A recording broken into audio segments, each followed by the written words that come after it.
What's up, VOD viewers? I just remembered I never processed some coaching stuff. Oops. All right, we'll have to do that after this stream. Thanks for the reminder, VOD viewers. I appreciate it. All right, we're going to do Sven Support. We have to start off by checking our cosmetics. This is extremely important. It's like literally impossible to win without doing this. I think I have the Berserk set going. Is there anything else cool?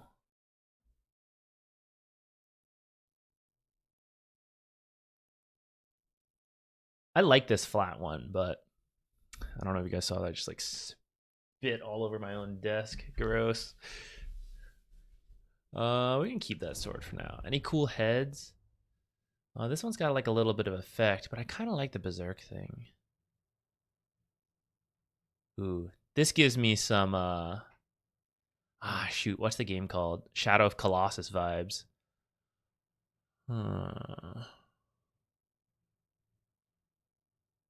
Will the rest of the set make sense if we change the head? Let's look at our other items.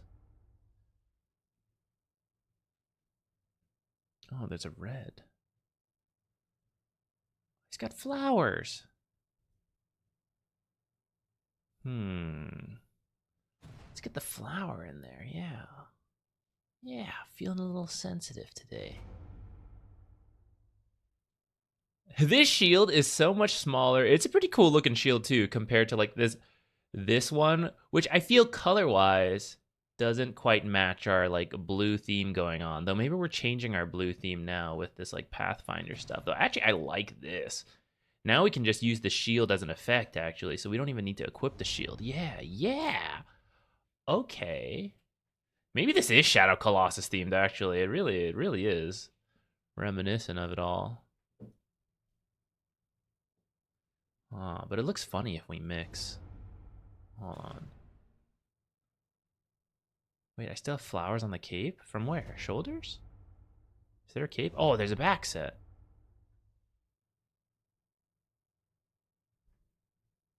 Okay, you know what? We're doing this one. Should we be red or blue though? Let's start with the blue.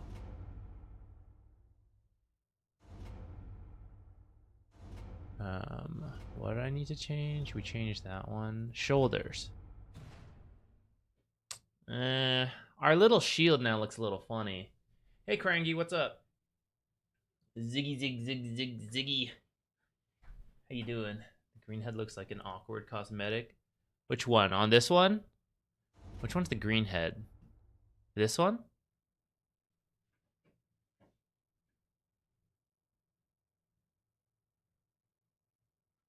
I feel like if we're going this set, we have to get this one. Oh, this like green version maybe. Oh, I never even unlocked that style, so I guess we're on this one. We should do a different set style because we're doing support Sven. This was probably a set when I played core Sven.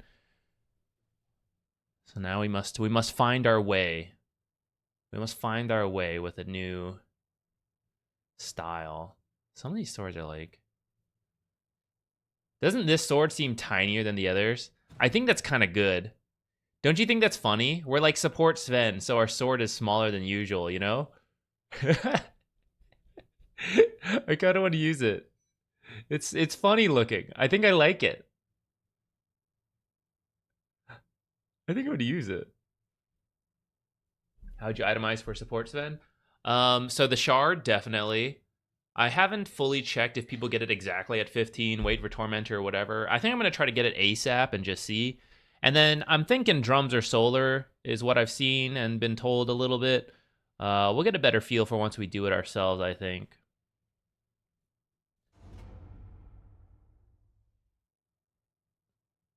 What is this? It's bugged out. Wait, is this permanent? Oh, hell yeah, guys. This is it. Is it this cleaver? Is it this weapon that's messing it up? Oh no, it fixed itself. No, I thought we would get a funny shield position. Wait, it's here again. What is this? Is this real? Nah, I think it's just a bug. Hold on, let's go into the demo.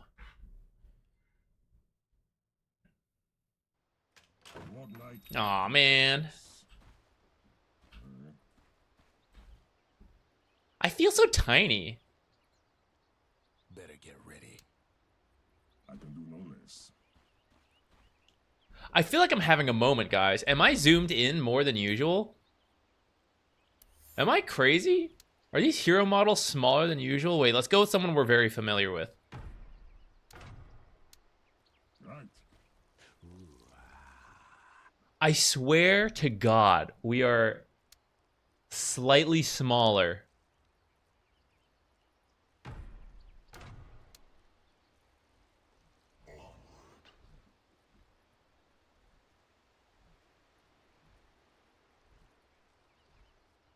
I think demo mode is zoomed out. I don't think it is.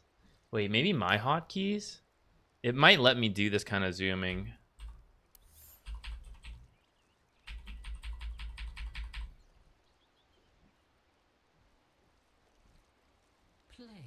A little itty bitty baby necro. Is this some new setting?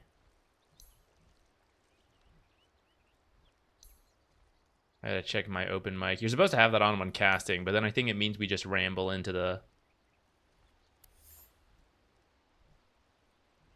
Does anyone else think I'm crazy? Do these look a little tiny to any of you guys?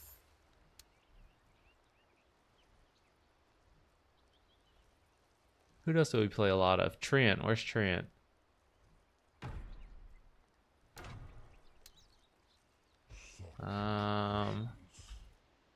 No, even he looks like marginally smaller.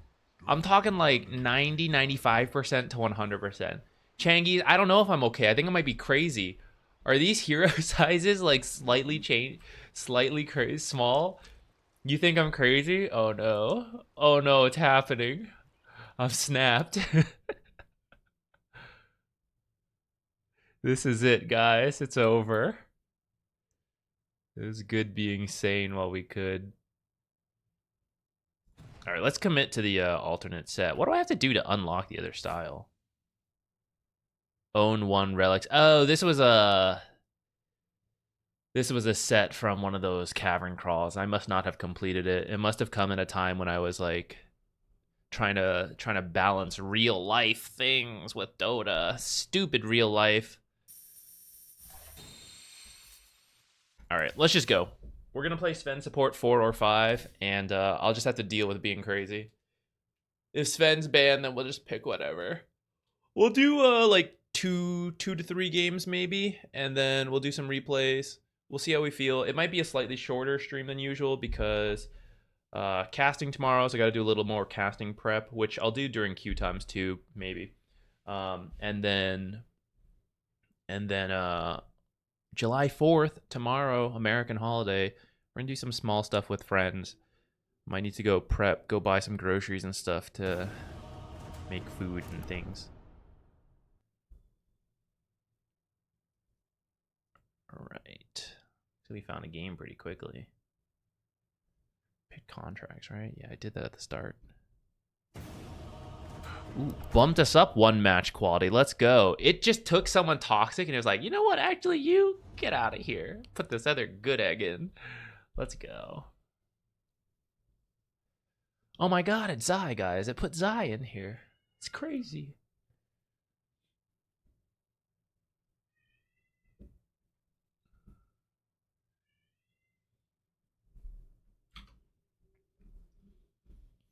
I don't know if I'm covering both Group A and B tomorrow.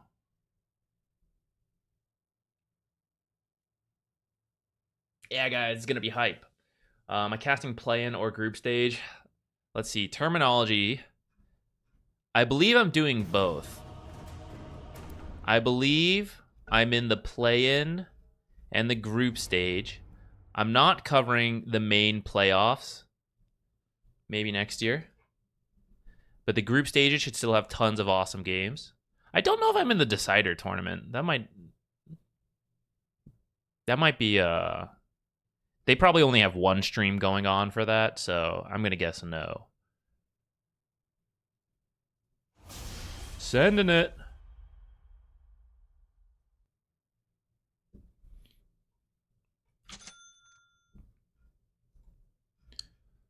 Okay, okay. What do we want to build? Probably the usual.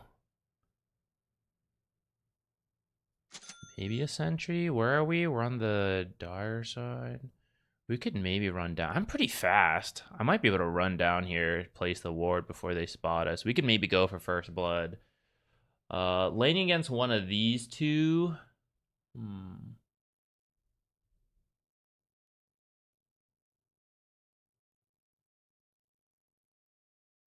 Just have the line. Is there nothing that can stop Tiny prepared? You right. You right.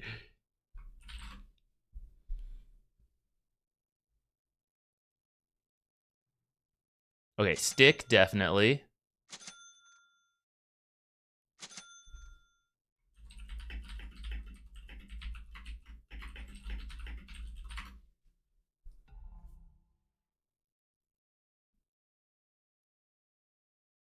What is this? I don't know what that says. Okay, our shard is actually super good versus this core lineup. This is a garbage draft over there. What about our side? Also pretty physical. A little maybe ours is also garbage. Double down if you have. Our guy really believes.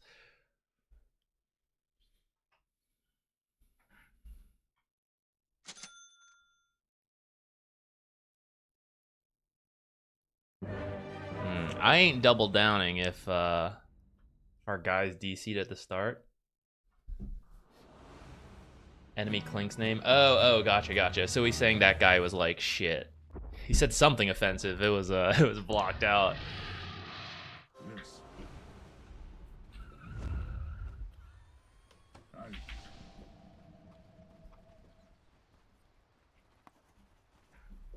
Good enough.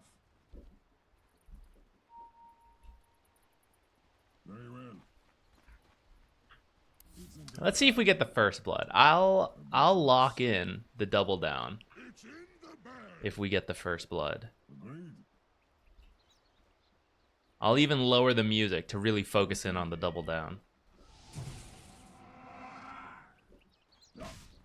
Oh, who's that? Thank you. Whoa. I was gonna hold the stun, but since I was getting glimpsed back.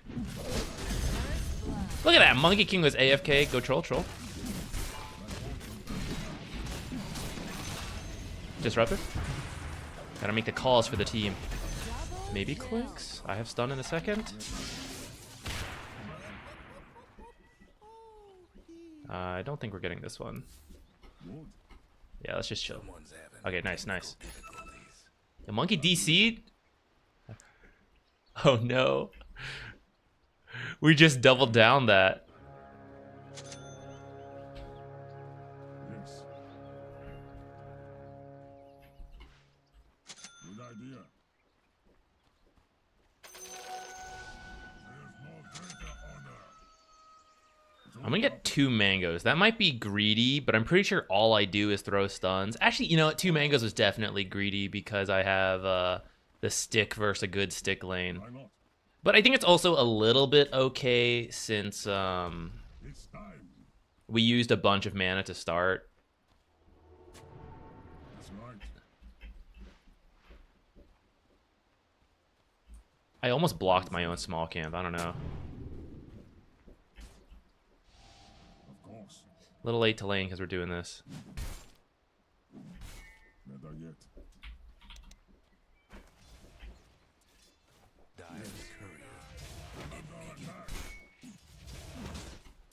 I thought Weaver would Shikuchi for that actually, but I should have still stunned it, I think.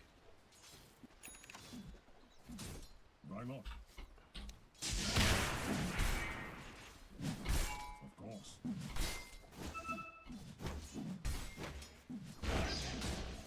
Better yet. Got him. To battle.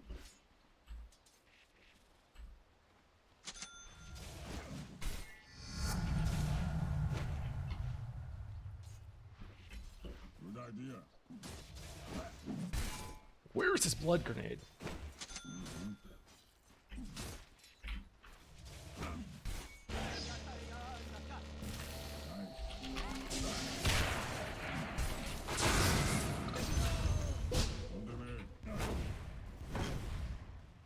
I should have sticked before using the mango, guys. We'll try to stack this. It's super close. Ah, it's the ghost, guys. I don't know if the stack is happening. Get out, get out, get out, get out, get out, get out. Come on, come on. Oh. Phew. Oh, I should have been tangling this whole time. Good enough. Very well. I should have been there going for the, That's right. I should have gone for the small stack pull rather than this one. Oh, I'm bad. No race.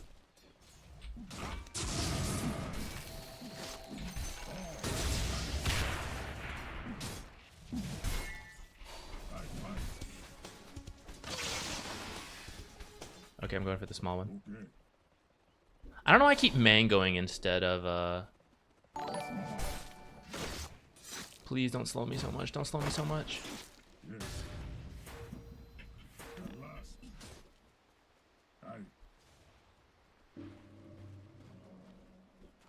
So you say. One back. Okay, never mind. They did do a pull, but our camp is also going right now, and they were out of range for it more than we were out of range for theirs.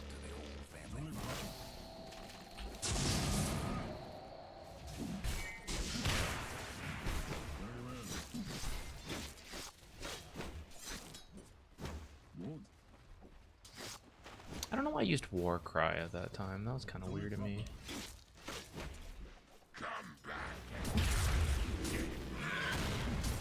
Oh no. On the way. My strength increases. I can do no less.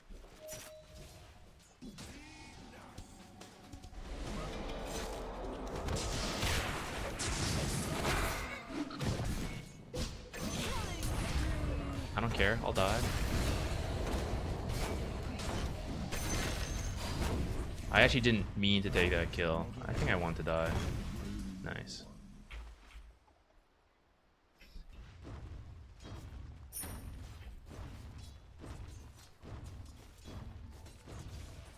Alright, lane going well so far. We'll get boots and then we'll go straight solar.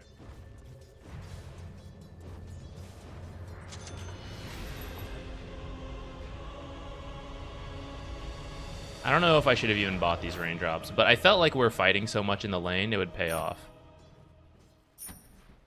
Yes. Ooh, actually, no. I might get the windlace before I... A moment of silence for the Dyer's courier.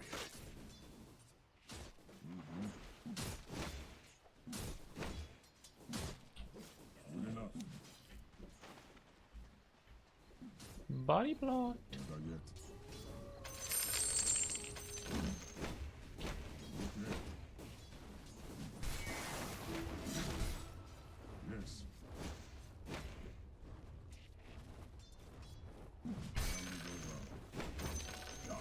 I just want some of the creeps. I didn't actually want all of them, so I'm pretty happy with what we got. Good idea.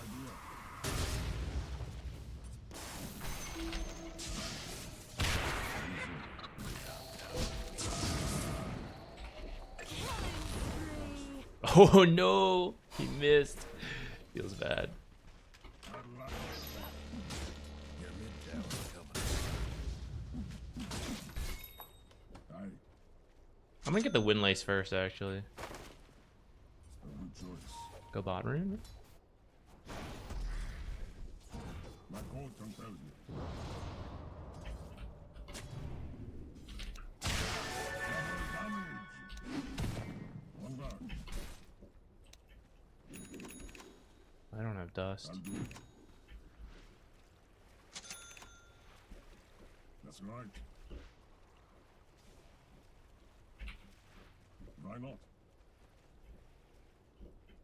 Should I block this? At this point, I don't think I need to. I think I don't want to. Uh-oh. Ah, man. So we can kill him. Never mind. Spamming those.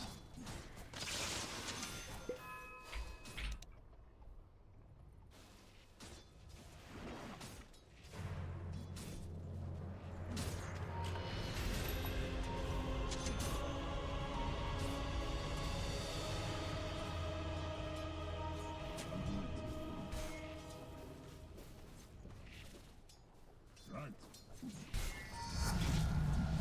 know my time.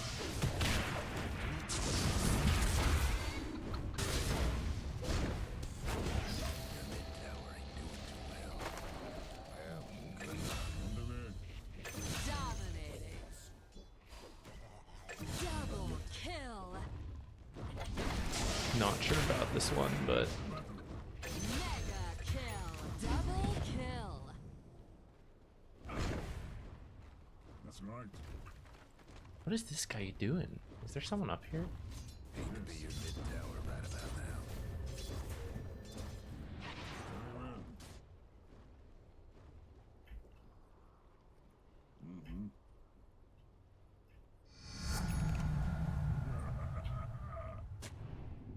Agreed. All right, so far Sven support working well. Good enough. I think part of that's just the draft. Rune's bottom.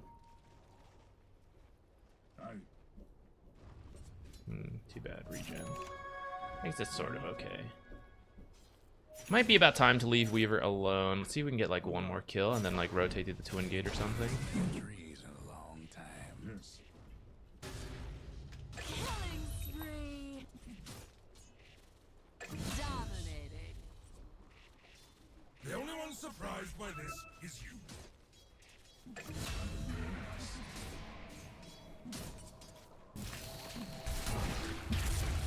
What? Your mid tower needs a little help. Okay, my plan. Spear comes out. Fella's bottom tower. We use War Cry. We catch back up. We stun. I didn't want him just to be able to like TP away. I didn't expect him to do like the max range spear plus stun. That was like pretty wild.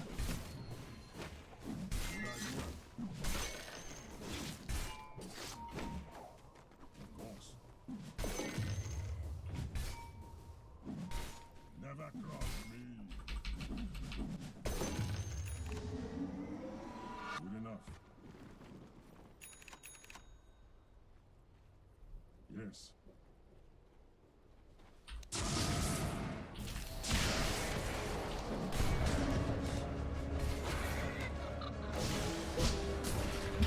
It has the bugs on it. What am I even getting the wrong hero for? Stun in 5?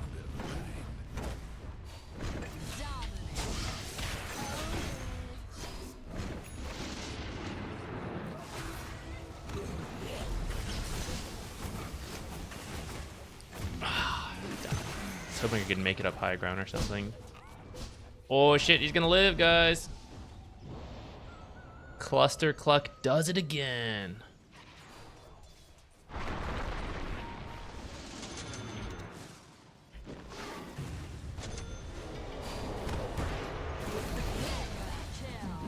The disjoint? It's a party up here.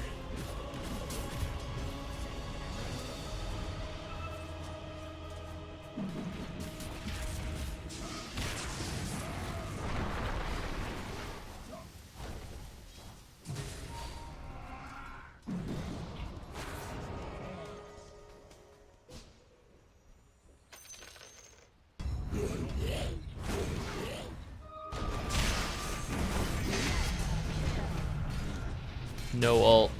Ults for suckers. I have no idea, guys. Right. Maybe I should be a sucker right now. Take that. I can do no less. I think taking ult is probably fine, but I'm gonna skip it for lols. Radiant's toughened up their structures. On that. On the way.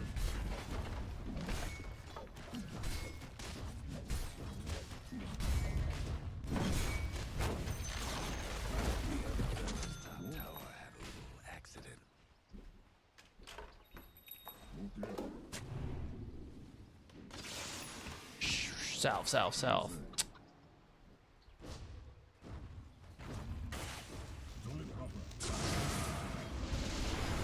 It's a little deep, guys.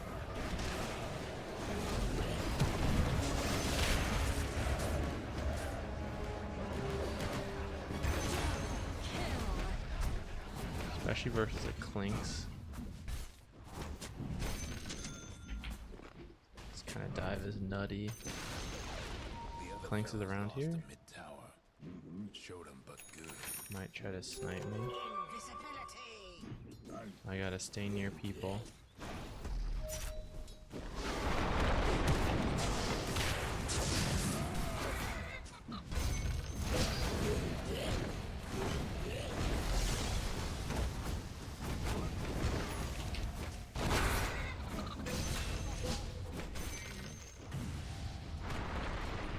Give me a salve already. What the?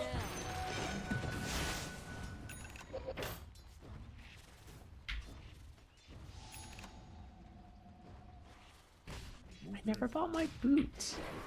How peculiar. How peculiar. I swear I bought them. Am I? Weird. How weird. Where did they go? I'll do it. Good thing I bought that windlace first, guys. I would have absolutely not had any move speed. Well, at this point, we're committed. At this point, it was a tactical decision to get Solar Crest faster.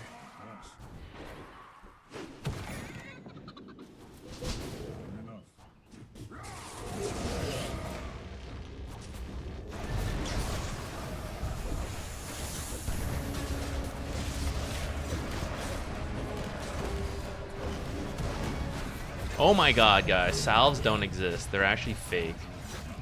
There's never been a salve in the history of Dota.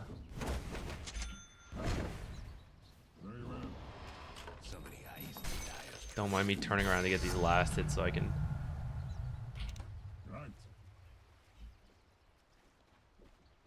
Oh, nice. Our Tiny stole it too.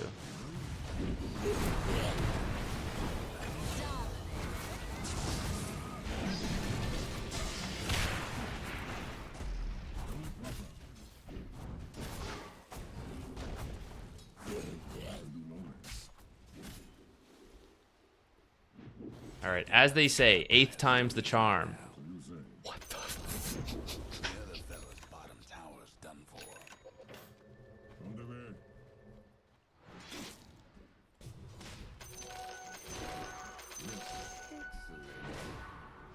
Boots. Oh, of course we don't have Kobold bound, guys. Good idea.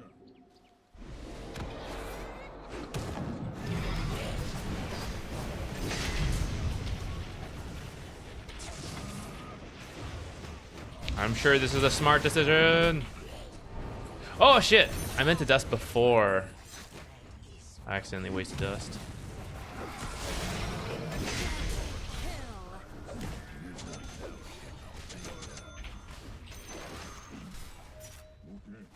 Salve!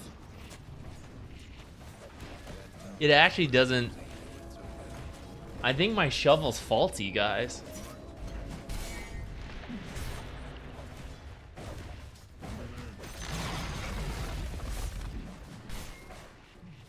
Only proper.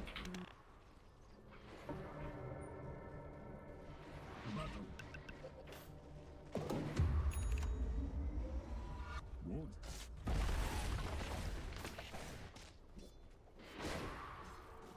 Never yet. Oh, I didn't get... Huh. Alright, let's make use of this feature so I know how big Warcry is. Okay, we're gonna get the Shard next. Without delay. Alright. Mango. I can do no less. Can't get anything. It's time. Mm-hmm. Right. Oh.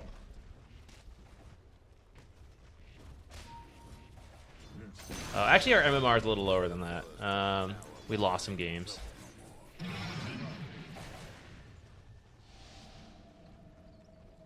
idea. I forgot to update it. A good choice.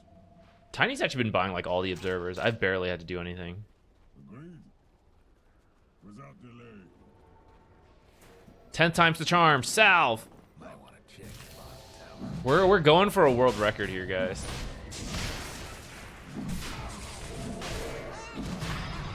I should have Solar Crest Weaver. Who cares about Axe's barrier?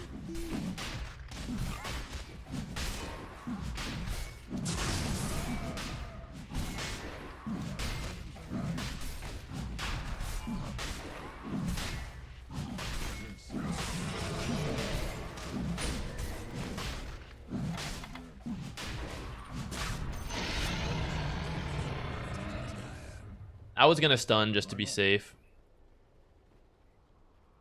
I guess we can get a point on our ult now. Good enough. Salve. It exists. You say. How many in a row is that? I wasn't really counting. I bet we can do the math. The odds are probably higher than you would think, just because of the way statistics is, but that was quite unlucky on needing a salve and not getting one for that long.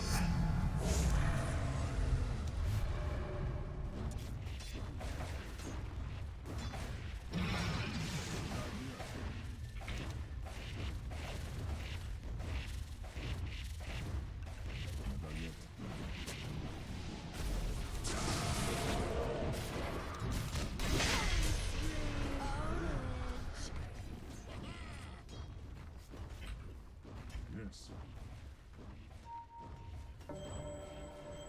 My call compelling.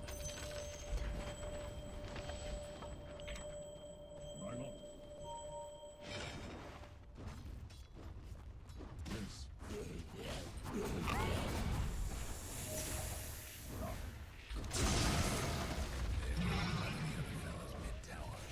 How much barrier is that? 400, 240, 640. That is quite a lot. All right, I'm gonna hit the towers.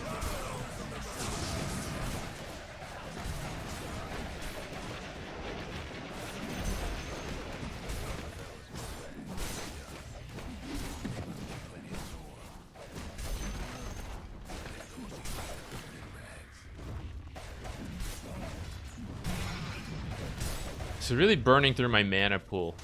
I can't afford this Solar Crest spam.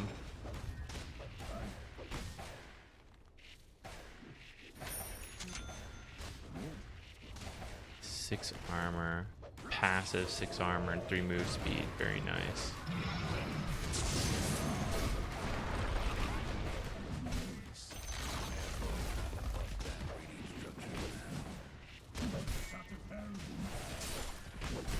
I think this all starts with a first blood. True, Weaver did say Clinks was something. It was blurred out because it was offensive, whatever it was.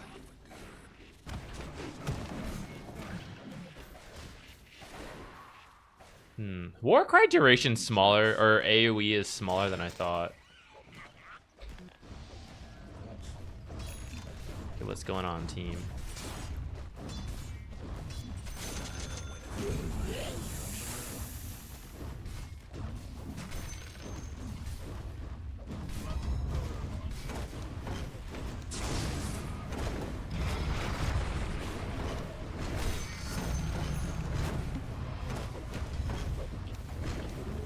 Kept that catapult alive, guys.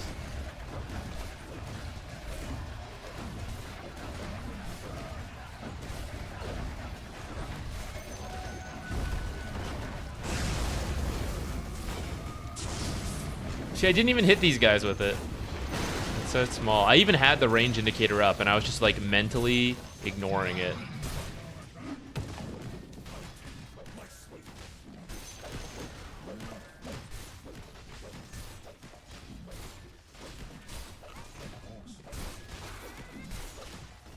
Save our Weaver. Get away from him. You deserve nothing. Is Sven Support good?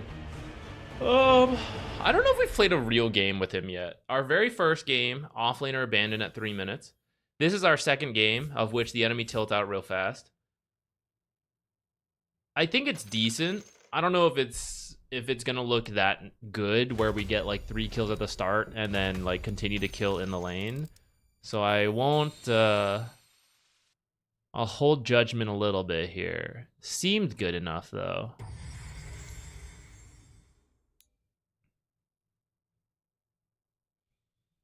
Isn't he just a makeshift Abaddon? No, I'd say they're different. Abaddon's like save hero with a dispel, strong dispel on shield, which is very powerful, pretty unique. Sven is like AoE stun and then physical counter because Warcry gives you armor and HP barrier, which I totally forgot to look if I picked the right facet, guys. So it's a good thing we ended up with it.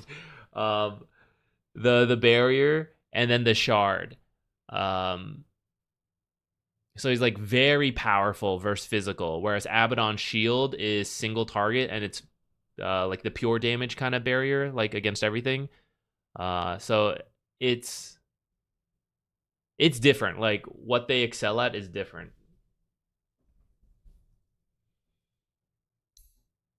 Oh, we finally win a double down.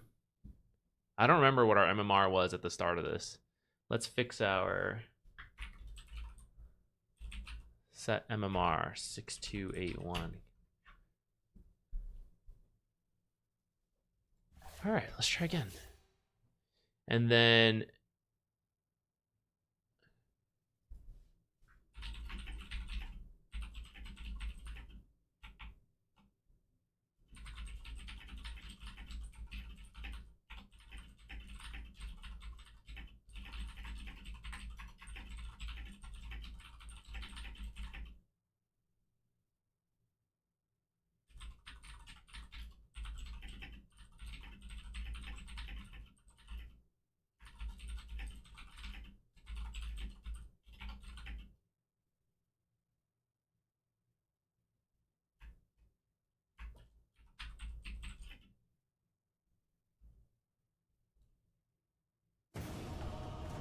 I didn't guys, I was typing to Ricky about some casting stuff.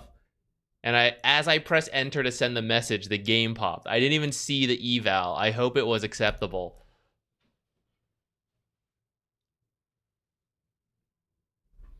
Is the barrier physical only? Yeah, only physical.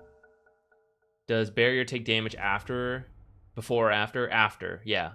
It used to be before, and then that was one of the buffs they got. That now it's after.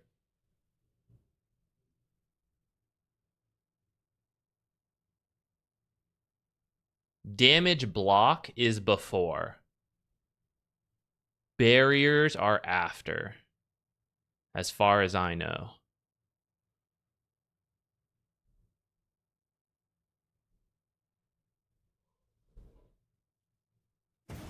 Oh, saved. All right, that's fine anyways. If that was the eval.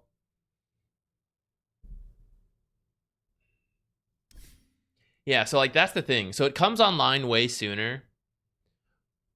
That your team, so like let's compare it, right? So first, bonus move speed, cool.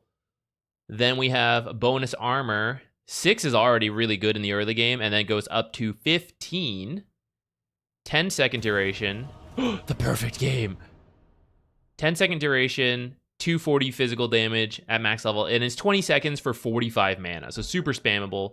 And then there are talents to make it better, to increase the duration, increase, I think, the armor amount. I can't quite remember. We have to go, like, see it again.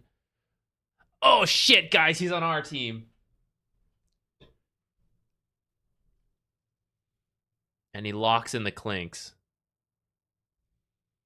All right, let's see if we can make him good. He's coming in pre-tilted, I bet.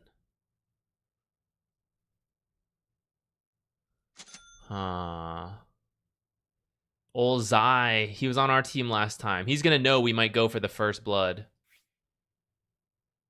Should we mix it up, go somewhere else? Or go to the exact same spot? What a twist. He'll never believe that we'll go to the exact same location.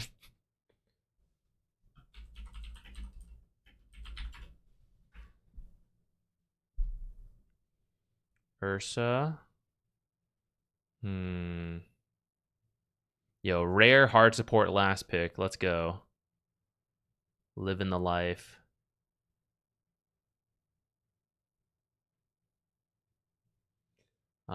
Then the shard makes it undispellable, which is really good because a lot of barriers are dispellable, and then you just don't care about the damage, right? But you can't dispel it, and you just permanently get some armor and move speed in that aura. It's gonna be pretty good versus these two, physical damage reduction, and like against the Venge. I don't know what I want to build. I don't know if I want stick versus these guys. Who's my offlaner? Lycan.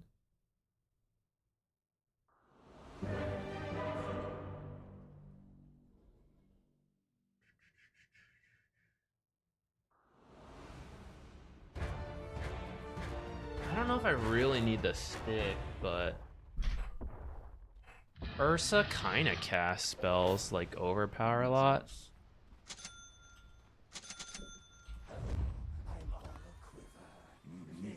Everybody get set. Last time we got 2 sentries because I had an invis laner.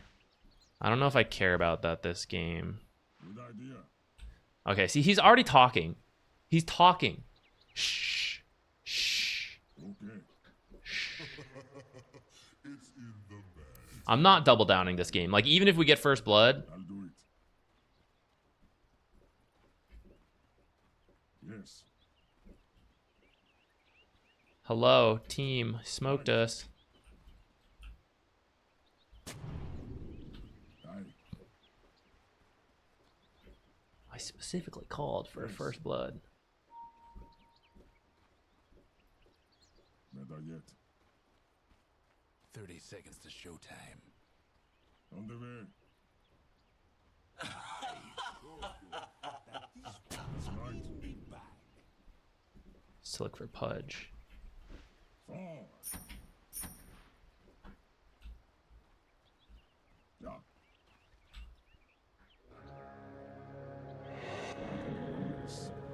You had wolves the entire time. The game is on. The time has come. It's only proper. Got a feeling this is gonna be good. Aye. Very well. Good. Yes.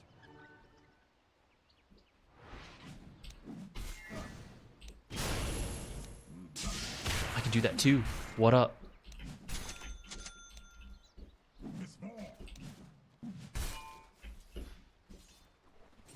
Aye. Under attack. Boss. I can do no less. It might be a mistake to get a mango. I was thinking casual regen.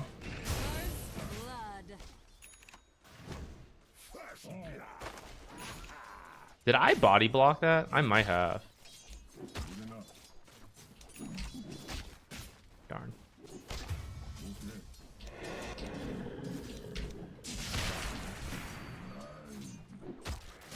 I'll do it.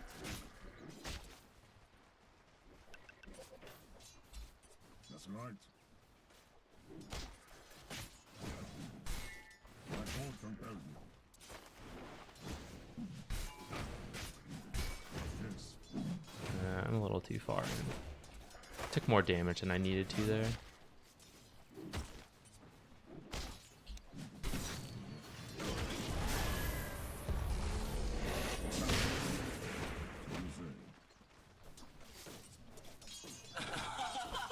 Weave of Terror hurts, guys. A good choice. I can't tell. I think she body blocked again. When I checked her, she didn't have a sentry.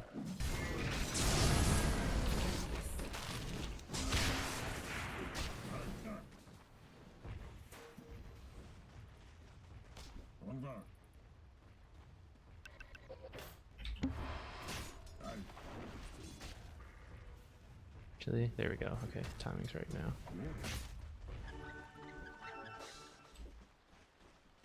Very well.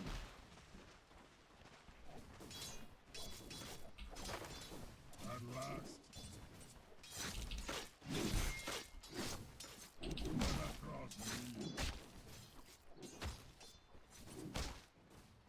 Agree. Good idea. On the way. Aw. Never yet. I figured if I stunned first, I don't know if I wasn't sure if I would get it, but I guess I could have. I regret not doing it.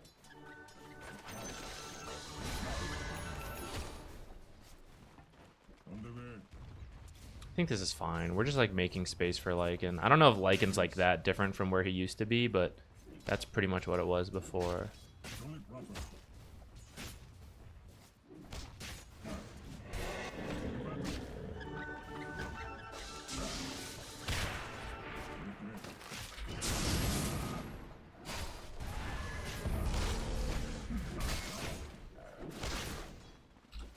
Killing spree. Thank goodness for extra move speed. Guess we just go home. We're so low.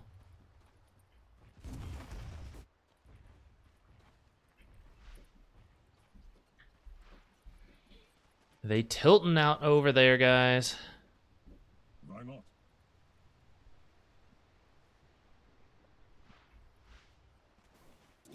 Dominating. Aye.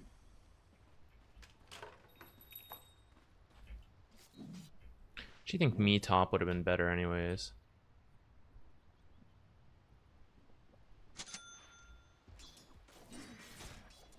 On guard.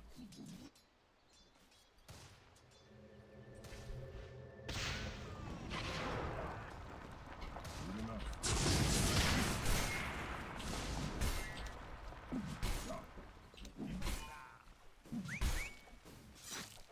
My code compels me. I can do no less. It's time. Aye.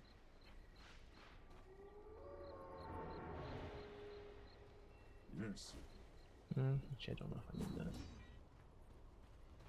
Very well. Right.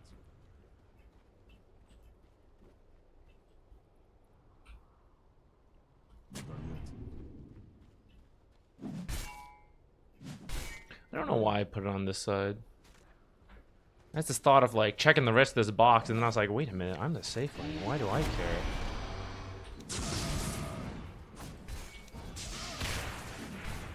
This guy is so tanky, none of this matters. It's 20 stick charges.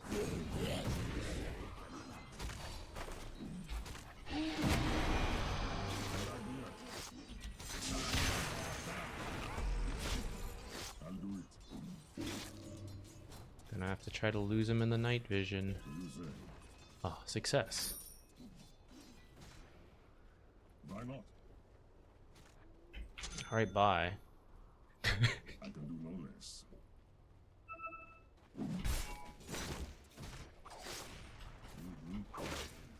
Half ball, okay. Very well.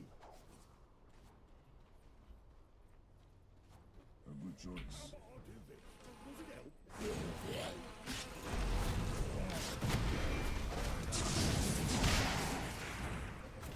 Of course. Yes. You're too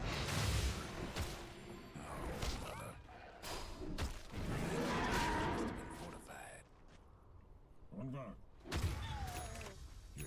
One for one trade down there. Okay. To battle. Might need to TP mid again. Might need to wait a few bits for a teleport scroll and then go mid for the bottle refill. Almost feel Never bad for mind. your top tower. Still need to get a... What's it called though?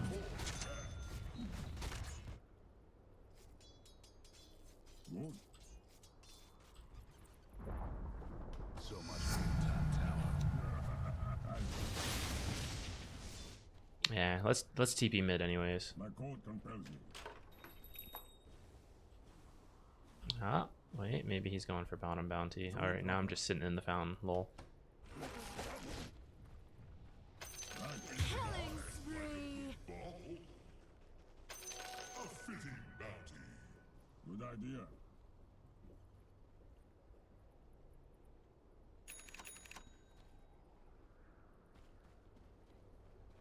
Okay. Clinks through. Well, I don't think he's intentionally griefed. But he's not doing that hot right now.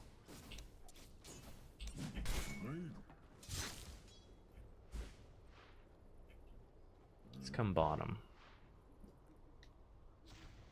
Okay, he's got the Helm of the Dom on the way. Yeah, we can try to get some stuff done.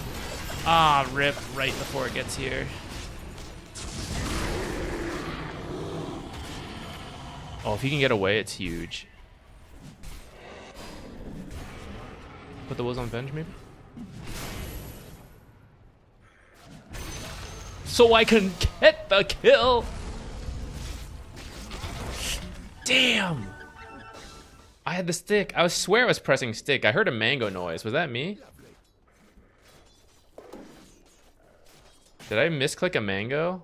I don't think I did.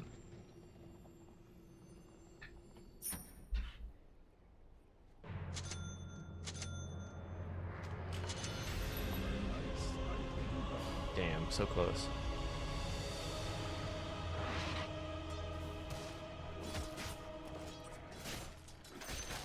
Bruh.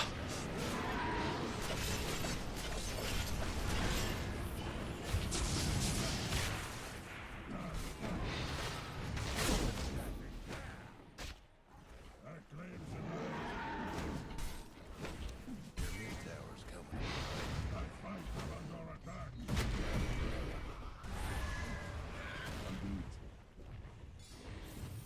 Oh no!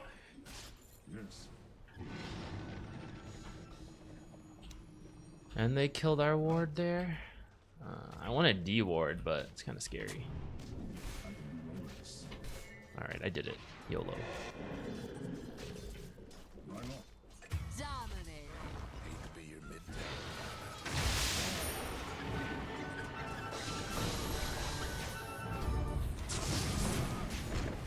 I really wanted to force out Who's that? Thank you. the stun. Alright, I What's ended up, CQ? I've been a turbo enjoyer for like 6 months now. Am I cooked? I think I'm dead to that. Oh well.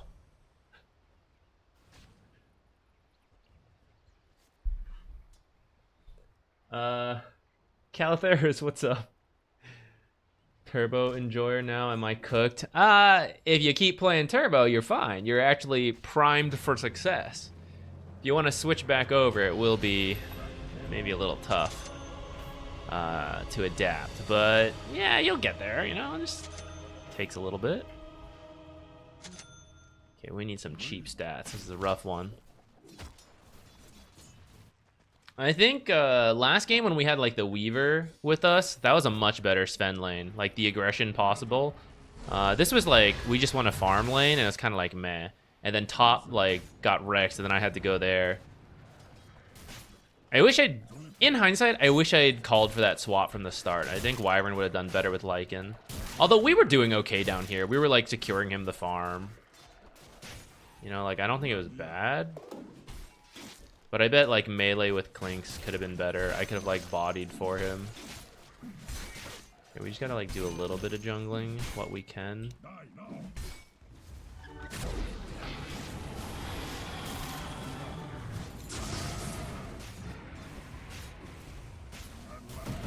Oh god.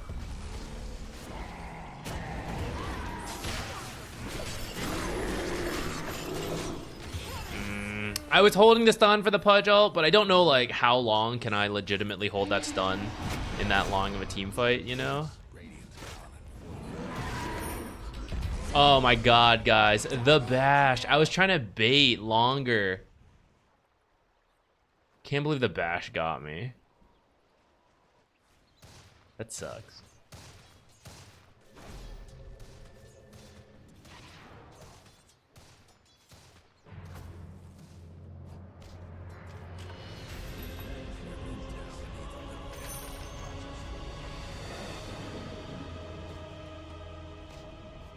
Your mid tower's done for. What? Yeah, fucking last Okay. takes time. Better yet.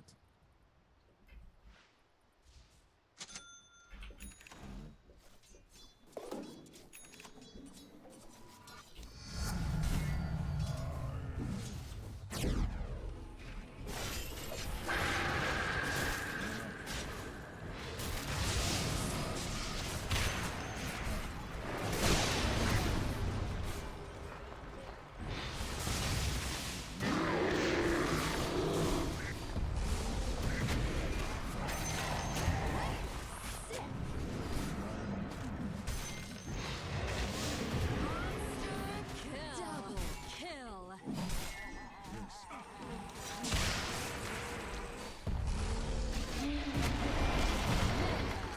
Oh, this Pudge is hooks, guys.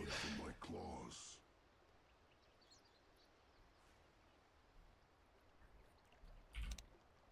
Actually, I want this.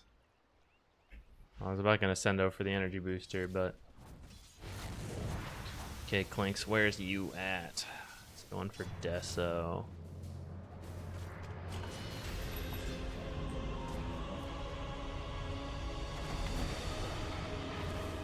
Oh, and 5 Deso will surely pick up charges. Bottom tower ain't long for this world.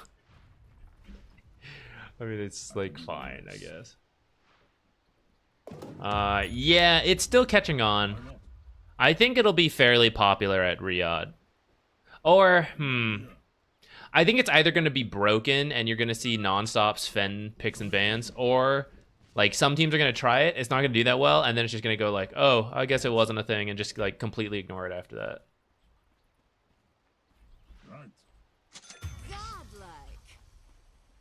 A poor defense. A loss so small, the world will hardly notice. I'll do it.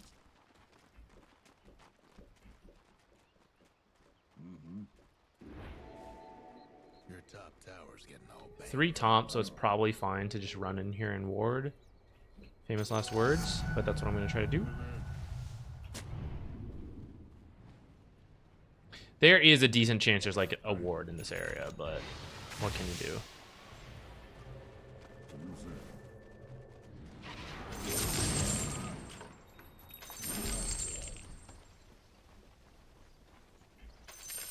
To battle. Fall.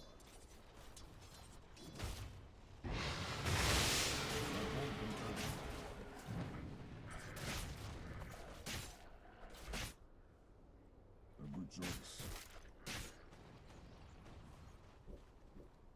Very well. Am I gonna die running through the river? Damn. That's a lot of damage. On guard. Great, I'll buy sentries. Yeah.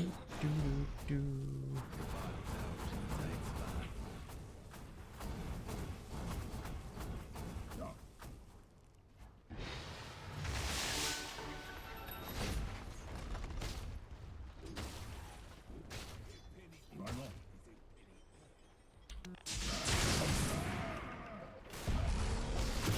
Oh, I saw that hook coming from a mile away, but still getting bodied. Yeah, I don't know like why I'm being told we're passive when like the cores are mainly the determining factor and how aggressive you can be. And we went with Lycan Zeus Clinks, so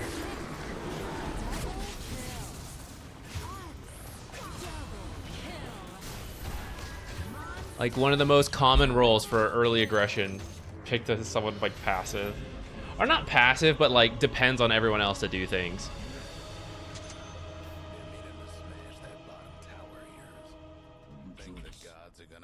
Alright, well, we kinda knew.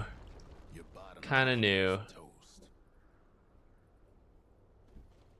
It's only proper. On the way. Should I get a point and cleave early so we can farm a little better? We probably need it.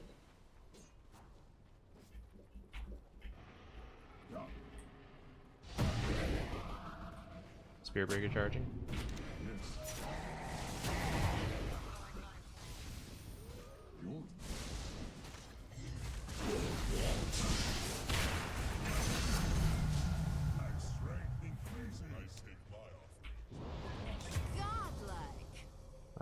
The spear breaker kill is probably worth it. Yeah, it was like 1,000. While Lycan got killed. You know, sucks, but is what it is. For the Radiant's courier. Poor little fella. What are you doing here, sniper?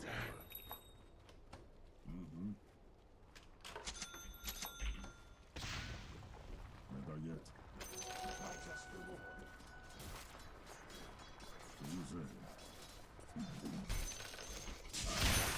To run out of sight, run out of sight.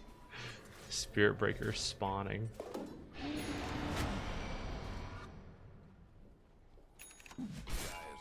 Oh, interesting, we have the Lycan shard. Check your bottom tower.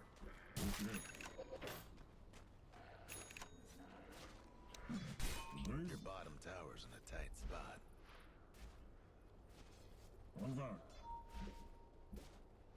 Actually, I started going for Solar Crest, but I don't even know if it's the play with how poorly Clinks is doing. And Lycan is doing like okay. Your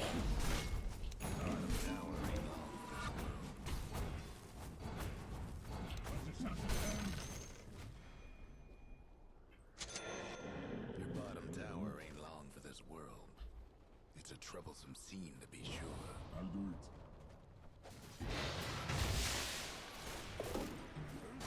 On the way. I want to check your bottom tower. A good choice. Wasn't it supposed to be like 5? Match quality 5, everything 5? Oh shit! I'm the stupid one. Damn. Good thing I'm hella fast with this. Let's go. To battle. The other fellas aiming to Good idea.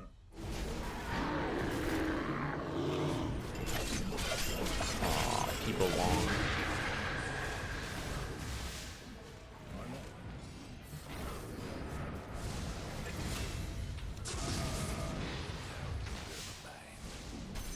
the Radiant's courier. Bad news in that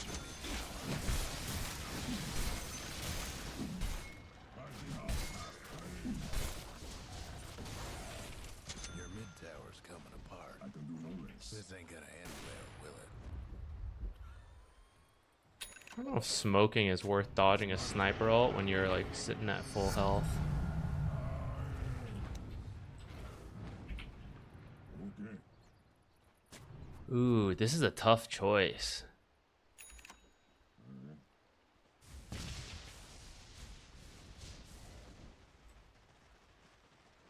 My code compels me.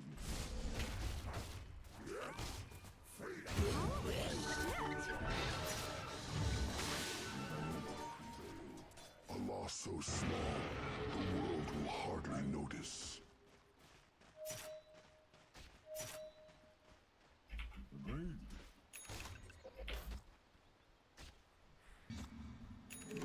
We'll be super fast with Light Collector.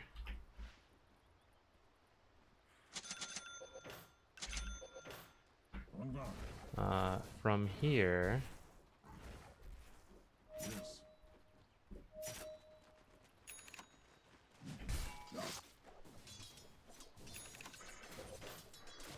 Of course.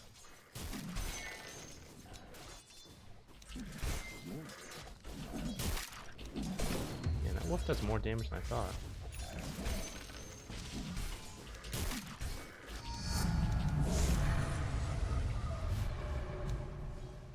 Okay. Of course. Yule's is pretty good this game, but it feels like a weird Sven item. Roach just got stomped by the radiant. Yes. So you say. I'll do it.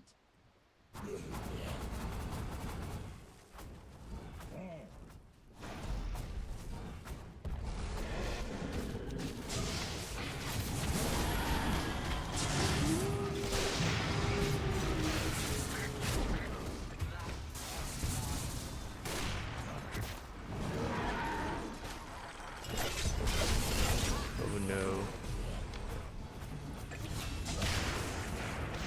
My loss so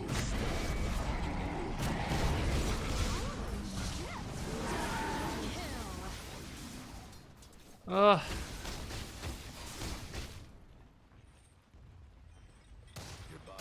Everyone's so toxic.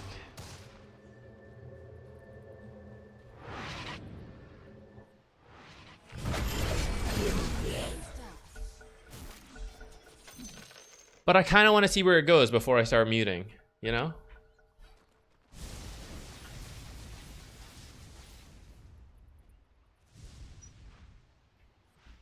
Oh yeah, the shard. I almost forgot. I don't know if the shard really like matters.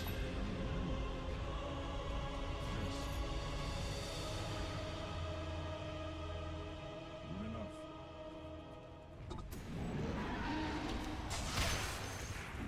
Why not? Hmm. What? I can do no less.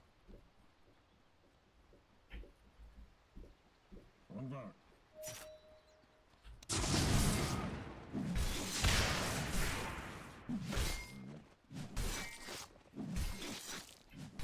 Oops, was that me? On the way.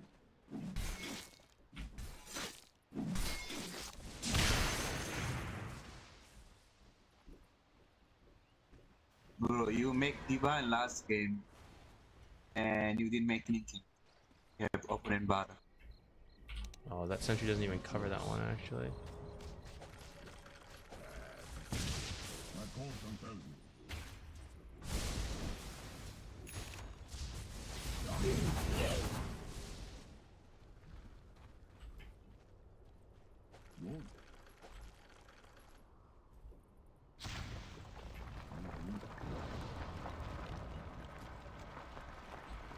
Very well. Yeah, they answered it for me, but I want to know when it expires, and then from there it's an easy +3/+3 for the respawn and expiration. I mean, really, anytime you write is fine, right? You could write the respawn and then do -3/+3. That's fine too. It's like whatever you want, right? As long as you know how it works. I can do no less. Yes. Very well. I think I'm gonna go sneak to their jungle or something. Oh my god. Good pick now.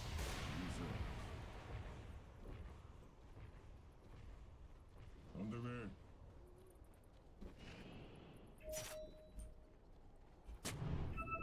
Almost feel bad for your top tower. No breaking through the dire structures. Top is alone. Ursa sniper right here. Bust down.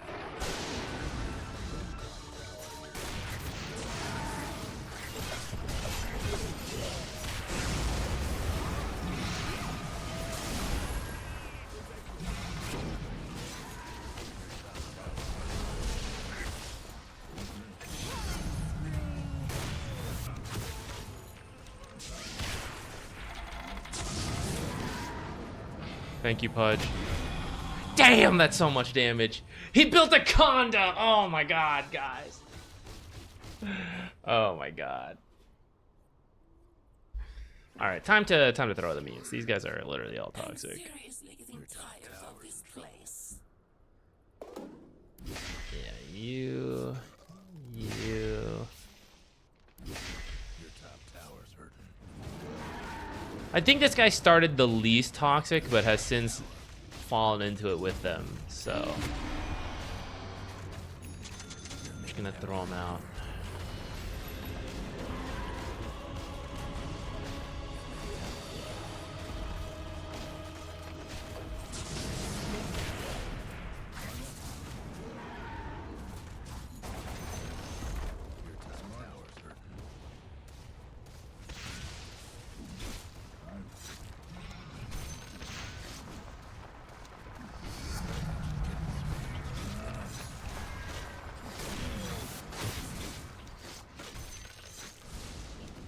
Imagine being clinked and you keep dying in this area and you're upset and you like can't use your fast invis to like run to their half of the map and farm over there.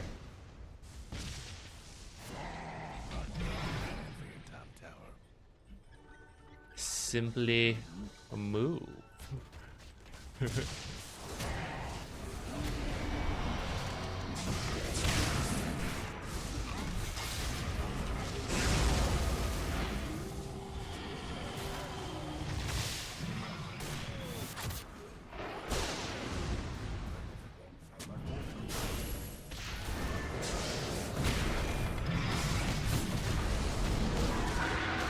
Pudge hook incoming. How much do I like my team? Do I want to save them?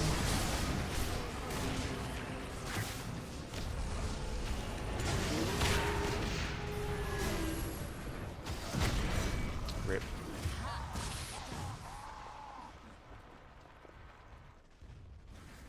Why even come back?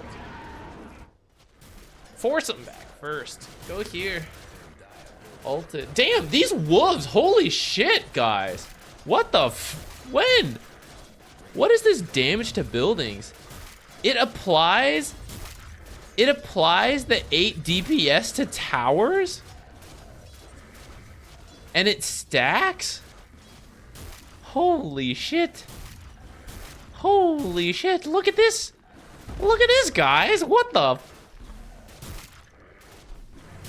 Since when? That's crazy. We're actually gonna rat a tier 3 tower because of these wolves. My god.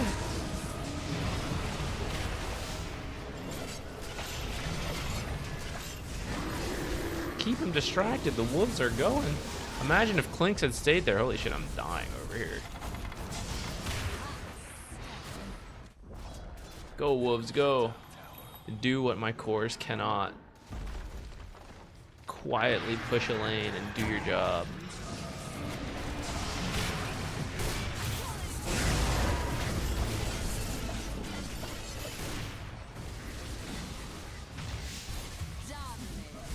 Double kill.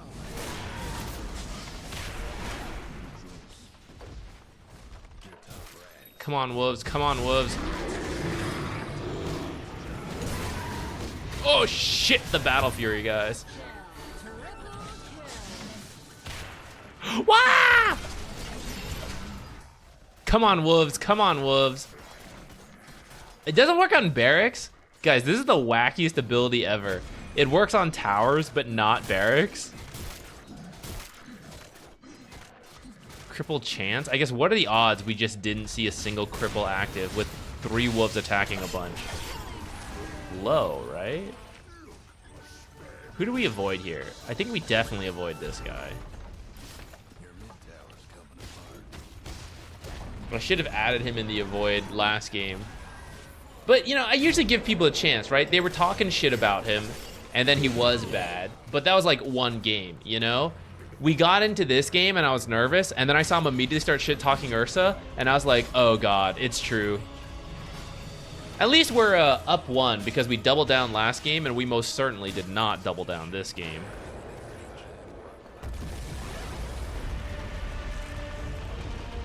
GG. I think support Sven's going okay. Last game was pretty successful. This game, it fell apart for reasons that weren't support Sven. And I think our lane was okay until like other things were falling apart and we had to go adjust to it. It's the combination of the armor and shard being good, along with like several armor items being popular, not just on supports, but like Solar Crest, Mech slash Greaves, Crimson Guard. Like these are all considered pretty good items. And then with the facet, you also give a physical damage barrier. So all of those armor items from yourself and your teammates are making that physical barrier even better. And then you're just throwing out AoE stuns. And the shard lasts like even after it gets dispelled, the barrier. The armor and the move speed are still there. So you're still running around super fast with extra armor. And several negative armor heroes are very popular right now. Trian's not a good example. SF? Who can do a lot of damage? It doesn't matter. We'll just have them. Give him items. So, like, even when the barrier's gone, you still keep the move speed. And then you're playing into, like, TAs, SFs, Slardars, Clinks, Weaver. Actually, take Clinks out of that. You just have Clinks on the mind from that last game. Vengeful Spirit. There's a lot of heroes with negative armor. So Sven counters them heavily. And I think he's a fine core. Like, not the greatest core, but fine. Good enough. And so if you have that flex value at a high rank, then that's really good.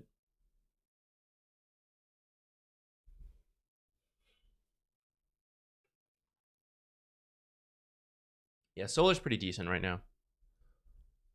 Let's do one more Sven support game. These last two have felt like really weird. This one was a massive stomp, and then the other one, you know. Let's actually go check the... So Clinks did okay in that lane. That was the mid Clinks, of which the Monkey King was roaming around, so he had like some free time, range versus melee, and actually he was losing while the lane was actually happening. And then this game, I don't know what happened, but they were losing like right off the bat. And then Wyvern was like, I'm done with this guy, go top. I think I probably shouldn't have even gone, now that I think about it. Maybe we could have at least made bottom good. How do you itemize supports then against magic damage lineups? No clue. We're not there yet. I would imagine you still do like the shard early because armor is always useful early. Or maybe just like drums. Drums could be another good way to like buff up. And then if it's like truly all magic damage, then I guess you're just getting a pipe or glimmer.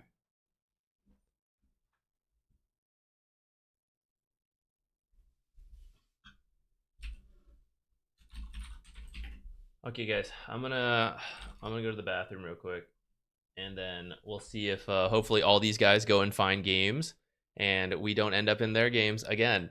I'll be right back.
my standing mode.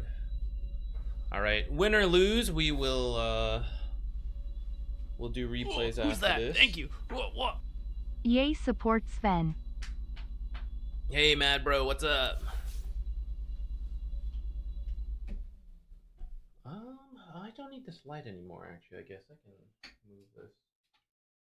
Had a different setup slightly for the casting we were doing for CCT. But we're doing something a little different for Riyadh, so I don't need these extra lights.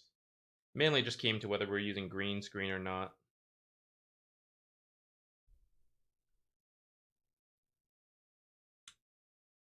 Furious George, thank you, thank you. Really, the only luck component we need is in the teammate department, isn't it? Isn't that always the case? I'm not even asking for good teammates. I just want either quietly bad teammates or just non-toxic teammates.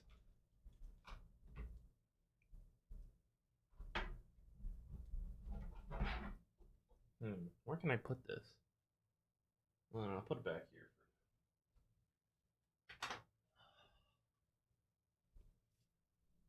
Where's the other one? I'll figure it out later. I just want one good game here. So far, 3 Sven support games. One guy abandons, one's a massive stomp, one we get stomped with the same players we just stomped. I want a decent game, 30 to 40 minutes, even out the lanes. Give me a true feeling of Sven support.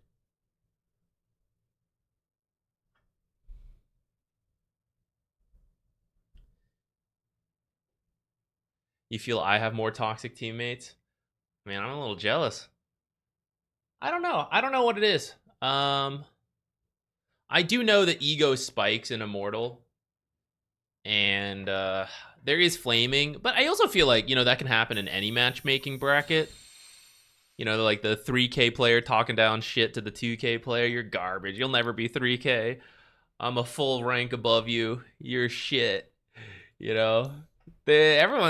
The kind of person who's going to be toxic is looking for superiority no matter where they actually are. But maybe with enough players, the behavior score system works better. And so it's like, hey, Furious George, despite being furious in the name, is a nice person. So we can match him with other nice people. I don't know if you guys, anyone else in the 3K bracket feels like they have a more of a mix. Maybe it has to do with having more players in that bracket. 2? No thanks.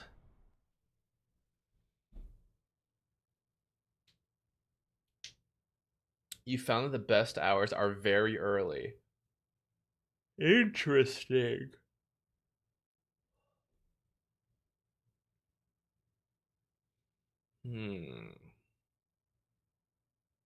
I suppose I'm a little up for that. 4 a.m. scares me a bit, because that could still be the ultra late night Dota crowd.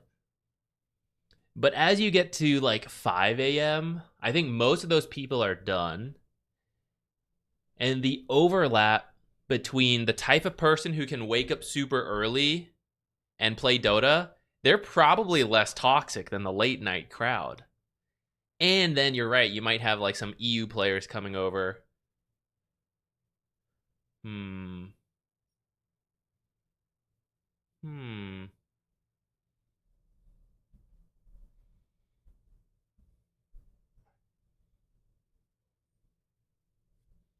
Worldwide ZQ, hell yeah.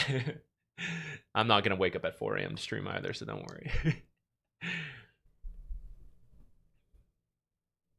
Yeah, I agree, Mad Bro. I would like a little bit more strict behavior score.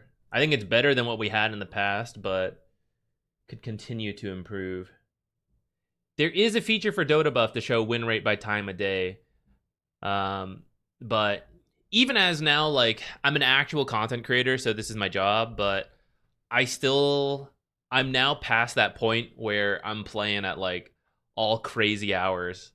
I feel like now I'm a little bit more consistent.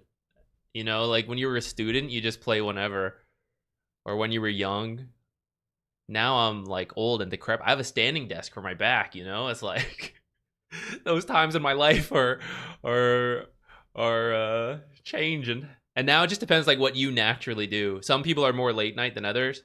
I actually am more of a late night person, but as part of having a relationship, I try to like, you know, we have some balance. So I try to do more like in the day when she's working so we can do stuff at night.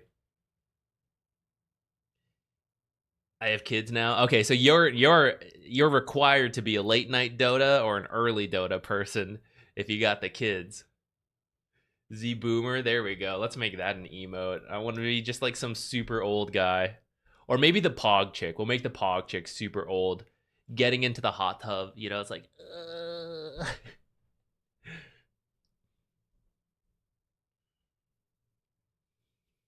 just don't get why people are so toxic. Surely you're not happy being this toxic. Oh, they're definitely not. They're just not happy, I think. That's part of like why they're toxic.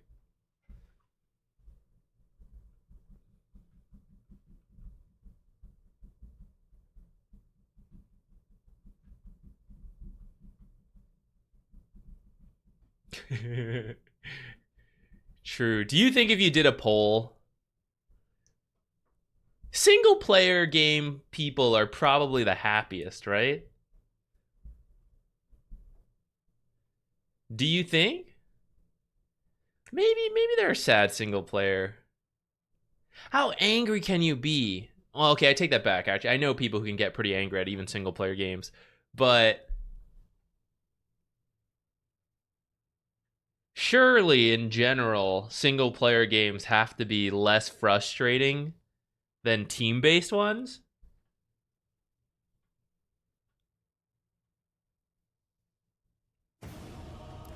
Three? All right, we'll accept.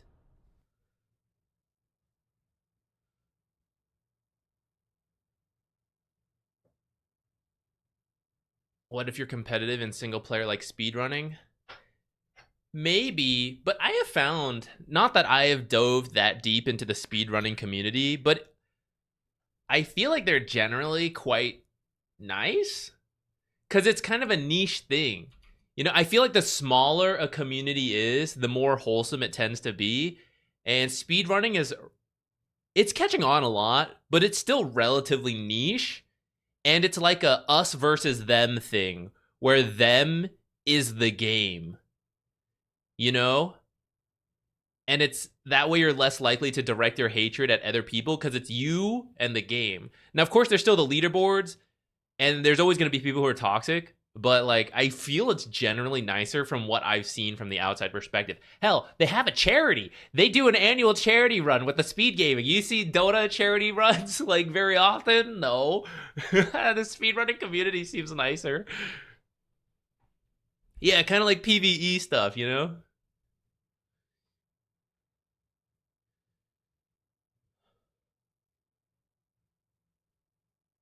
Oh yeah, this was a rough one. This was a rough one. We're hoping for better.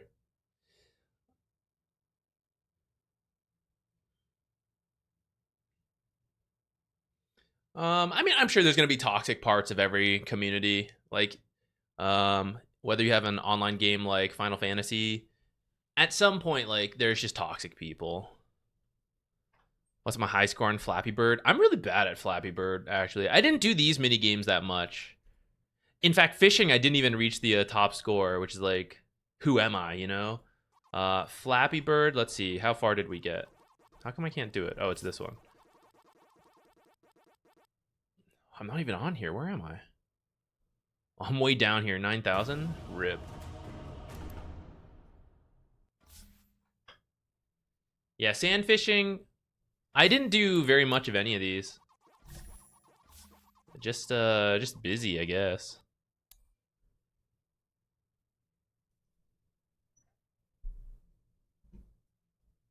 Jungle LC is happier than mid PA.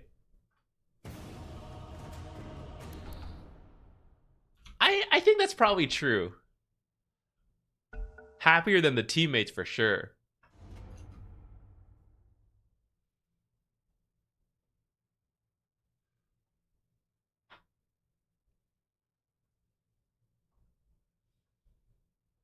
For support again. All right, we'll try again. I gotta say, I think Sven 5 is gonna be better than Sven 4.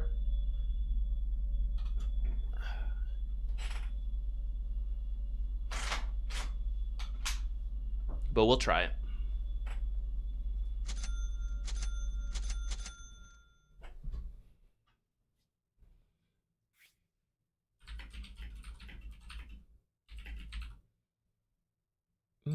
Hold on. Before I say we can try for first blood, let's finish seeing the heroes.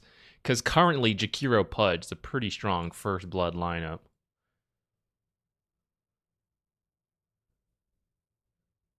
An offlane Chaos Knight. Well, that's certainly more aggressive.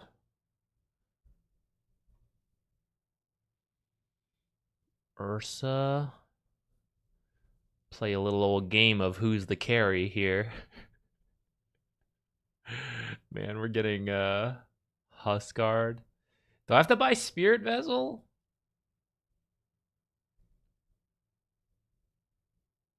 It's such a good Spirit Vessel game, actually.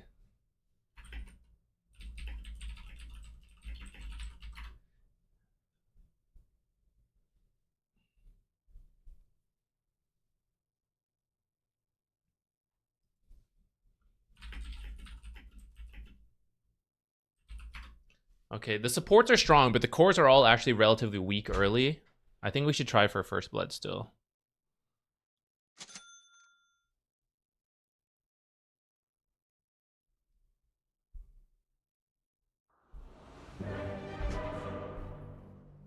Like Necro, Drow, pretty weak. Huskar, not that strong. Level 1. Or like in the lane, he's gonna be annoying, but like in a level 1 fight, if you don't let him get too many spears, I think it's fine. So you say.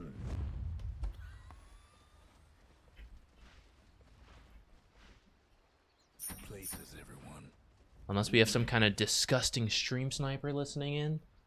Surely no one would be doing that, right? Why not? Surely not.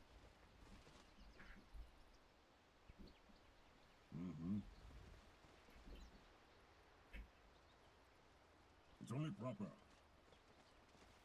To all my cubs and kindred, it is most definitely in my code compels me.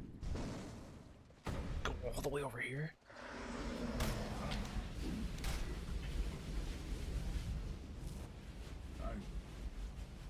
All right, we kind of Yes, In the bag. went a little too early on that. yet.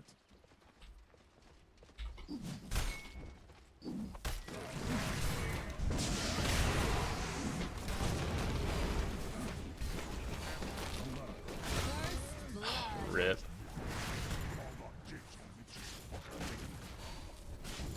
All right. Shouldn't have Chaos Knight stunned so early, I think. We were like not all together for that. And then that kind of tipped him off to like all come in. I'm still surprised we lost that like that badly, which kind of sucks. Whoa, who's that? Thank you. What? The Sven Support guide I've been waiting for. Yeah, step 1 seems to be don't go for Sven 4. These games are not working out as well. A good choice. Good enough. Double melee lane, I'm sure will be super fun versus Drow Jakiro. Actually, I don't even know why I bought the stick. I wasn't thinking. This stick's gonna suck ass.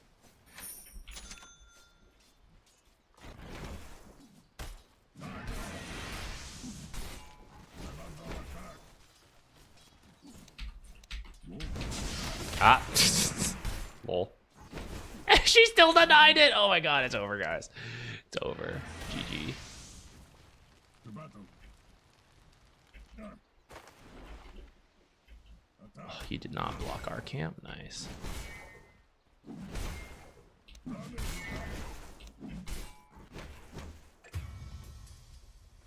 the way. Yes. That's right. Oh, I see you, Jakiro. Nice. Idea. A little efficiency dropping right.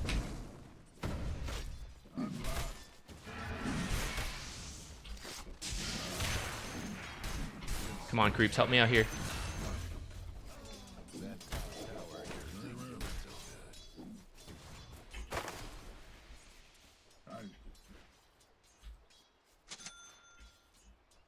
To battle. A good choice. Killing spree. He just blocked ours. Forward.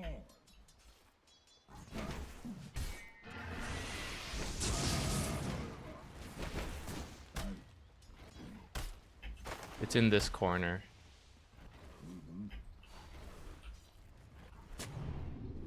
It's not in that corner.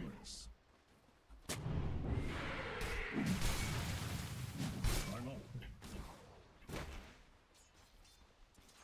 Good enough. Yeah. That's right.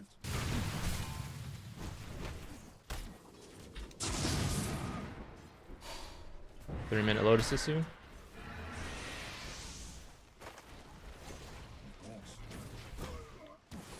Of course. Pathing, please. Your turn. This is kind of scary. Agreed. What? I think I wasn't even channeling it, guys. I think I screwed up real bad. Oh, shit. I definitely screwed up real bad. At least we picked up our stuff. I'm under.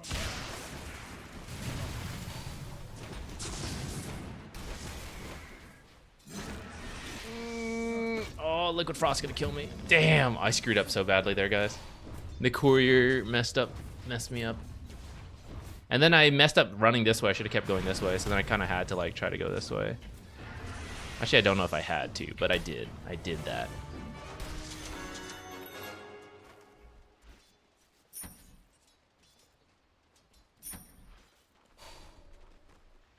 So you say Do you want to drop those? I'll bring it to you. I don't know if you can. my Oh, code there we go. compels me.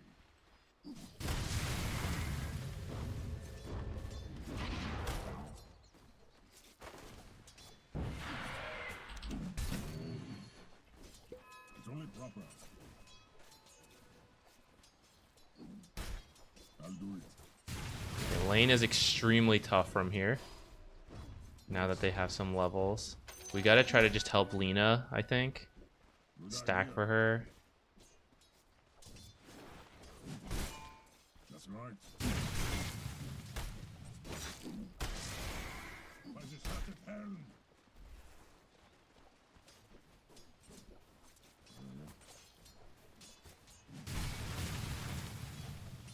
Never cross me. My code compels me. I wanted to stun them, and then I was still too slow. And because of that, we've missed the stun time. Or the stack time. Maybe for this one. Good.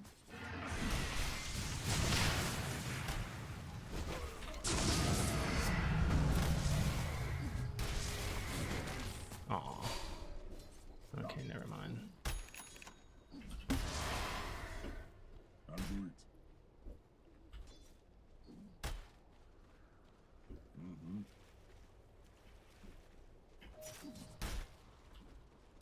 It's only proper. Okay, it is a Huskar offlane as opposed to a Necro offlane, so I suppose that's kind of good for us. To battle.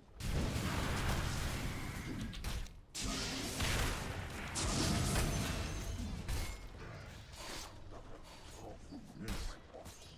I want to give him a Tango, and then I want to go for the rune. I'm going for the rune. On guard.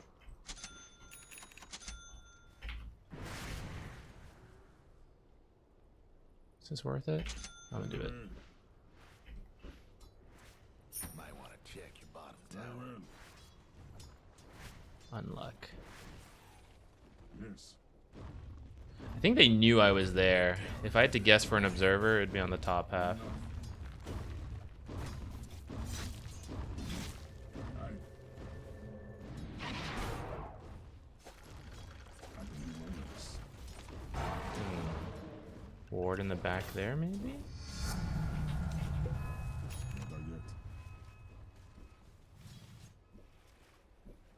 Okay. Right. Agreed.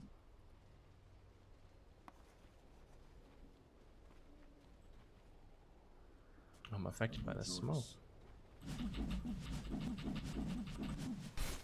What do you say?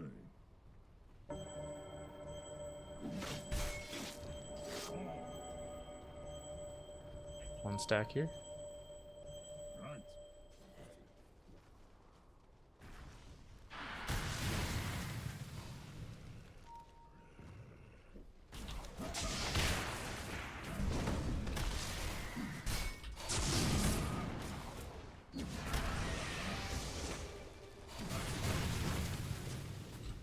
I am very dead. For the dyer's I'll take it. Almost feel bad for your top tower. Heavy, ain't it? Okay, Chaos Knight is 6. That kind of makes me want to go right back to try to get a kill, but maybe I should be coming to help get Lena the rune. Double kill. Ah! Oh, my bad, my bad.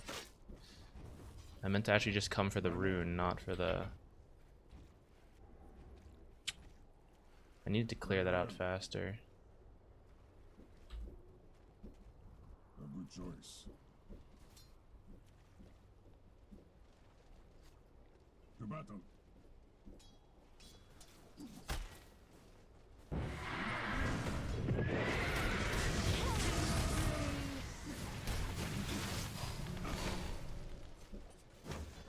I'm trying to get in front of her to body block.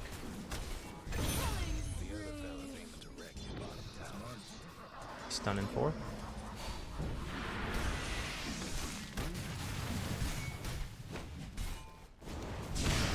Oops. End up overlapping that a bit.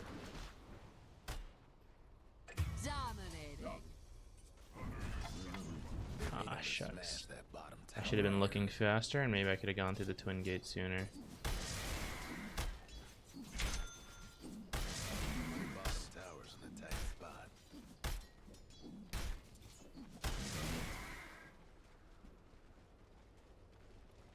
Your bottom tower ain't long for this world.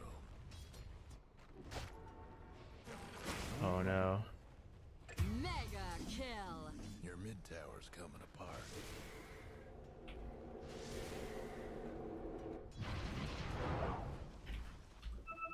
My turn to not get Tower hooked. needs a little help. Yes. They're meaning to smash that bottom tower of yours. Have fun trying to bust down radiant That was really structures. dangerous. Right.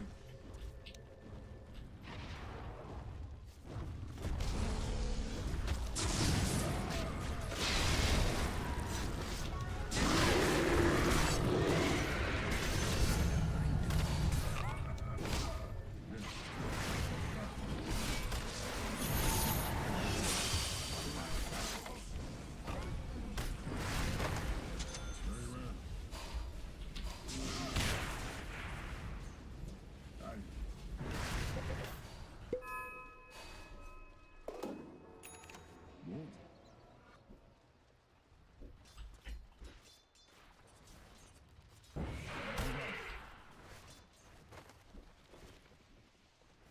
Ja. Aye.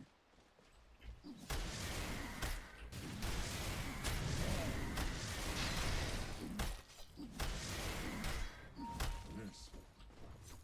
The other fella's aiming direct at the bottom tower.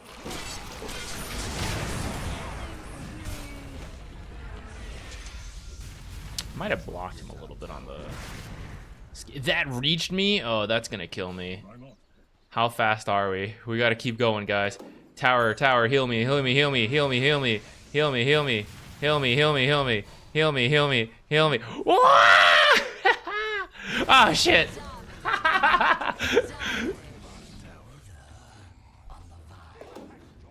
No, I knew I had the wand. I was just trying to heal as much as I could. before using it. I don't know why. Just in case like they cast one more spell that I get like another one. Aw, unlucky on the thing. I'll go shovel.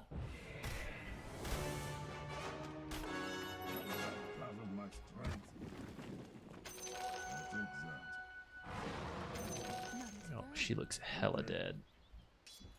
Hella dead.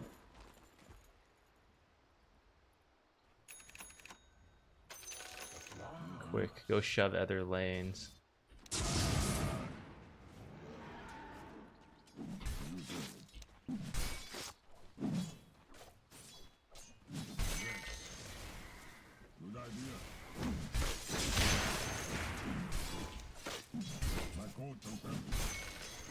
Wow, she got away. Not hella dead. Hella living. I don't know why I did that. On all fronts, that was weird. I walked up the high ground for no reason. I missed the last hit. Let's look for a stack. Oh god. Roche.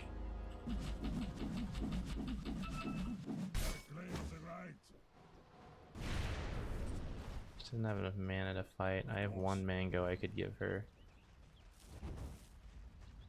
I'll do it. On the way. Of course.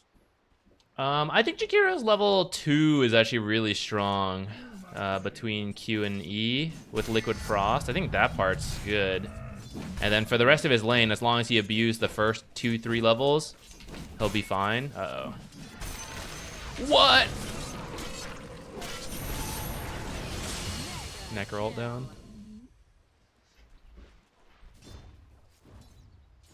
I greeted out on that, what's it called?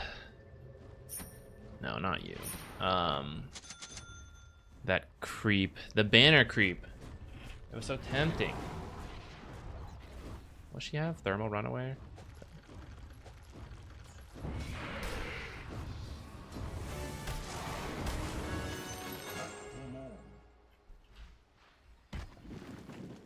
Yes. Forward. Yeah.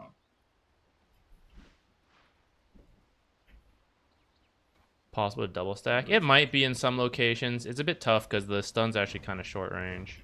Right. Damn. Don't proper. On the way.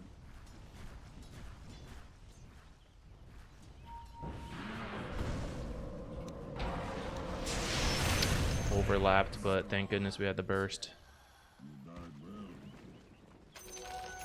My code compels me.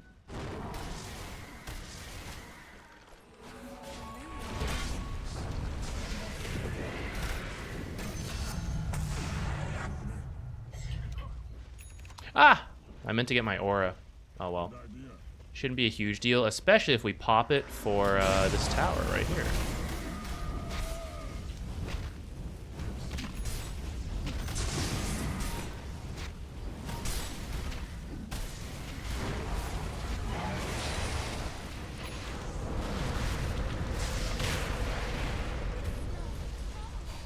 Here's a radiance, damn. Bottom tower. We were not able to take the tower, guys.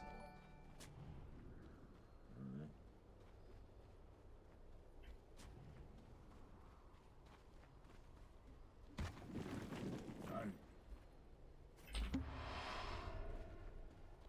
Why not? It's time. Onward. So you say. What are the odds we can kill this Pudge? Good. I was trying to bait it.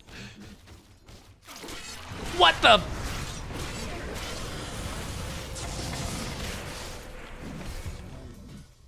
Even with Aether Lens, is that not the longest ult you ever saw? I was checking for like Eye of Vizier. I thought that was so far. Like I knew he had the Aether, so I was like, oh yeah, whatever. But that was crazy, man. All right, that was not the best.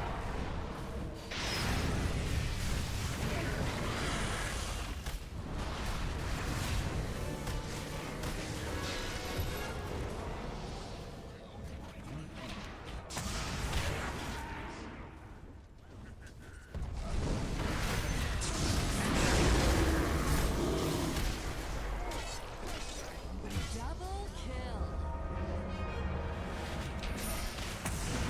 I actually meant to cancel that stun, but it worked out.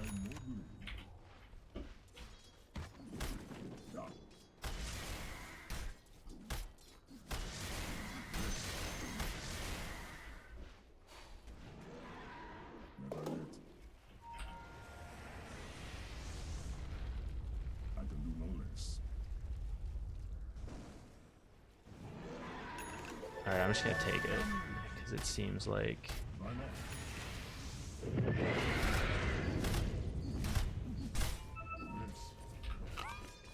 Ah, I meant to use it on him.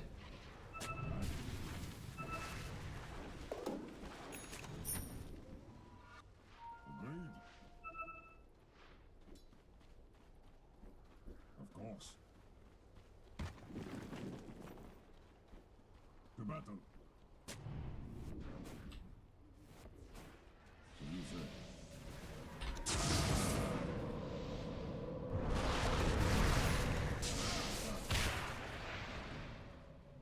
Good idea. Your mid tower needs a little help. I think my shard will be good for Drow. I'm not so sure about Huskar and Necro.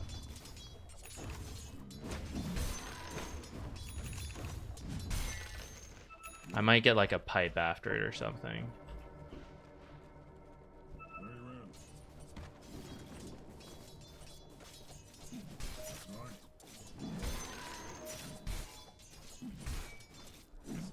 I need to double check how much damage cleave is actually, or my ult is actually giving me, because I think I might want to point and cleave. But you like don't want to skip any of this stuff.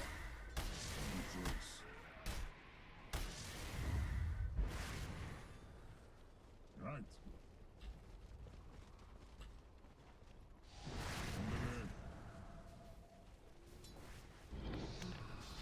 Fall.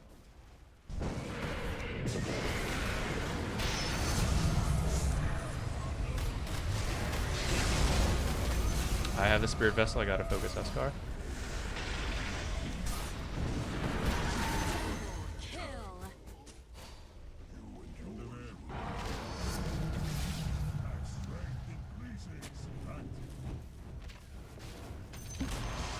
The other fella's lost a mid tower. So you say. Alright, pretty good. That got us a lot of gold towards our, what's it called? Spirit Vessel? Not Spirit Vessel, Shard? Very well.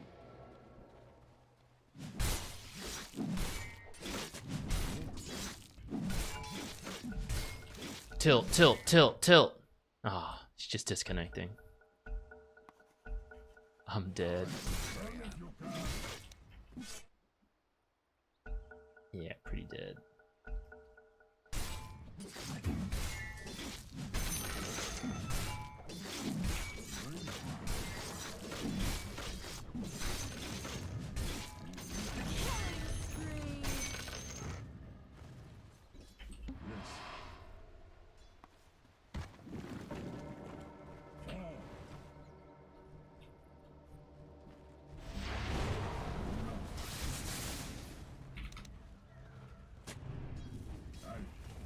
The Dire went and fortified their structures. Why not? That's right. Your mid tower's coming My apart. code compels me. It's only proper.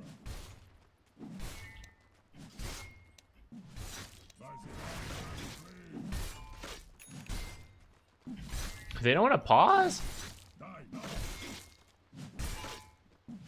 I'm mean, I'm not gonna pause for him, you know, but like, I would wait if his team wants to pause for him. I would do that for them, you know. I'm gonna try maxing cleave before the second point in ult, because I feel like it'll help my farming speed. About time.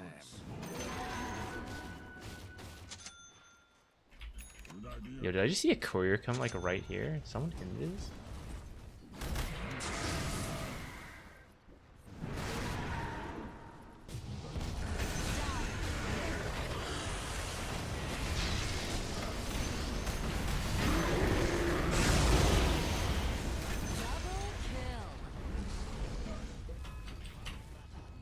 Oh, that's old roast timer, never mind.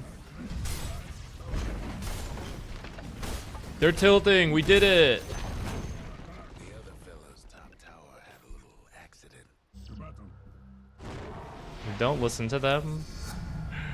It's always fake. Your bottom tower ain't long for this world. The gods are gonna But it's a good sign. Let's keep it up. your bottom tower's in a tight spot.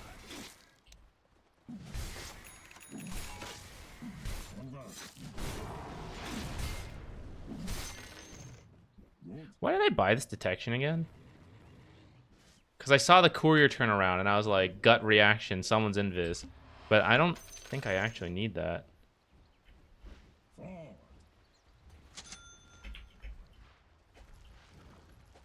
Ooh, scary. It's taking me forever. That was way too long in figuring out items.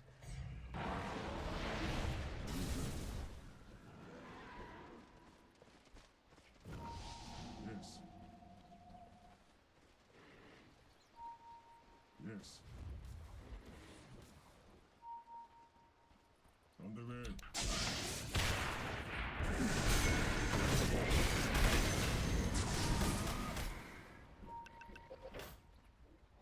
Never yet. To battle. I think Roche was around 12 minutes. I think it could be up. Aye.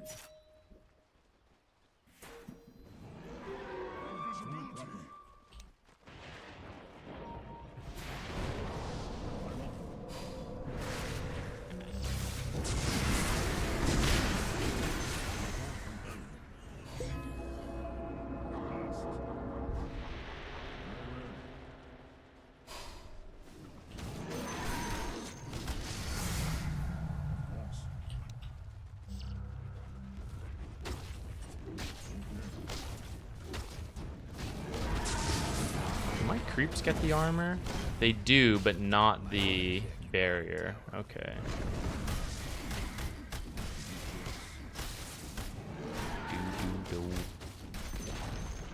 Nothing left of the other fella's mid tower. I'm gonna go check top for Roche. I can do no less. I think that should be our next objective. Good idea. Oh my god, this is so scary.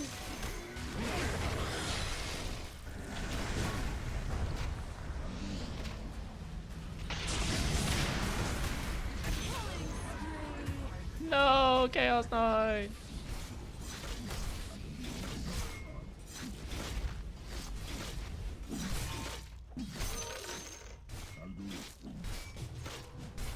I can't believe he went for that next to the Huskar. That's so scary.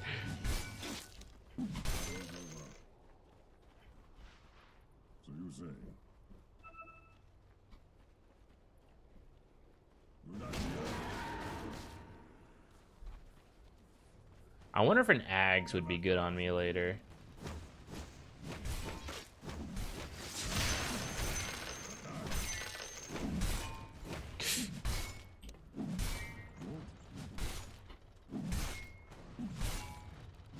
On the way.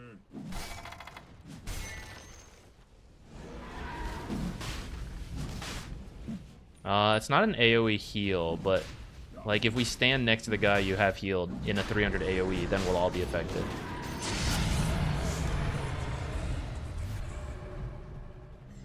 Yeah, it's like a 300 AoE around one guy.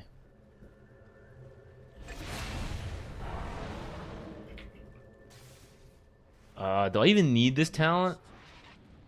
I like that Ursa TP down here and then Lena came here.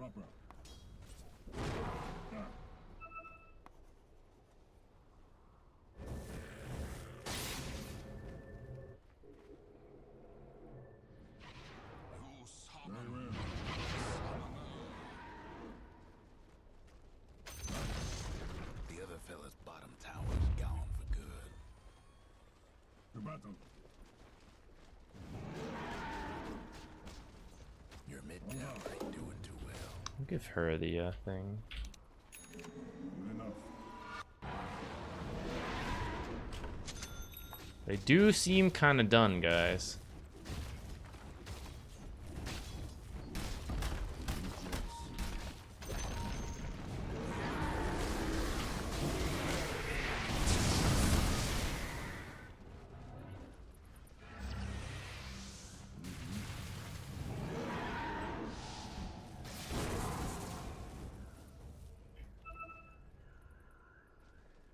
My code compels me.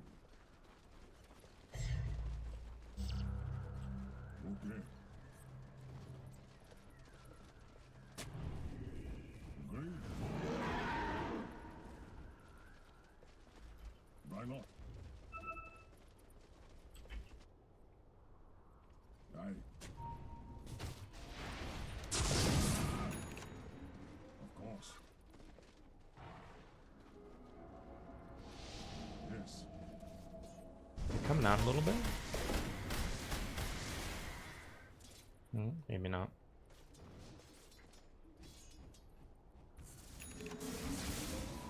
So much for GG ending, playing awfully carefully, don't you think? Good enough. Aye. Good.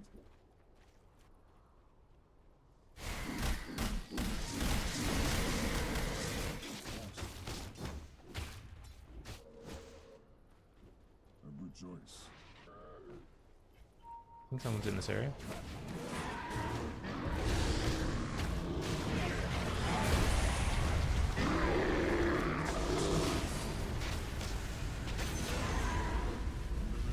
I think I'm gonna burn to Macropyre.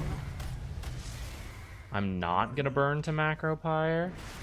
And now, in 12 shovels, I will dig up a salve. Are we ready? 1. Right. Let's go. Rigging the system, guys.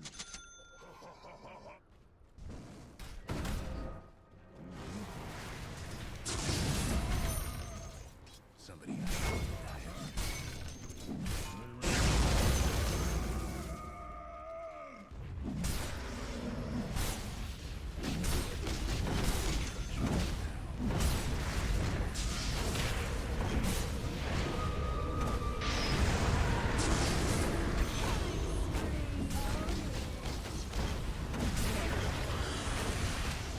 Oh my god, thank you, creep spawn. Even the dire creeps want to help us.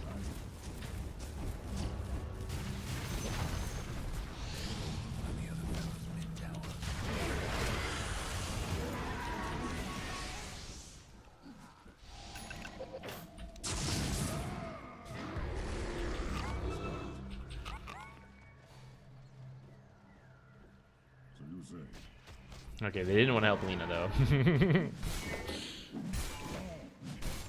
Sometimes it's how it goes.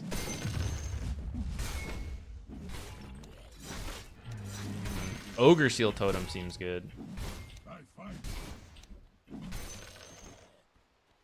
Otherwise, Vindicator's Axe is kind of nifty. Yes. Right.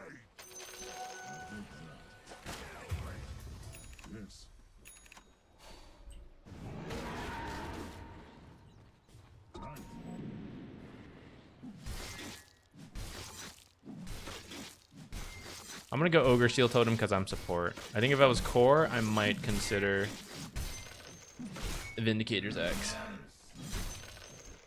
Alright, what should we get next? Boots of Bearing might actually be good versus Jakiro. Oh, Drow has Invis now. Okay.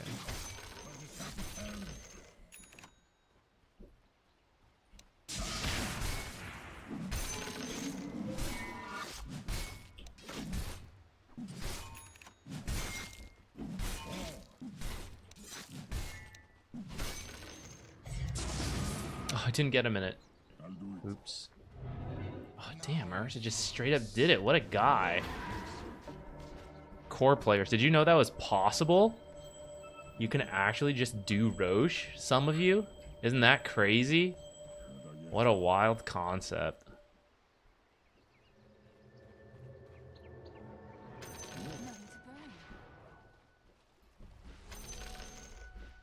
Oops. Yeah. My code compels me. I'm fast.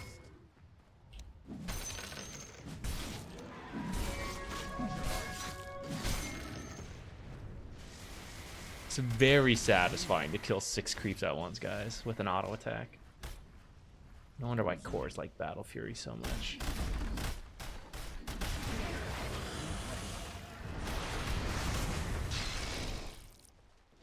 On guard.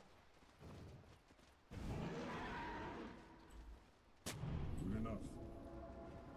Lower level than Warlock? Sad. Aye.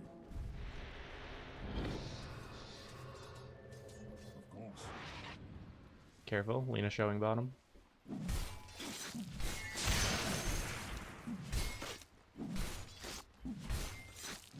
can do all this. Smart. What's the range indicator? Oh boy, do I have a video for you. I'm doing it for the war cry, just so I know when I'm activating it. If I'm getting all the right heroes in it. Because I don't play that much Sven. And I always think Warcry is larger than it is. So I'm using it to help me out here. Yeah, you have to have a Dota Labs feature enabled for it though. But it is free. This feature. So Yes. okay, I'll go hang around Roche Pit.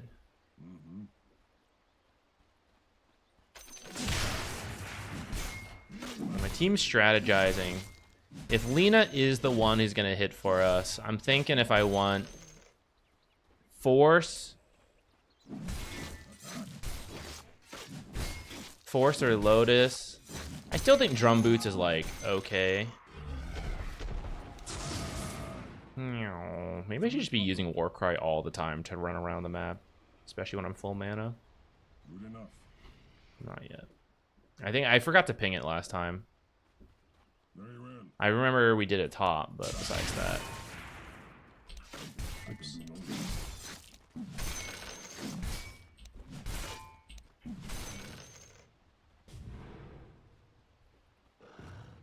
Right.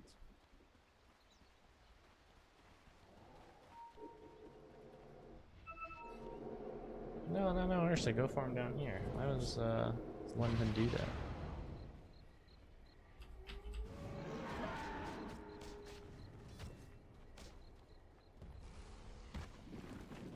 I'll do it. My code Nice. compels me. Agreed. Forward. Dire structures looking for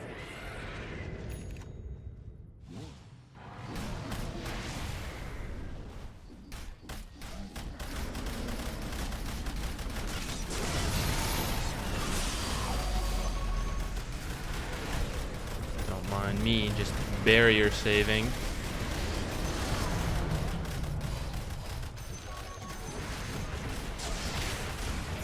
Uh-oh!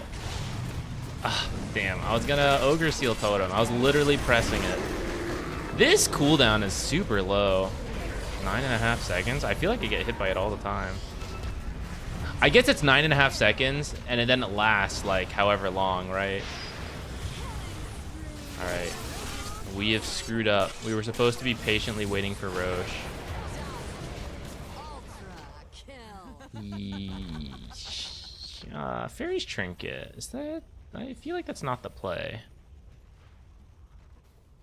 Maybe she forgot. I do that.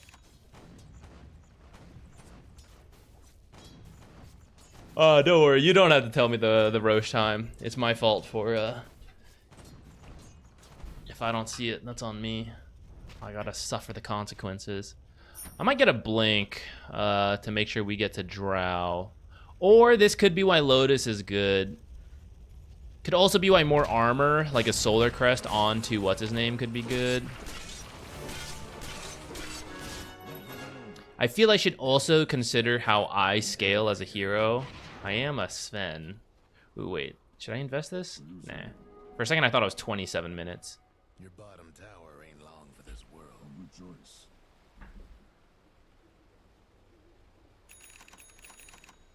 All right, now is the time to dig up a kobold. Might want to check your bottom. Kobold powers, I summon thee! Radiant structures must have been fortified. Good guys.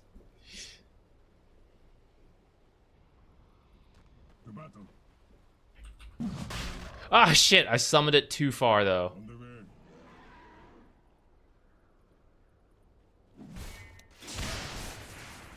On the way.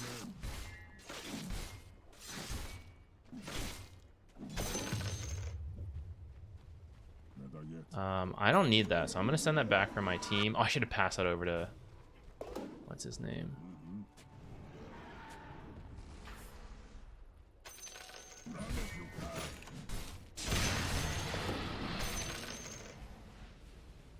Wait, I really do feel like drum boots could be good, though. We have, like, Jakiro slow, Necro slow, Drow slow.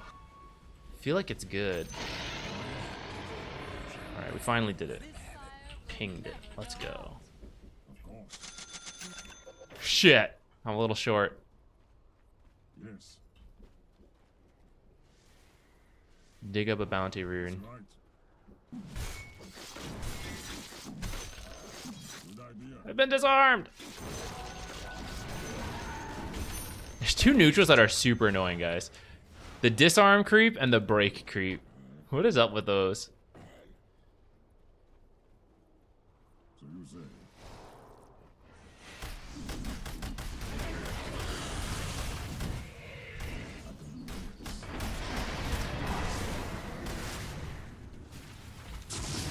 Oh, I didn't get Drow in that. I mean, Lena.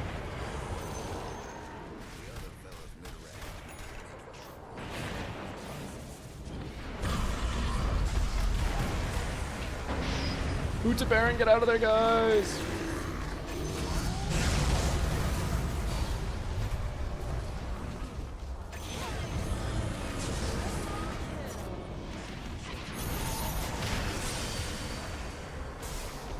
Once again, a little deep.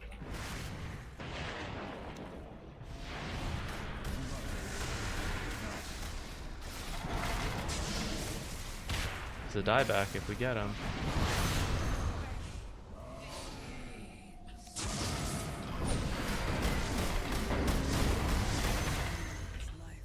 I don't have a voice line, damn.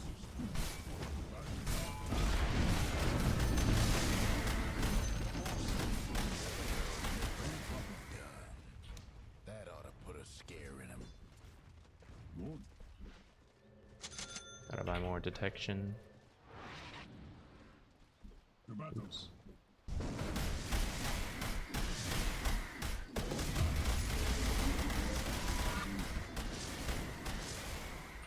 Kobold power, go! Good enough. Okay, we're not core, so maybe just Trickster or Telescope. Telescope doesn't increase the range of this, right? Because that would actually be kind of useful. No, we must protect the Kobold. Get away from him! No! Don't kill my Kobold! Don't kill him! No!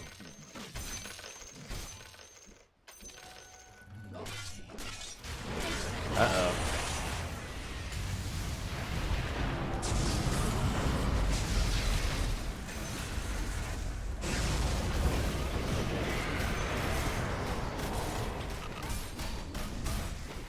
I can't believe she's out. She's out. She's out. Get out. Ah! I was so lucky. I was just moving my stuff around.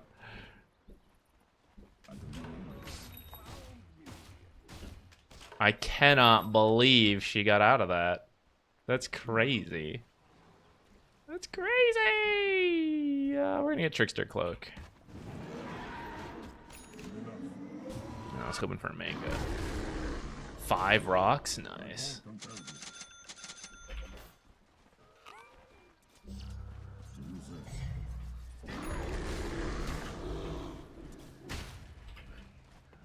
I think just let Lena hit, and if she gets hooked, then drop all the rocks, and we just go.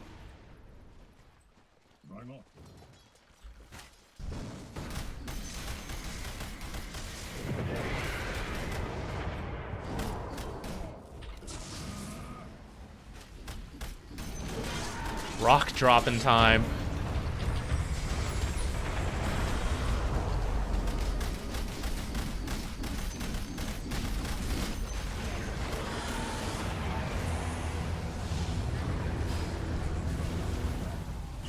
Ooh, these guys are getting obliterated.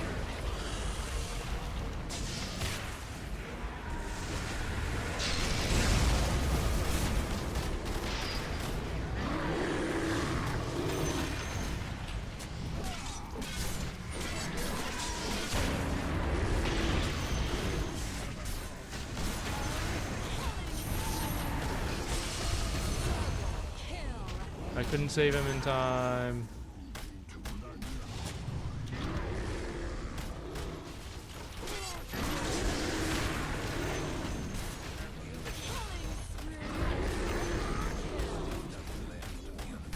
Damn, Enrage lasts forever, guys. Can't believe it got in and out of that so long. All right. That was a much more real game.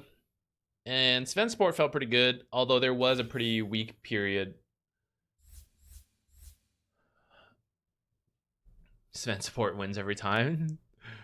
It seems pretty good. I think position 5 is better. It's easier to get through the like kind of awkward lane. Yeah, Ed had a pretty good team. I was pretty happy with that. Everyone was pretty positive. Actually, I don't think Lena said anything, but whatever. Yeah, we were losing like every lane. Maybe top was the closest, and that was a pretty tough lane, all things considered. And mid got kind of rocked, apparently. I didn't realize it was that bad. Bottom went better than expected. And we struggled. But we had like a pretty good recovery. Once we get the items and we start reaching that late game, Sven Support just spamming aura and stuns feels kind of nice. I feel like the early game is definitely the most awkward, depending on the matchups. There are better heroes at like just having generally good lanes than Sven, but if you have an aggressive partner, or that's why I think position 5 is going to be better, because it's easier to do like stack small camp, block hard pull, that kind of thing. Picking Sven to then like creep drag feels weird, but I guess you're fast, and I guess you could do it as position 4 if the lane was weird. Mana boots, yay or nay? You do have a little bit of mana problems at the start, but I feel like after a couple levels, it's not that big of a deal.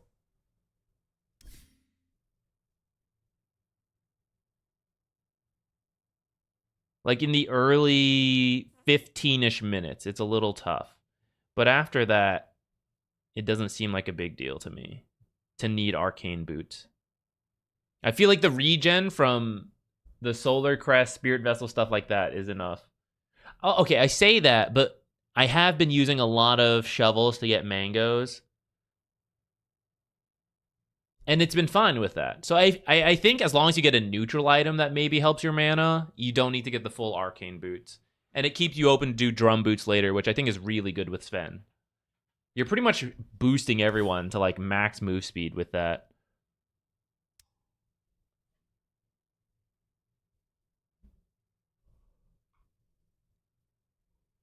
Oh, excuse me.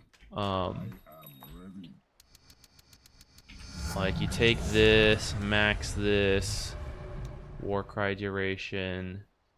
Who's a slow hero? Yeah, perfect. Actually, Nature's very slow. Warcry already puts him at like 368. Drums. Like even a slow hero like... Oh wait, oops. You're not supposed to have the drums. I'm supposed to have the drums.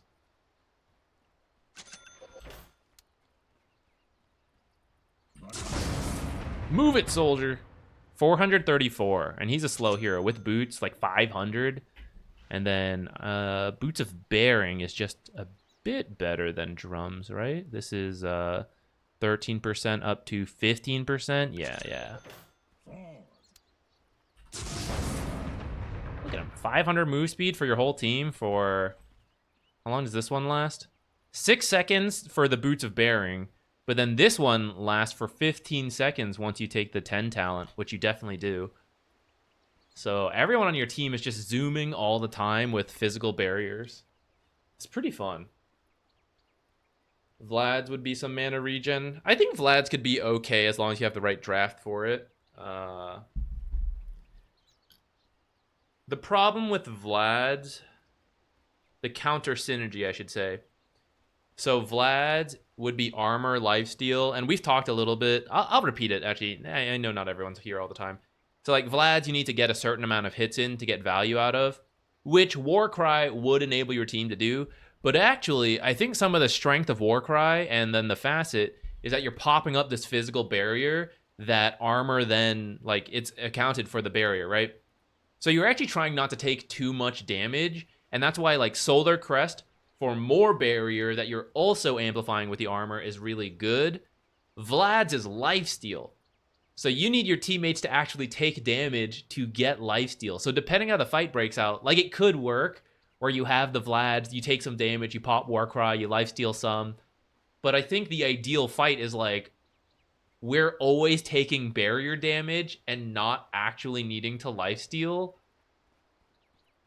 And that's where I think the others shine a little bit more, like the Solar Crest and Drum Boots compared to Vlad's.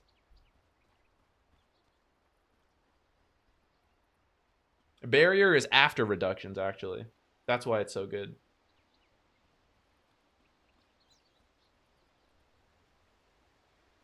Yeah, you don't need to go straight Boots of Bearing if you get drums early, but I was in that late game scenario, and I think the upgrade of Boots of Bearing is good. Like, I think that's the difference, is if it's just casually good, then you can just leave it at drums for a while until the late game, and then you finish your brown boots into tranquils and then the drum boots. But I was getting it for the Drow slow, Necro slow, Pudge slow, Jakiro slow. There was just a whole shitload of slows. Yeah, Vlad's isn't that popular, but I do think there are drafts where it's good, especially if you have like a sick negative armor strat going. All right, let's switch over to replay analyses, guys. Give me a second to get it all open. I'm glad we got to get in several Sven Support games.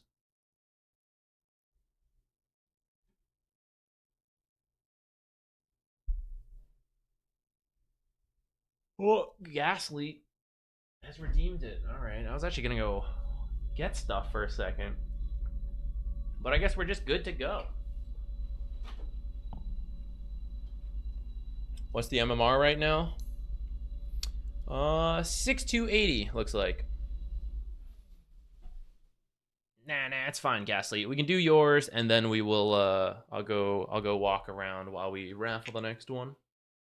Let's try not to take too long per each replay, so we can get through a whole chunk of them, since it'll be a little bit till we do this again. Maybe like 10 to 15 minutes. You know, focused replays. Let's do it.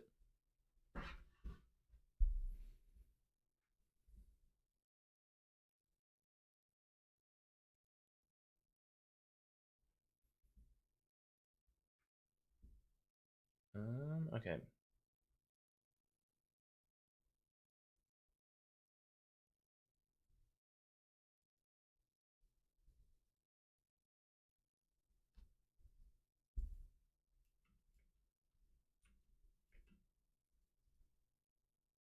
Ghastly. Focused replays, that's a lie. Okay, listen here. Listen here, Joy K. I won't stand for such slander. The mentality is to focus. You're right though, the reality might not make it, but we're gonna try. We're gonna try, and that's the important part. I'm doing my best. All right, let me see. I'd like to watch from 20 minutes onwards. Give some inputs on mid to late games, and I'm very bad at these stages because too many item decisions. Okay. Very noob. Just 100 games. Okay. If you're pretty new, you honestly, like,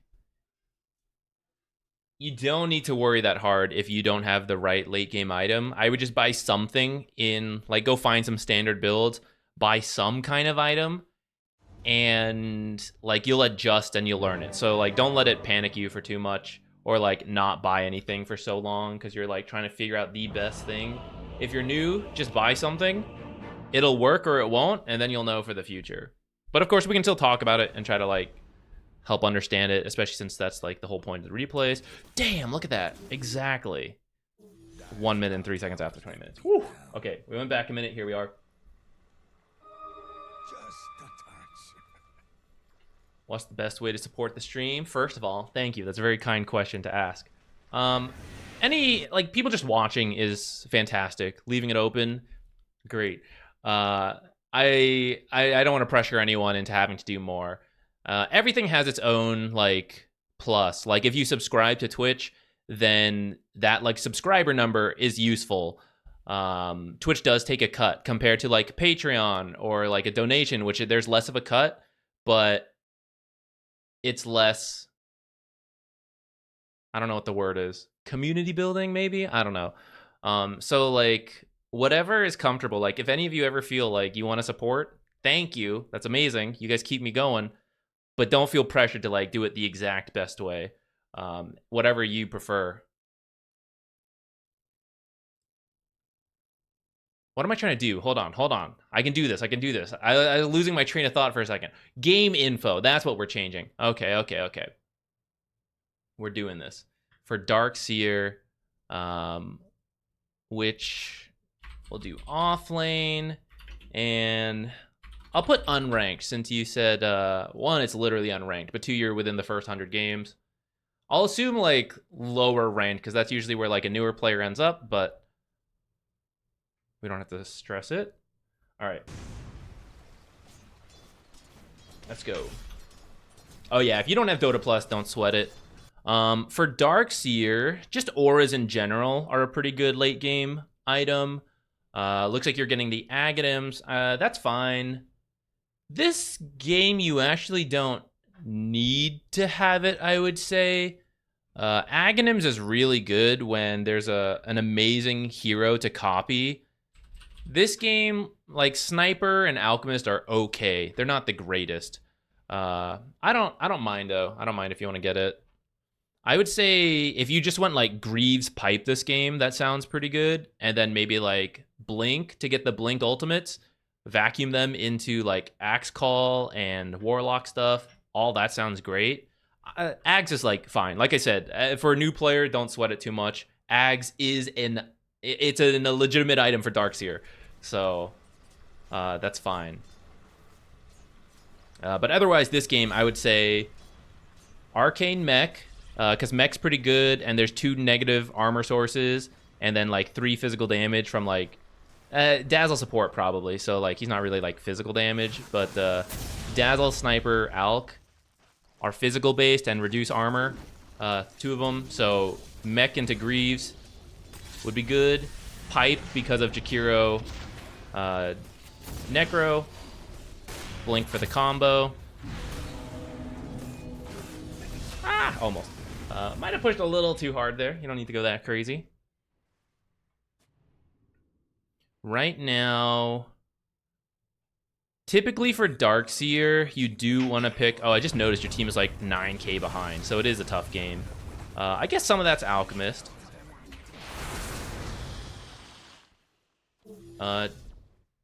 Darkseer is a little awkward because he does kind of... He wants to get auras and, like, make his team strong, but for like a newer player, that can be hard to do, like, to get other players to do so. But there does tend to be a lot of fighting in lower ranked games, so maybe it's not that hard to organize.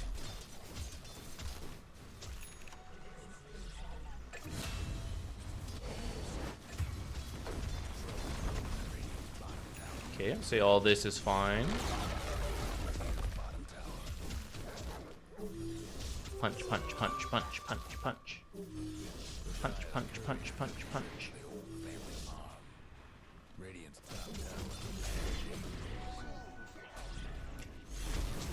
The bracer might actually be better. Especially because you're about to hit 25 minutes, so they'll double in value. The bracer might be better than the point booster. Point booster over wand, I think.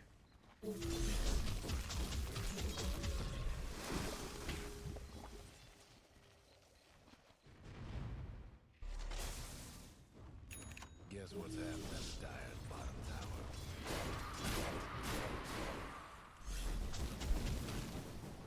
Yeah, since we started watching, you're mostly still in farm mode, which sort of against what the mech pipe build will do. But you would kind of be in farm mode till you get the auras, and then you would want to fight more, or like have the supports come over. A little preemptive on the wall.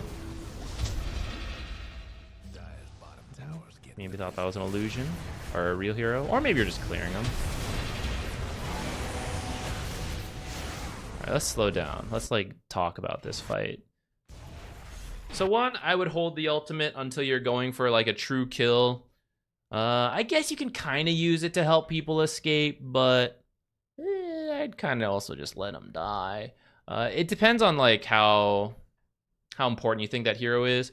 But also, this game, I don't know if you know how far behind you are, but the more behind you are on Darkseer, the more your ultimate is kind of a lifeline of like, if I get a good ult combo, I will use the enemy team's strength against them. So it's kind of important to keep it. And then, for example, this could be maybe a vacuum wall right here. You are trying to focus the dazzle. I think that's good. You need a good illusion in these fights, so Alchemist or Sniper could also be your focus.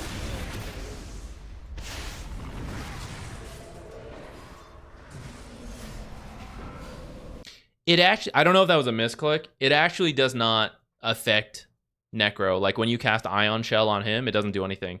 So use it on yourself, use it on allies, creeps, those are all good. Maybe you were trying to click Axe and it just like misclicked there.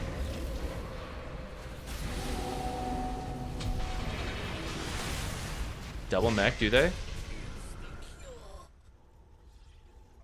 No, there's no double mech yet. Dazzle has the other mech. Dazzle on the enemy team, so they're fine for now. It's not too late for someone on his team to get another mech. I'm not saying it won't happen. It hasn't happened yet. Alright, fight overall pretty good, and you're gonna push up. That's also good. When your team, so make sure you guys push, that's important. But if you have this many heroes here, like the Warlock Golem creeps coming in, this tower's like a fraction of a health left, go ahead and like leave first, you know, come over here, start farming stuff on the enemy's half of the map if you can while they're dead. As long as you feel safe to do so. Like if the remaining heroes are really scary, then maybe you do need to stay with your team. Okay, looks like he's actually gonna try for 2 towers in a row, and it's pretty close. I think I saw you use an Ion Shell on a creep that died very shortly after. At this stage of the game, creeps die really quickly, so it's worth it more often to just use it on yourself or heroes. You can use Ion Shell on your creeps if you're just trying to like push a lane and you're not going to be there. Like you want to like drop it on one of these creeps and then just leave, that's fine.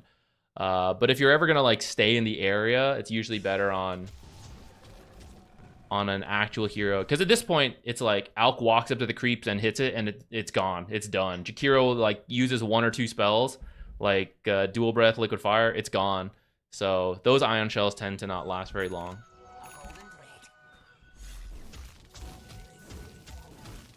Pressing buttons, fights, yeah, don't worry.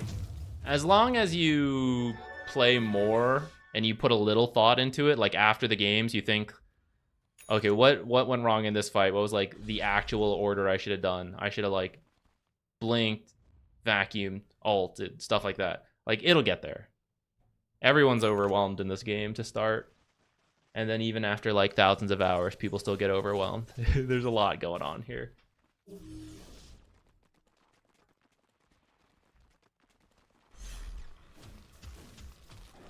All right, you did get your blink.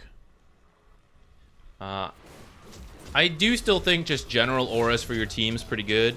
Greaves and Pipe, but you would just change the order. The issue with Aghanims too early, like it has to be a really good Aghanims game or illusion copying game. And you do get a stun, so like that part's cool. But enemies are weaker at the start, so their illusions are weaker. Greaves, mech, all of that. There's like a certain flat value to those because there's a burst heal, right? So usually getting those at the start where 300 heal is relatively, you know, like 20% extra health, for example.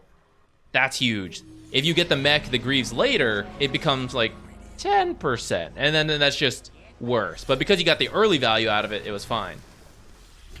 So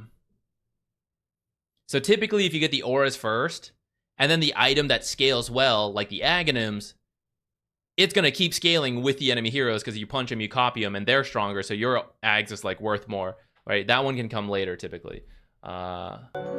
Just a small note here. Yo, Marana and the Diamonds, what is up? Welcome everybody in the raid. We're doing replay analyses, so if you feel like hanging around and you want to join the raffle, feel free. I'm Zach, by the way. I forgot to say that part. Welcome. Thank you for the raid. How you doing? This, I was just going to come back and point this real quick. This is like mostly fine, but if you ever want your Ion Shell to last the longest, rather than put it on anyone in the front, because Ion Shell actually has like a decent AoE, 340. The range creeps are obviously too far back, but sometimes you can tell which melee creep is probably going to be in the back. Like, for example, say one of these two. This one took some damage, but he's still going to be in the back, and he's not going to be the focus of the other creeps. So you see how this one is actually getting hit by other creeps. So this one is more likely to die. Sometimes it depends how the creeps walk forward. But you see like these guys in the back that we highlighted, they're actually not being focused by anything. So the Ion Shell is most likely to live until an enemy hero comes and just like kills them. But if you're ever like pushing a side lane, for example, don't put the Ion Shell on this front creep. Put it on the second or third creep, because these two are less likely to get focused than this creep. You could put it on like the very back creeps, but it does sometimes just mean like they're actually way to the side and they take too long to get the Ion Shell going. Sorry, hang on before joining the raffle. We got to finish this one and then we'll start the new raffle. My bad. Misinformation right there. Confusing instructions. My apologies.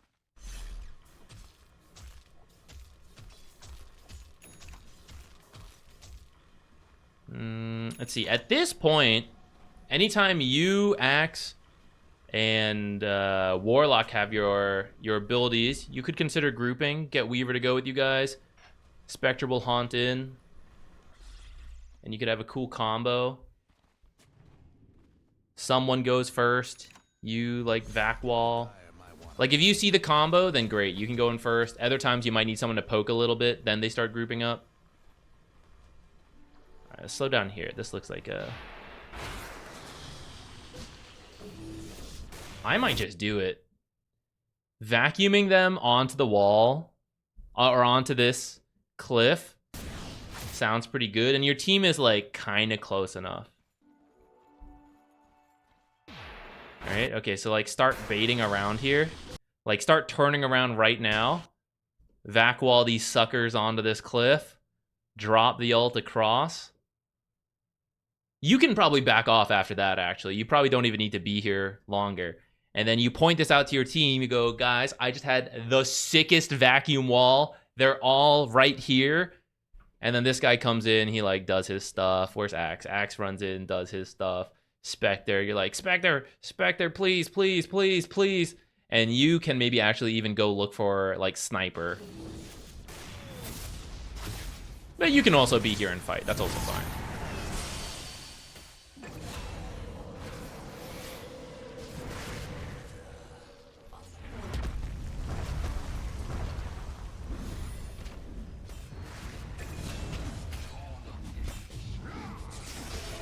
Waiting a little bit.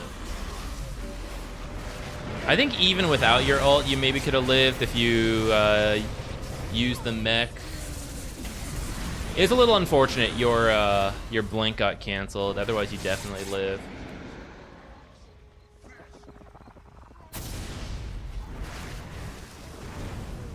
Yeah, so that fight could have gone a little bit better.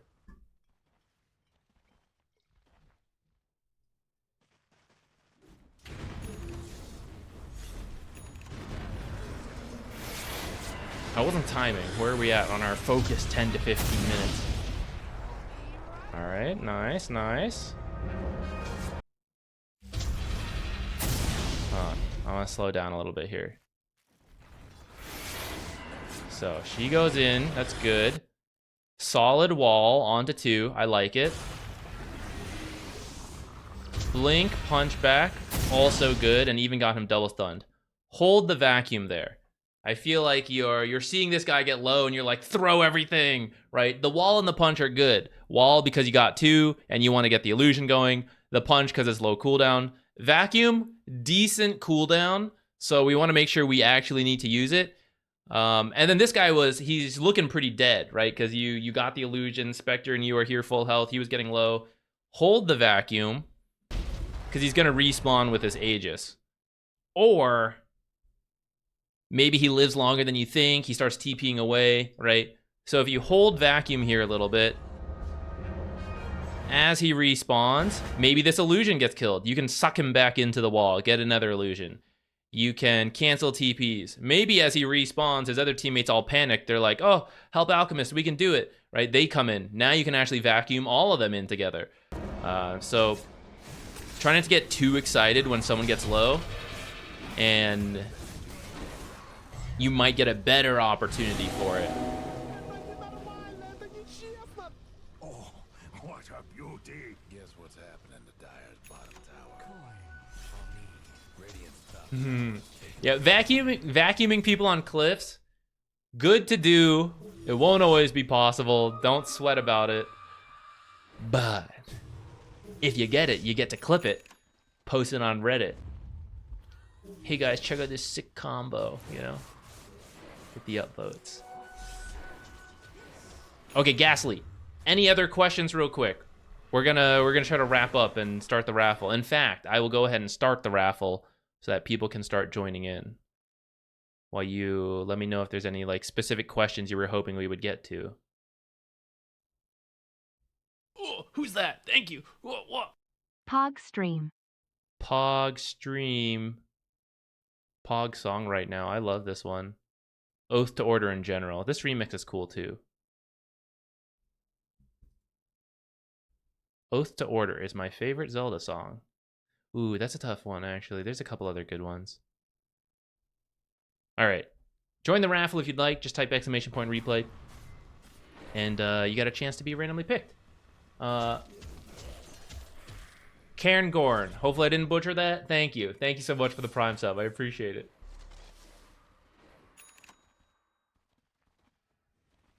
Maybe see like one more late game fight. That sounds good to me. Let's jump like a little bit further. Let's go see if we can find like one major fight. It looks like a very even game, and so it does look like with the amount of time left, maybe one major fight's about to decide the rest of this. Got Aegis. That sounds pretty good to me. You went straight overwhelming Blink. This is, I think you're like leaning into the innate ability. Don't worry about it that much. Blink should be like one of the last things you upgrade. You still have like 2 bracers and a wand. Go ahead and spend this like over 3,000 to upgrade the Blink, right? Yeah, because it's the Reaver alone's almost 3,000, and then this one's expensive. So you could have like 2 different items replacing your bracers or your wands. In this game, excuse me, BKB, the pipe we talked about earlier, Shiva's could be really good. A lot of heal reduction versus Necro, Alchemist, even Dazzle heal actually. What else? Shiva's I think is my number one. Lotus is pretty good. You'll see like scythes from Darkseers. Yeah, one of those should be good. I won't overload you with options because you already mentioned like kind of feeling that way. But as a general rule, overwhelming blink or any blink upgrade can be one of the last items you ever get. The dire best do something about that bottom. Oh yeah, I have colorblind mode on because I prefer the red versus blue color scheme versus red versus green.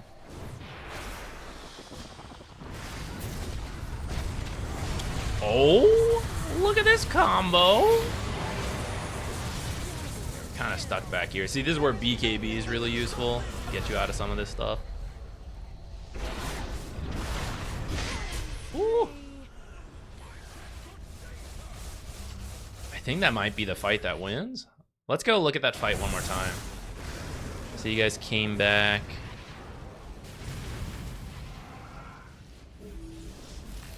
All right, you kind of surging. Okay, you're kind of like walking in the front. You want to actually be a little bit more careful because you want like the big combo, right? So this kind of works because they like got baited on you, but that's where if you want to be the bait, you want more survivability items so that you're more likely to survive.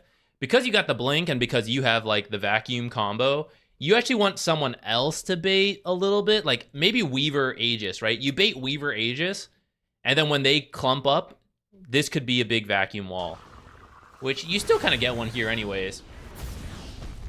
Get stunned so you actually don't get the vacuum, you just get the wall, but good enough. But rather than be like on point, you kind of want to be a little further back and let someone else look at it. It goes for 8 more minutes. But how? You just go through back door, you go for the win. Okay, this part's a little sketch, yeah. They're very close to respawning. Okay, you blink and punch someone. Dazzle's not a bad kill to get, but you have your vacuum wall combo available, so you should be a little more conservative with your positioning. So, for example, here, rather than you be the guy who goes on the Dazzle, this is going to make it harder for you to get the big blink vacuum wall. Though maybe you still could. You could grab this Alk and the Dazzle right here with the vacuum wall.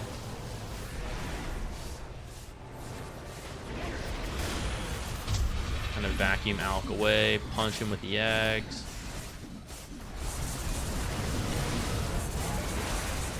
And then you guys actually ended up clumping for this.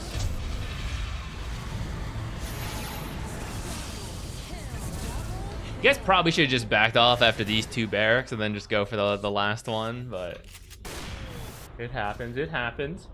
Dire's mid tower is nothing. We almost throw twice. That means you won in the end, though. Whew. All right, guys. Anyone else want to join the raffle? Type !replay.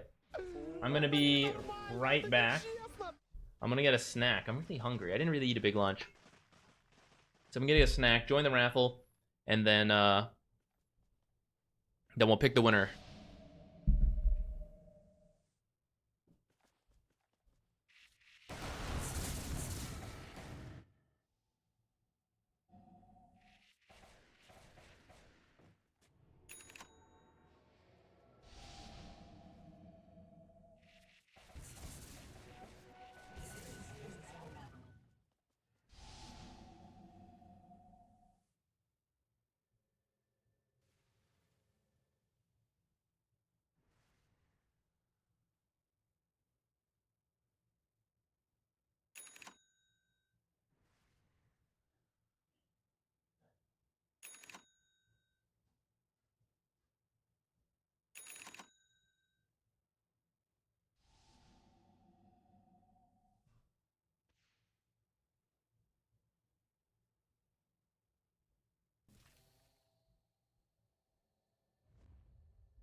I'm here. They're getting him. Look at him go.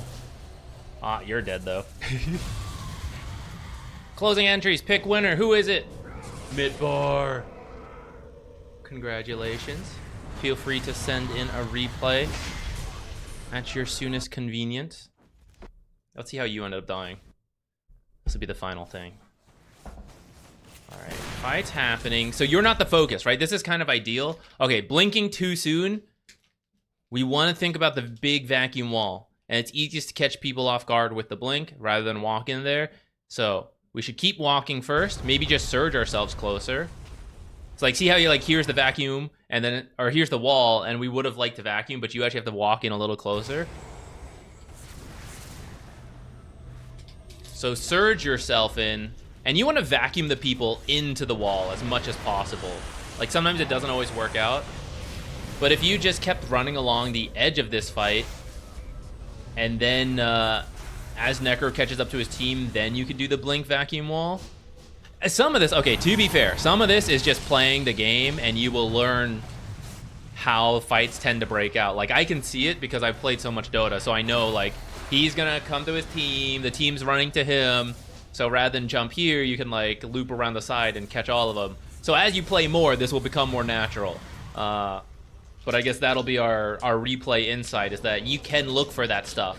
For the big wombo heroes who want the big AoE combo things, you want to learn how to read a team fight and know when your best chance of getting a group call is or is not going to happen.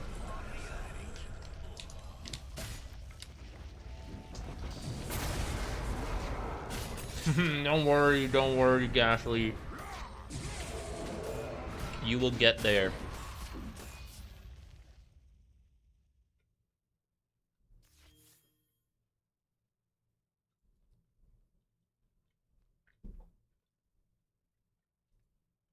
A PA game.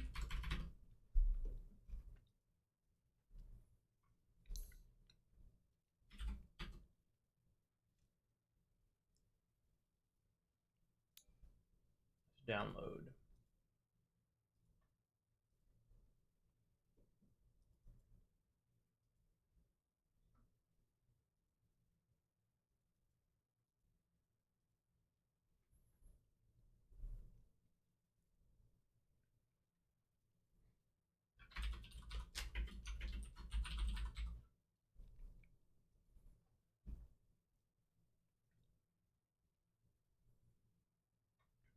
Okay, trying to get better at the hard carry. Consider my laning to be okayish, but have difficulty in later game fights. Okay, we can take a look. Arch Crusader, what's up? My ego would get knocked down hard. I mean, I try not to be too harsh. It's all in the spirit of learning and improving, right? Okay, sometimes some of the Twitch chatters are a little harsh, but in general, I think most people here are pretty chill, and we'll give a talking and a finger wag to anyone being too rude, because it's about improving. Everybody gets set.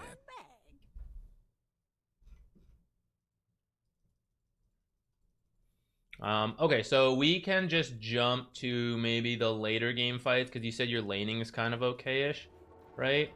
Actually, there's a couple things I can already think of that I want to look for. I'm gonna go look at the net worth graph. But before even checking it, I'll tell you what I would look for so that you can do it for yourselves. For any other carry players who didn't like win the raffle, you want to do this. For carry, one, look at the laning stage. How well did it go? How well could it have gone? Try to like come up with that idea. Second, most carries build for some type of farming item. So, how soon is that farming item? That's usually more of like a function of how well your lane went. But once you actually got the farming item, how much farming did you do? Or did you get sucked into fighting too much? Right? It's like, I bought the farming item, now we fight. Like, that doesn't make sense. So that's usually something you can all tell by the net worth graph. And then the later fights you kind of have to dig a little deeper into. But let's see, player net worths. So at 10 minutes, you're 3.6, That's about the range for a lot of the players. So this goes along with it being like unranked. And there's definitely some improvements to be had with the laning stage, but I'm not going to worry about it too much. And let's see where you got your Battle Fury. So it is a little bit of a late Battle Fury. That'll be like working on the laning stage. It does look like after you got your Battle Fury, though, you actually hit the BKB at a pretty good timing. So maybe you got some kills there, or maybe you really did buckle up and focus on some farming.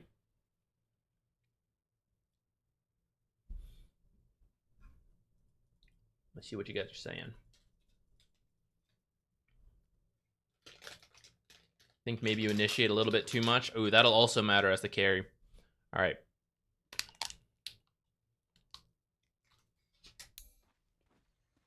Now let's jump ahead since you mentioned late game fights. Let's go with the maybe mid game here.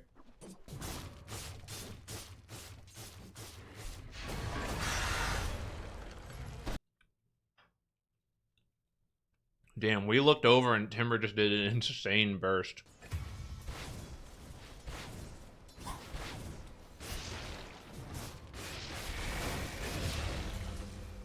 All right, let's go. Easy. I don't even know. Is this a core AA? He's got an Aghanims. Easy core AA kill. No, PA is considered towards the lower end, I would say. But for a pub game, it's kind of whatever. Right now, the Dire might want to mine their top tower. Radiant's toughened up their structure. Radiant's mid tower's coming apart. Towers in trouble. Dire's top tower's getting This should make my life easier.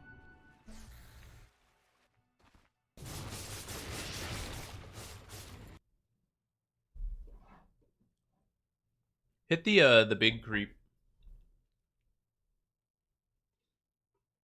The cleave does the cone, right? 40% damage against creeps. Wait, is that really so? Oh, I don't remember the cleave being the part that's different, but I guess it is. Anyways, your main target takes the most damage, and then the other targets take reduced damage. So focus whoever, like, when you're farming jungle camps, hit the strongest creep typically, and the cleave will finish off the other small creeps in the process of killing off the biggest creep. I'm going to highlight something for you that will be difficult to work on, but it's a great habit to build as part of becoming a better carry. But it's hard because if you're working on becoming a better carry, you're not a comfortable carry player, which means this is something that probably slips through the cracks. But I noticed while you were farming top, you might be looking at the mini-map to see like this stuff going on, but I didn't see you actually like move your camera over. Like I moved the camera over to look. If you don't gather the information of what's happening in the team fight, you won't know like, should I show up and I could get free kills? But that's also going to apply in the late game team fights because you don't know what's happening. You don't know that Dazzle already used Grave and Necrophos already used Ult. And now your like decision making's not correct. Like even though you know the fight's going on, you don't know what's being used. So it's a really good habit to build to like try to keep an eye on the fights. That's gonna help you understand like how to approach that late game team fight. But I know that's really tough. Like I struggle a lot with it when I play core and I'm like immortal, right? But I'm like, I've never played this hero. How do I last hit? And I like can't even focus on the map awareness. But something to keep in mind to work on. All right, we got destroyed by that.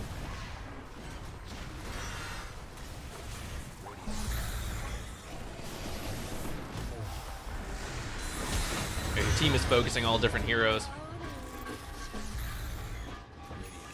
Camera's probably one of my worst areas. Well, then that might actually be it, right? We might have identified the core problem.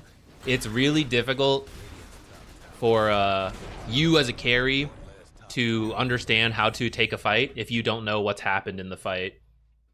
This is why, actually, if you watch the POV of like a pro player, it's very jerky, right? It's constantly like up, back, right? It's a little disorienting. But it's like part of it, right? They're keeping track of like everything going on and what they need to be worried about. But of course we can do a reduced version, so let's keep speeding up. Let's go find more big team fights. So we do want to be careful. Everyone's missing. All right, so some people start to show over here. So this is pretty risky. Even though you are using blur, you know the heroes are over here. And in fact, you can't quite see it on the minimap, but it actually looks like a bunch of heroes are here. Okay, yeah, they're all showing up now. Never mind. That might have actually just been a replay bug. They're all showing up now, but you saw like 1 or 2 of them make their way down here. So like moving into that with blur, kind of scary. You should probably just like, if you want to fight, then you're gonna have to walk out of here. But if you're just totally avoiding them for now, just straight TP away and start moving somewhere else. Tell your team you have no interest in fighting. Fortunately, it looks like you might be able to dodge around, or the team can set up to fight, which just kind of looks like what you guys are doing. I don't know if you are really strong enough to do this, but it's not like you guys know the net worth difference at this point. Oh yeah, go get that that AA. It worked before. Do it again. Get him, get him, get him. Okay, never mind. Your team's dead. Let's get out of here.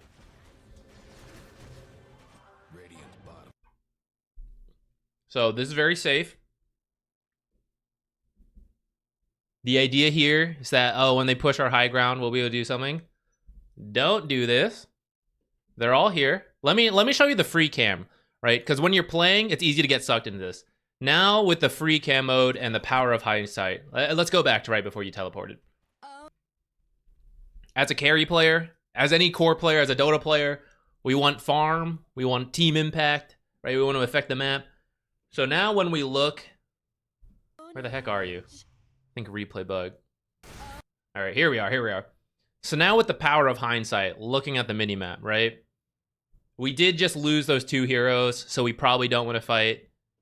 You end up TPing back because you're thinking about like defending your high ground, which if you have to, it would be great to TP. But you didn't have to TP now. In fact, there's a lot of other things you could do. So, for example, I know they're all here. So, if I want to stop this push and I can't fight them, if they don't have creeps, they probably won't push. So, you can actually walk over this way knowing that creeps are going to be coming down the lane, right? Even if you don't know the exact position of them, just like walk down the lane with blur if you still have it going, which maybe you do, it might be a bug, I don't know. And you just kill this creep wave, and you just bought your team 30 seconds because the next one is all the way over here. So once these creeps die to the tower, they can't push any further, even if the entire rest of your team is dead. Actually, they might, it depends on the state of the game, but 26 minutes, they probably can't, right? Maybe that's too scary. Come over through the twin gate. Pop through the twin gate, you can go farm jungle camps, you can go farm these lanes, and you can pressure the enemy because there's a big creep wave up here. So if you push this in, then maybe some people are going to be baited to leave. PL's going to leave. Witch Doctor's going to leave. And now you have heroes respawning. Now maybe you can take a team fight. 5 versus 3 down here. And even if that doesn't happen and they continue to push 5 into here and you decide you're needed, you can still just end up TPing back here the same way, right? So it's really good to think about this. When you're a newer player, it's a little counterintuitive, but it's a great tool to add of just like, you don't have to push the lane like wherever the creeps meet, right? You can just cut it back here. You can like go to other parts. That's a really good way to keep getting gold and force the enemy to split up. Let's see what happens here. You're probably just not going to do anything, right? Or you TP and now you're just going to like go walk to creeps. And now you can't go back, right? So now you feel restricted. You're like, oh, I have to be here in case there's a fight.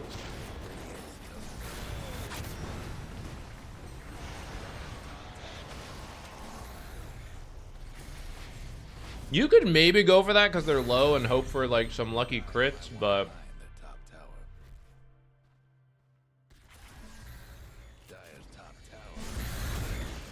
yeah, so see this whole time we're just like very awkward. This is where you combo what we talked about earlier. You walk away to farm and you work on your camera movement to see how the fight's going, to see when you should teleport in.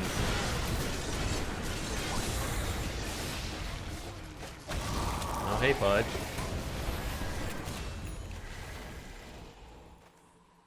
my nightmare zone.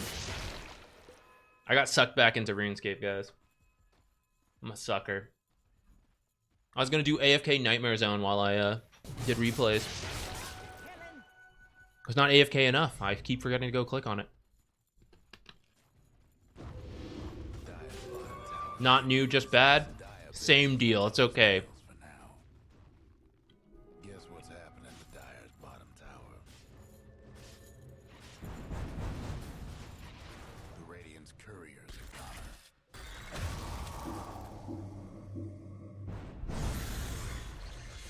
You're doing that right now. I swear. I know I'm not being killed in Nightmare Zone. I think I'm just not clicking enough, so it AFKs me. Maybe I need to set up the RuneLight plugin that'll like pop up the reminder. I'm wasting money, man. It's like 22,000 every time to set it up, which is not the biggest deal, but like, you know, I'm just gonna throw it away all the time. What's the point? Trouble brewing at Radiant's bottom tower.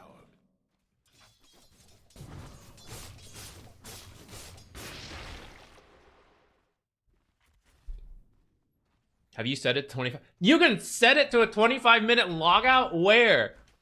Hang on, this is very important to me. Where is this? Is it under settings?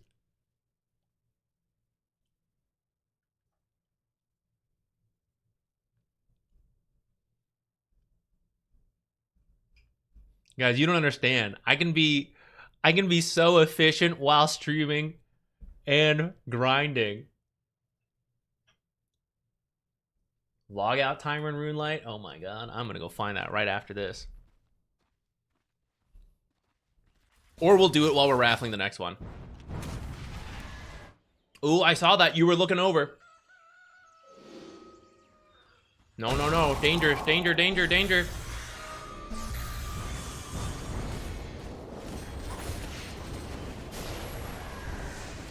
You could pop BKB to live.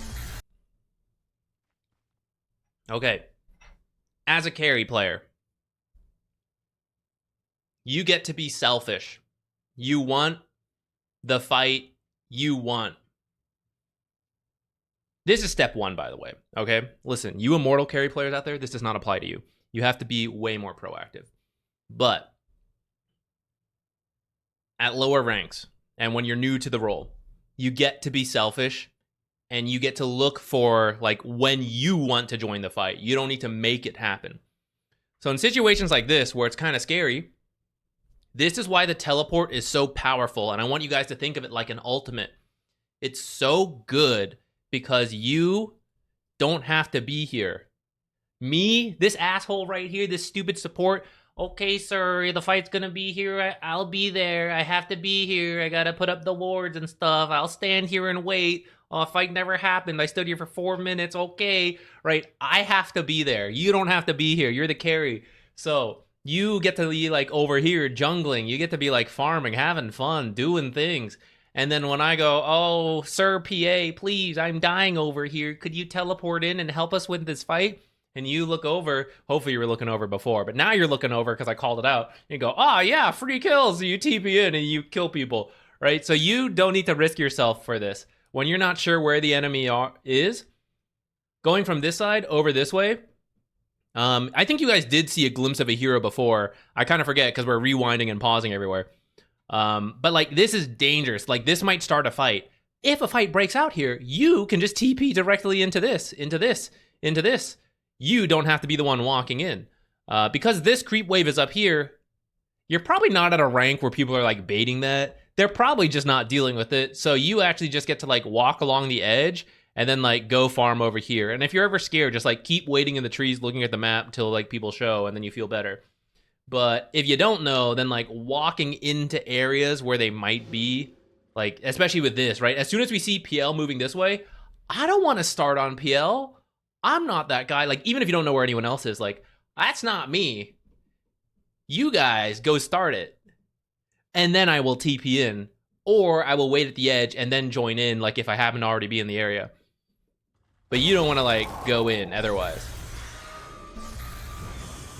Oh, the team baited you? Oh, okay, okay. Yeah, sorry, Nightmare Zone's old school RuneScape. It's like the super AFK training for anyone who has not been sucked into this game. You just sit around doing nothing. You have to click like once every 5 minutes.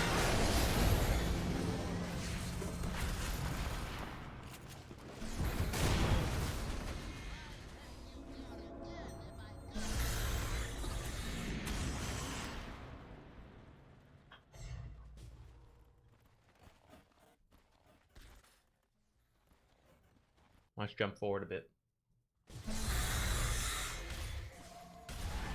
TP as an ult is an interesting concept. Yeah.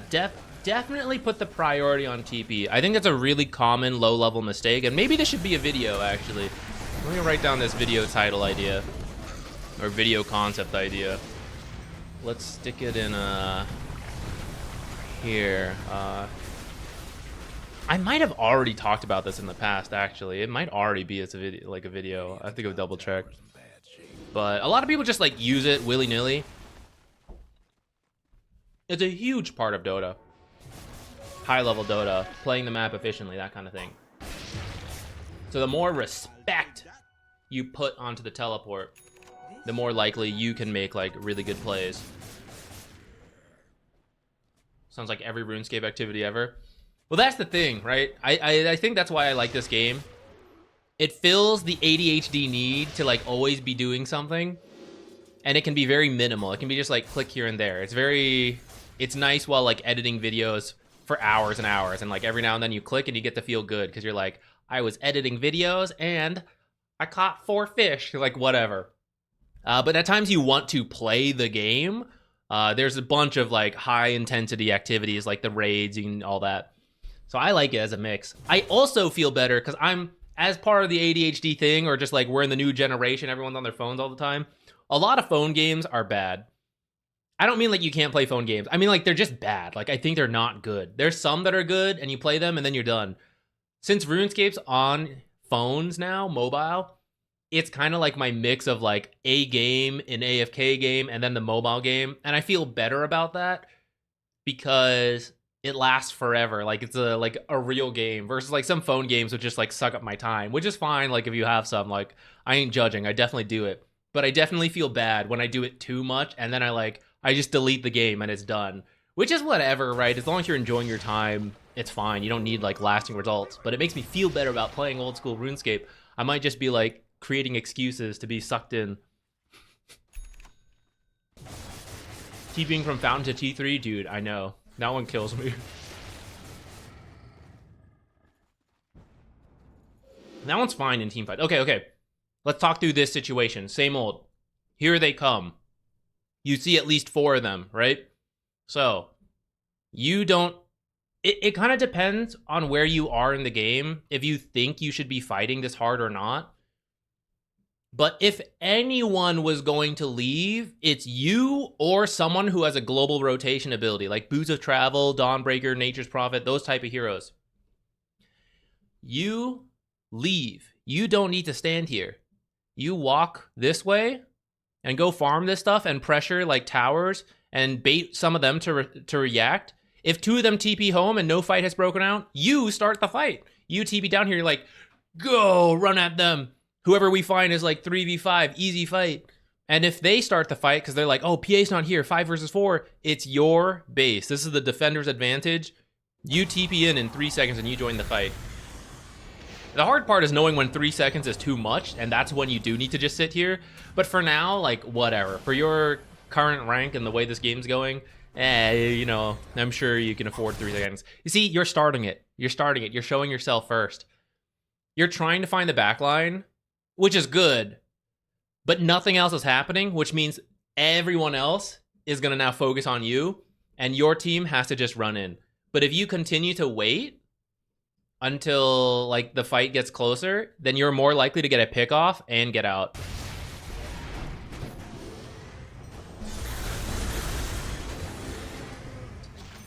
Patience.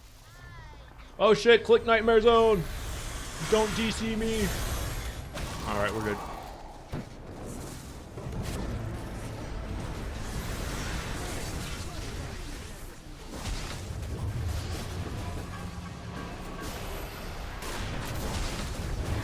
That was scary. Almost die back.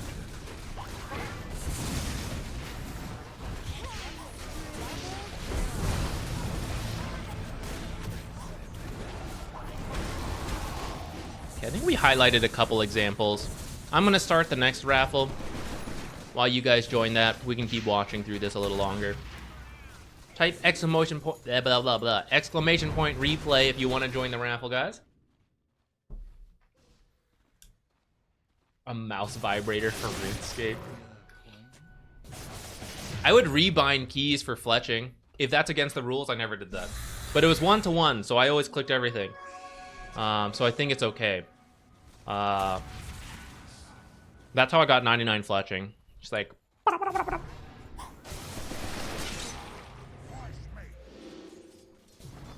One click, one action. I think it's fair.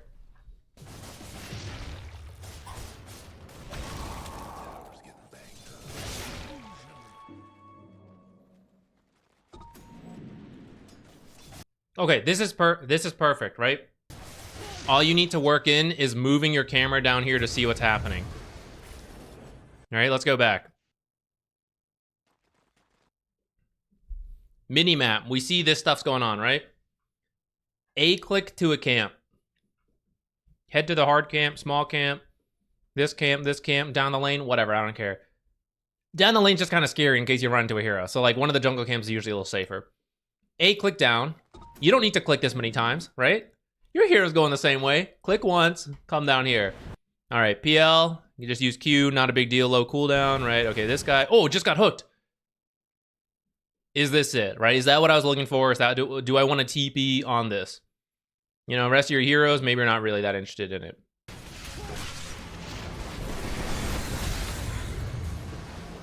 You know, but we can see the fight and you can judge, like, is this something I want to show up to? And if it's not, you don't have to be walking over, right? You can just be continuing. You could be hitting this tier 3, tier 2 right now. And then as soon as you decide that's a fight I want to be in, boom, teleport. Maybe you're doing the next level thing. You're going to go cut the mid wave. Let's go. I'm going to kill that courier. Oh, I'm just kidding. See, you're joining the fight. Creep wave over here. If you come kill the creep wave, you're going to bait them to fall back. Because your team doesn't really want to fight right now. 2 heroes dead. Scary.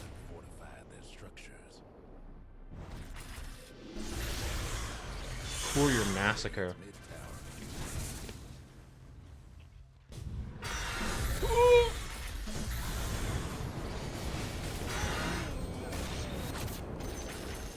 Because you're looking around. All right, let's do the next one. Hopefully that made sense. It'll take a little bit to make it all a habit, but I think it'll help you a lot. Okay, guys, last chance. Who else wants to join in this raffle? I mean, not last chance ever, but last chance for this raffle. And while I give you that time to look, log out timer. Idle timeout.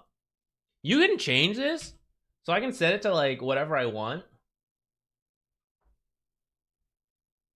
How does that work? How is that not like breaking the terms of the game? If it changes the idle timeout.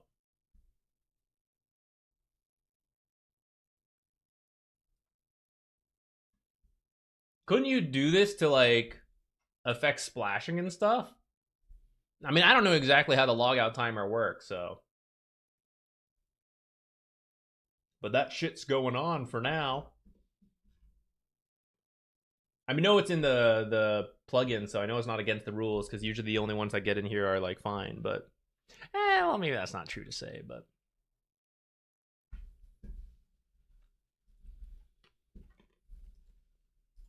all right, next, discount BBL.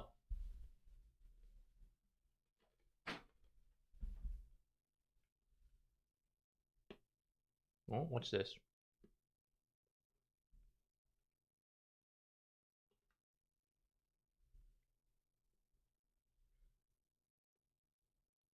Hold on real quick, guys. Let me just read this. It's for the casting tomorrow. Make sure I'm not missing anything. Okay, it's fine.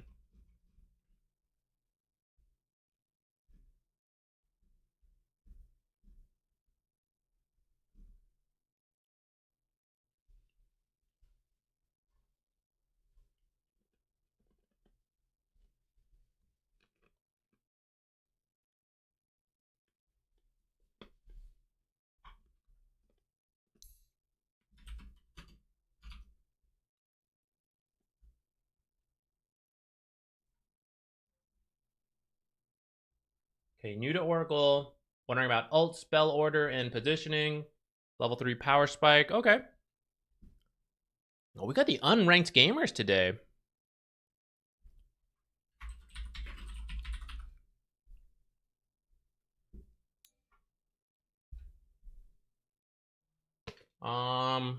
I guess let's go in order, chronological order.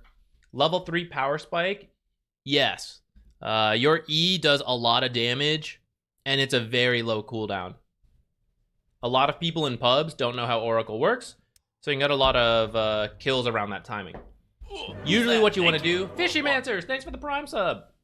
No more ads for you. Increased odds in the raffle, if I never mentioned that. You guys have slightly higher chances for being subscribers. Where are you? Oracle. So, like, if you look at the damage numbers, 180 damage, 2.5 seconds, that's crazy. But, of course, you're going to heal your opponent. But the way Fortune's End works is that you can dispel that healing off your opponents. So, usually what you want to do, you want to do a little poking, a little harassing. Throw out the Fortune's End a couple times. And you actually don't need to wait for level 3. As soon as you're level 2, it could happen. But just harder because the damage is worse. Pop Art UK, yo, thank you. I don't know why that took me a second. Thank you so much, man. Appreciate it. Okay, yeah. Hold on, wait. Let me finish my thought before we get sidetracked again. Purifying Flames, focused replays. Purifying Flames, 2.5 seconds. So you poke, use Fortune's End, level 1. You get level 2, maybe level 3. Because they're low from your earlier harass, if they start to step too far, Purifying Flames, attack. Purifying Flames a second time. After you cast the second Purifying Flames, immediately throw Fortune's End. Assuming you don't have to have the root or the dispel for some other reason, throw it right after the second Purifying Flames.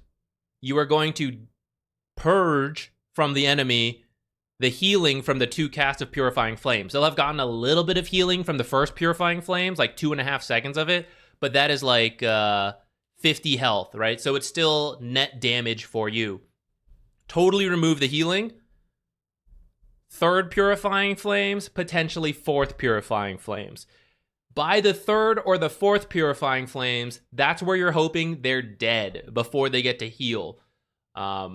I don't have the exact numbers laid out, but essentially that's 180 going up to 360 damage plus 100 damage. So we're at 460 into another 360, right? It's like so much magic nuke.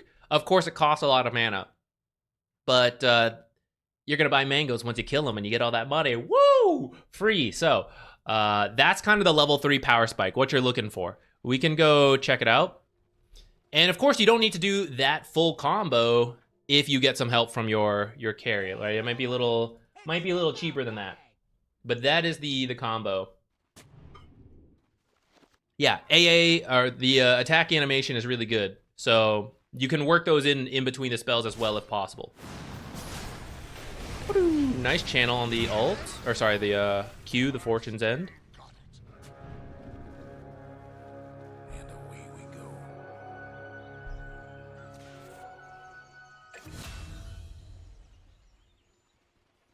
Bloodseeker and Clockwork. So this is a pretty scary lane. Nyx is here too. What? Oh, Bloodseeker was just going bottom. Okay. Clock Nyx. Yeah, this is fine.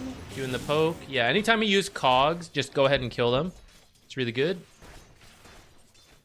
Be a little careful of walking up like that versus 2 melee heroes. Okay. We're pushing pretty hard.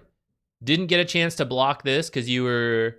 or you did block it eventually, but it already spawned. Whoa, who's that? Head over. Whoa. Hit this. Theo And then Chicken. as this creep dies, you'll do the pull. If your carry's being slow on it, go ahead and nuke that shit. They might ping you, but like, just tell them they're bad. You should have seen me pulling. I had to do it. Don't say it exactly like that. But you could have maybe pulled this creep wave. If not this creep wave, then you can go for this creep wave coming in. Yo, Arch Corsair, thank you. Thank you, Prime Sub Gang. Yo, that cog went so far. What the heck? How's he do it?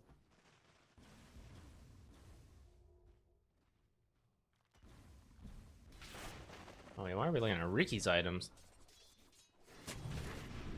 Dire's top tower, you know the drill. You'll see a lot of oracles buy like a mango or two for the sake of the combo because of how much mana it is. Or if you secure the Lotus, that's fine too.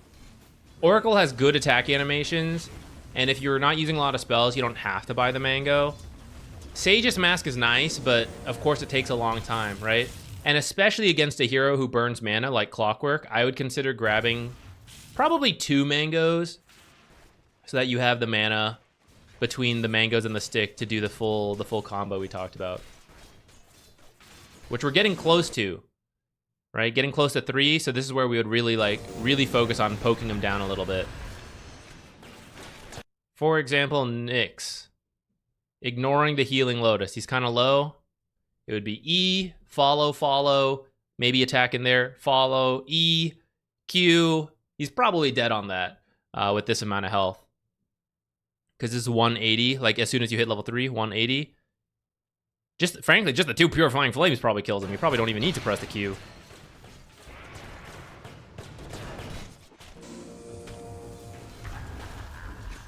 Oh, Cog was so close.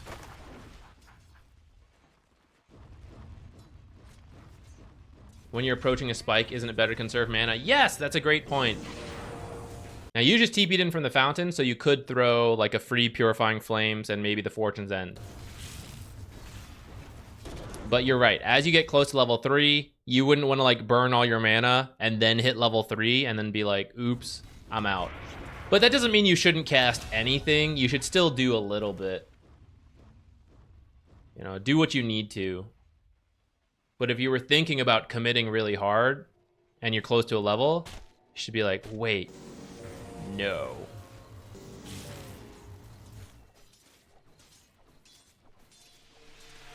So here, if we committed the full combo, it would be really expensive and it'd be tough.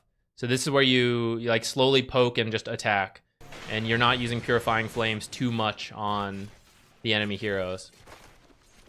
You could use it on range creeps if you want, because 1 Purifying Flame actually brings it below into deny range.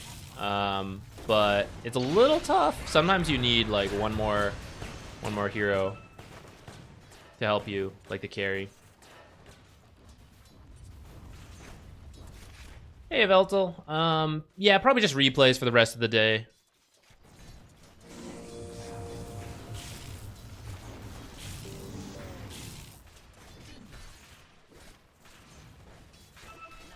Let me see, what were your other questions? Let me make sure we get to them.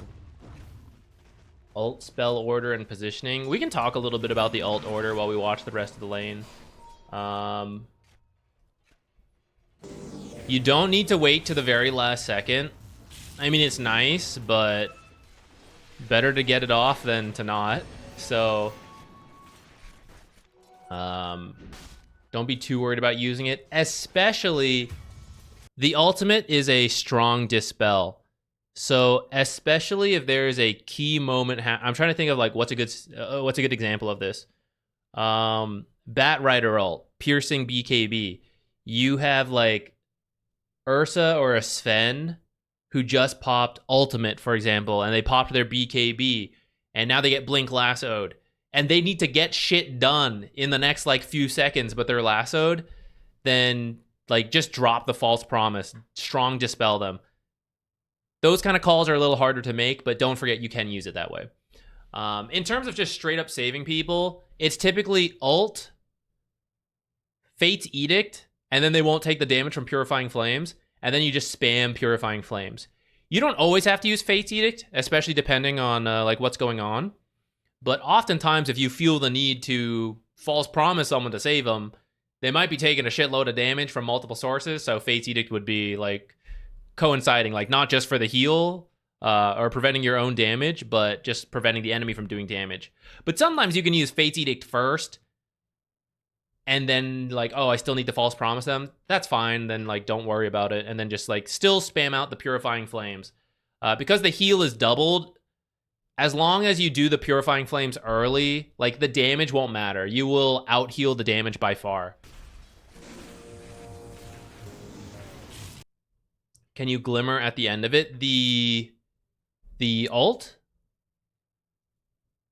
I don't think so. I would actually have to double check that. But I'm pretty sure the way it works is that now you could. We actually maybe we have to go into the lobby to double check this. I'm pretty sure if you do glimmer them earlier, any magic damage coming in would go into the barrier first, rather than the Oracle ult. I don't think you can use it at the very end though, because it won't calculate the barrier. I'm pretty sure, like you ult someone at 400 health.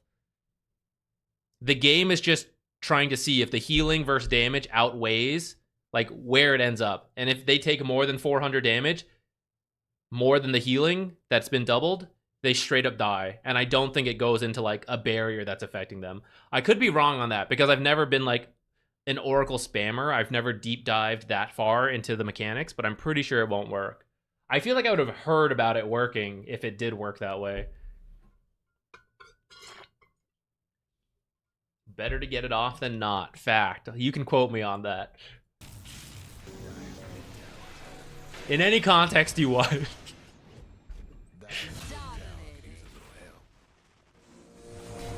Alright, let's speed through the laning stage. Let's go see like some fights where you have to like save people so we can talk about positioning a little bit. Let's just like jump ahead.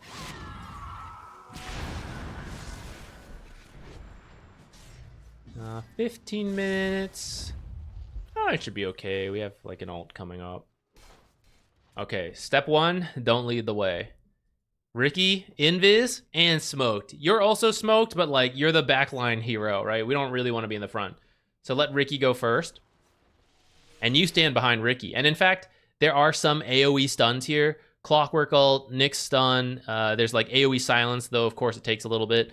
And then like maybe you get sonic wave, stuff like that. So you don't want to be too close to him, and then you both get stunned. And then he's like, why didn't you save me? And you're like, I died with you. You know, you shouldn't be dying with him. So stand a little further back.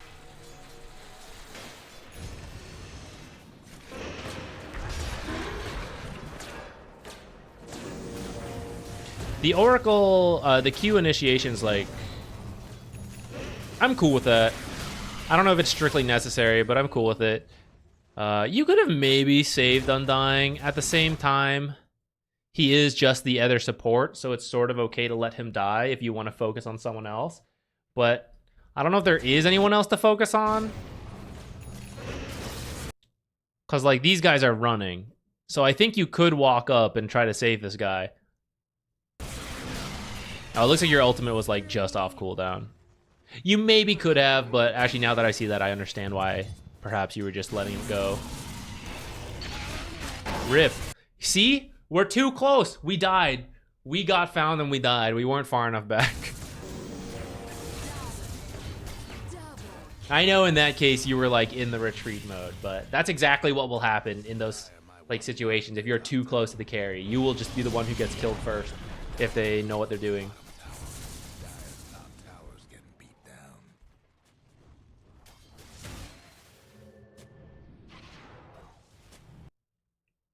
We were just talking about teleports as an ultimate in the last replay. This is one such example, right? What did I need to be here so urgently for? A melee creep! Ah! Whatever. Let it die, you know? So you could have just walked out here. And the time to walk here is probably about 20 seconds. So that's your self-evaluation. It's like, what did I need to be here to do so urgently in 20 seconds that I had to teleport? If there's nothing, then just walk. And that will leave rotations like this open where you could TP in and save this Ricky potentially. But now he's dead.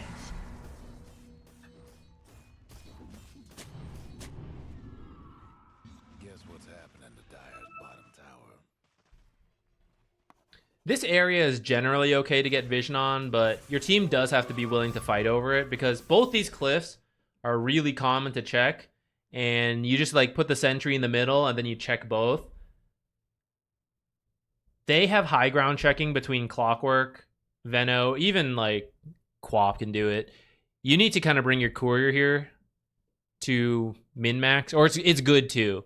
But in terms of like your observer, even if you don't do the min-maxing courier stuff with the sentry in the middle and you're just centering the top, I would try to put your observer somewhere else because we jumped ahead, but it looks like you guys are on the back foot.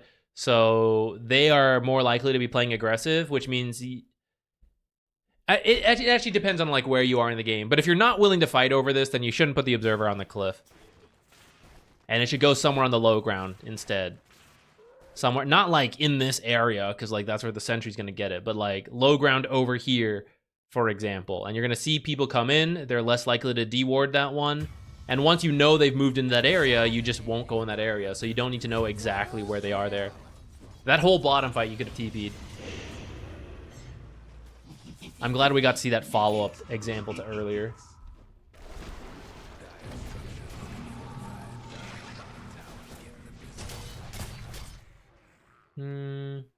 Like, this arm's kind of okay. It's a little risky, but it's fine.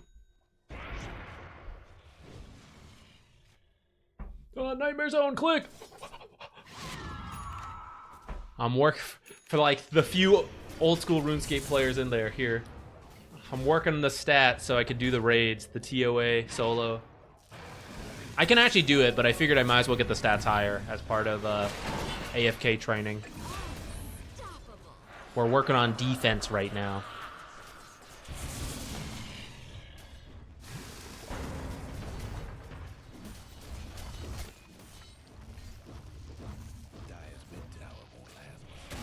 Where's our carry player from last game? See what Ricky's doing?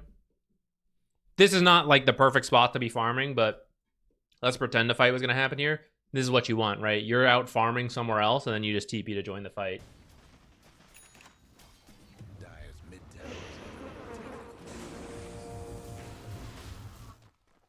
Yeah, mid bar, you still here? Yeah. This is it, right? You'd be pushing out another lane. Be ready to TP in. Okay, positioning right now, decent. Keep in mind, Clockwork hookshot. One of him or Nyx. Actually, anyone on their team, but it's probably him or Nyx. And then maybe like Quap. They want to kill you. So keep in mind the hookshot potential straight onto you. They may not see you here, except they have an observer here. So you got to remember, like, it's roughly around here. So you might get caught and then killed. So you actually want to be, like, further back here.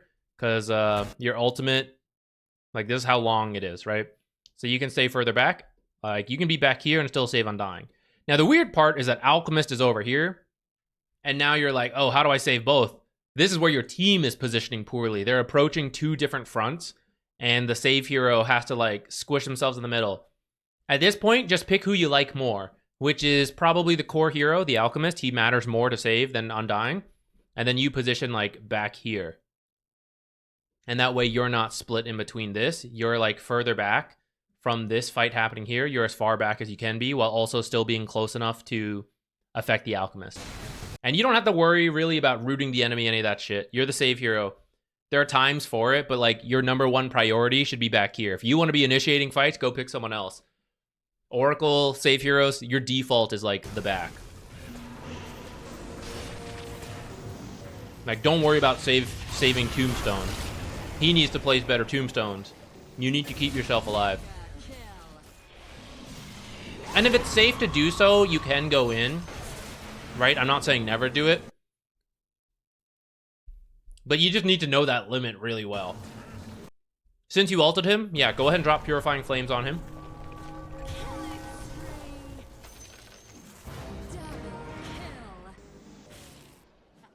The sooner you do it, the better, because all the healing is amplified.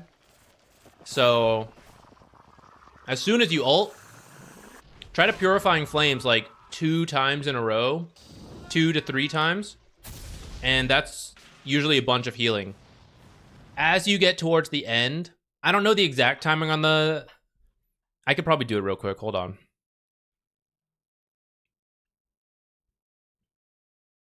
As you get to the last 4-ish seconds of your ult, that's where you need to be a little more careful with Purifying Flames, because the heal may not, like, even doubled, it may not counter the damage you do.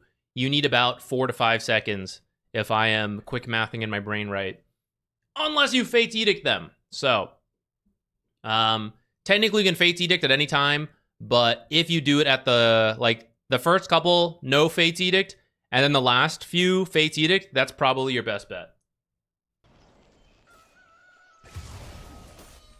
But that's why you can typically always get at least 2 to 3 Purifying Flames after you ult without even worrying about Fate's Edict, because there will be enough time for Fate's Edict to, or sorry, for Purifying Flames heal to outweigh the damage.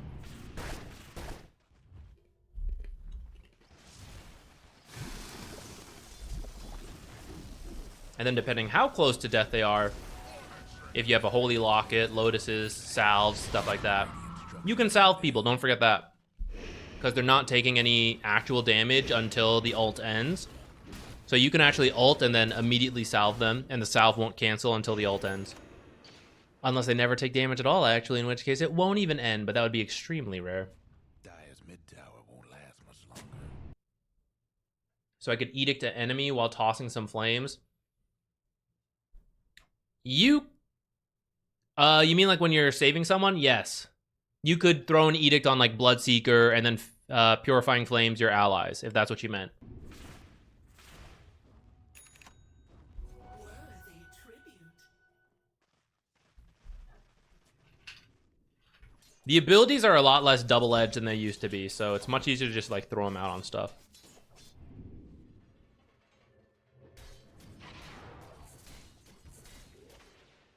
So I'm glad you were looking here. I don't know if you were team communicating or not, because you actually didn't need to be here. But now they came, so now it's like fine. But it does mean you had like a few more seconds before coming over to finish up getting the XP and the last hit from the mid lane. Dire's top tower. You know the drill.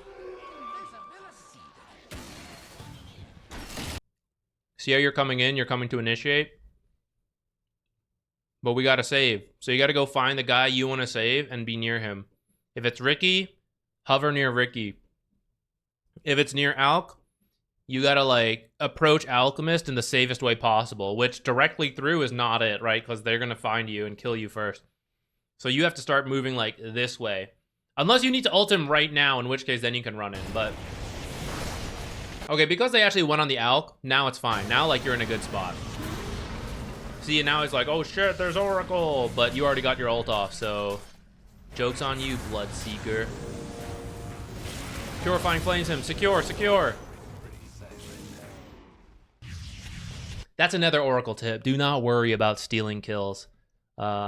It's just the nature of the hero. I mean, obviously, if you know, then don't do it. Like, if you know it's a guaranteed kill, you don't have to throw Purifying Flames. But if it's ever in doubt, like even the slightest, just do it. Just nuke. Good players will understand. Bad players will complain. Yeah, secure that guy. That Clockwork is probably dead. That is one you don't need to secure. But I still would not care if you did it, if you were on my team. Some core players might care. And from my perspective, I'm like, okay, you know, I kind of get it. That Clockwork was probably dead to one of them. You didn't need to Purifying Flames. Have you guys seen the movie Clue? It's an old movie. It's one of my favorites. I have a really funny memory. I don't know why my dad... Maybe I'm misremembering it, but my dad was usually very,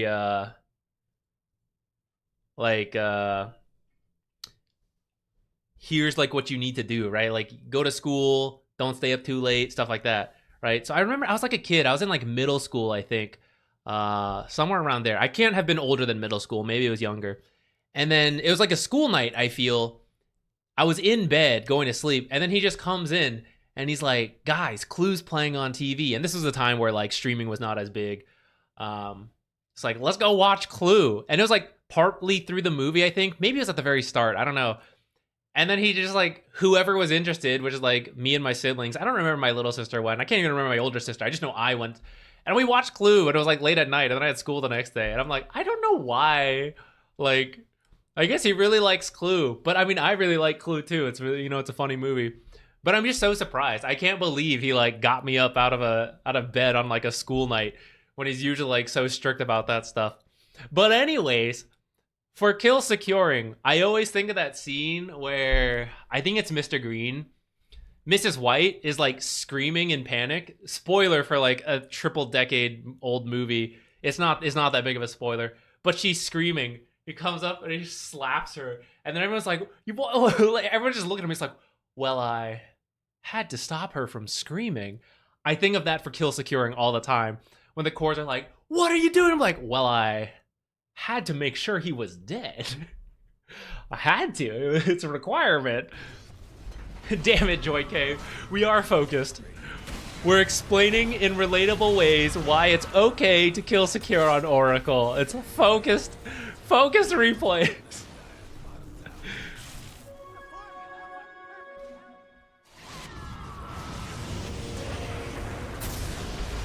Yeah, get her. See, like, well, I had to make sure she wasn't gonna blink away as smokescreen ended. Right here, you're like, well, I had to make sure he didn't spiked Carapace and then invis scuttle away. Let's see, you're looking at a Yule's. You need to be worried about people jumping and killing you quite a lot this game, so you probably need items that don't have actives. Or like they can have actives, but they should tank you up as well. So like a Force Staff gives you health, and when you get hook-shotted, or Nyx is trying to like stun combo you, you can maybe Force Staff away. Or an item like Aeon Disc, which is a passive. The second item Aeon Disc is usually a little bit too early. You already have the Glimmer. Otherwise, I would say Glimmer's a great example because it has the magic resistance. Even if you get surprised out of invis, you have the magic resistance. You could opt for an item like Blink, which is not a passive item, but because you get to be so far back, you get the hideaway. It's like kind of a higher skill thing. If you're not confident in understanding where to go, then that's fine, but it's an option for the future.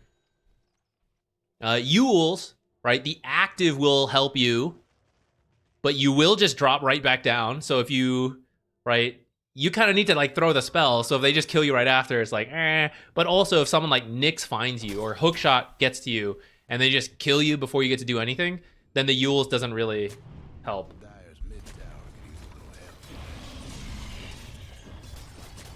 We need points for Zach's story time. The problem is, I don't feel like I have stories just like ready to go. Some people are really good storytellers, you know? Or like, if you give them a soapbox to talk for a little bit, they just go.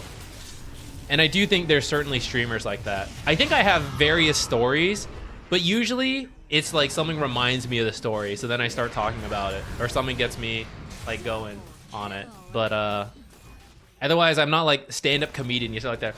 So once I watched Clue. You know, I don't know, that's not like... that's not a style I'm as good at. Yeah, Day 9 is so good.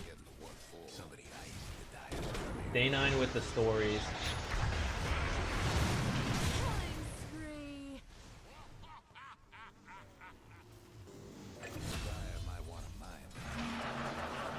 I gotta say, now that I'm a content creator, because Day 9 is like one of the people who inspired me in that sense. He's someone I followed a lot. Now that I'm the content creator, and it's like, Zach, make a Dota video every day. And I look back, and he was doing a Day 9 daily pretty much every day, right? Hence the name.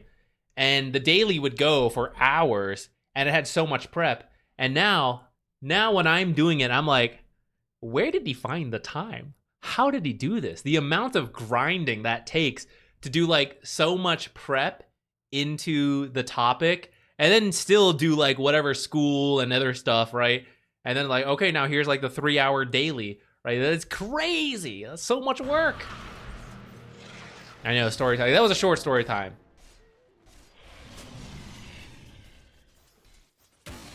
Okay, look, Joy K is trying to keep us on track. Let's start the next raffle while we go look through like another fight on the Oracle. Oh, there we go. Let's go. Blink. Let's do it. I would just change the Yules. I would actually just go... I would go straight Blink or like 4-staff Blink.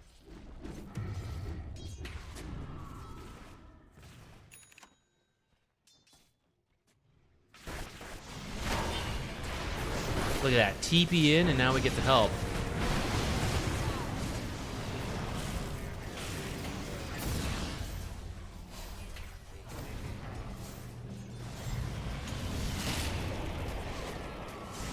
Come here, Raid King! Oh, never mind. He's still at his ult.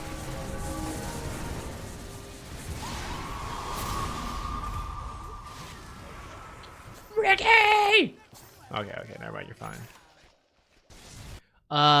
You can use Glimmer Cape in a very similar way to Fate's Edict, but just to a limited extent. You can Glimmer him and then Fate's Edict or Purifying Flames. I'm pretty sure. I feel like it should work that way, should it not?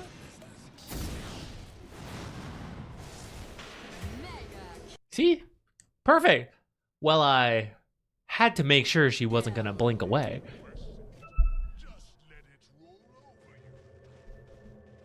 Yeah, he was working on his math degree. Crazy. But I guess that is how you know you can do content creation, because some of it is just like you wanted to do that, right? I know part of it was like he just loved StarCraft and he was just doing a shitload of replays anyways. Like watching so many pro matches as part of like his passion for the game, and then he would just convert that into the education. But obviously it still takes a little bit more prep compared to just doing it for yourself. But I think that also, that's like a sign. Because some people, like, the idea of content's cool, but then it's like, the amount of work that goes into it, you have to be up for that. Because then you also have to do other shit, probably. You probably have to do, like, a regular job until content can be your full-time job. Or you have other, like, life obligations, whatever. Radiant's top tower's taking hits.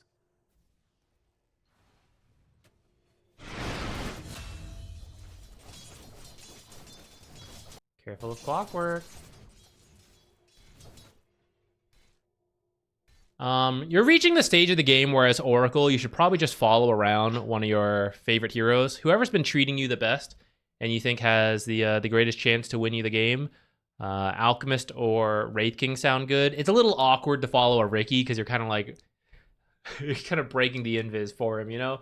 So I'd follow one of these two guys and just save them from like a Nyx jumping them. Or Nyx jumps and kills you, but then Alchemist like gets a return kill.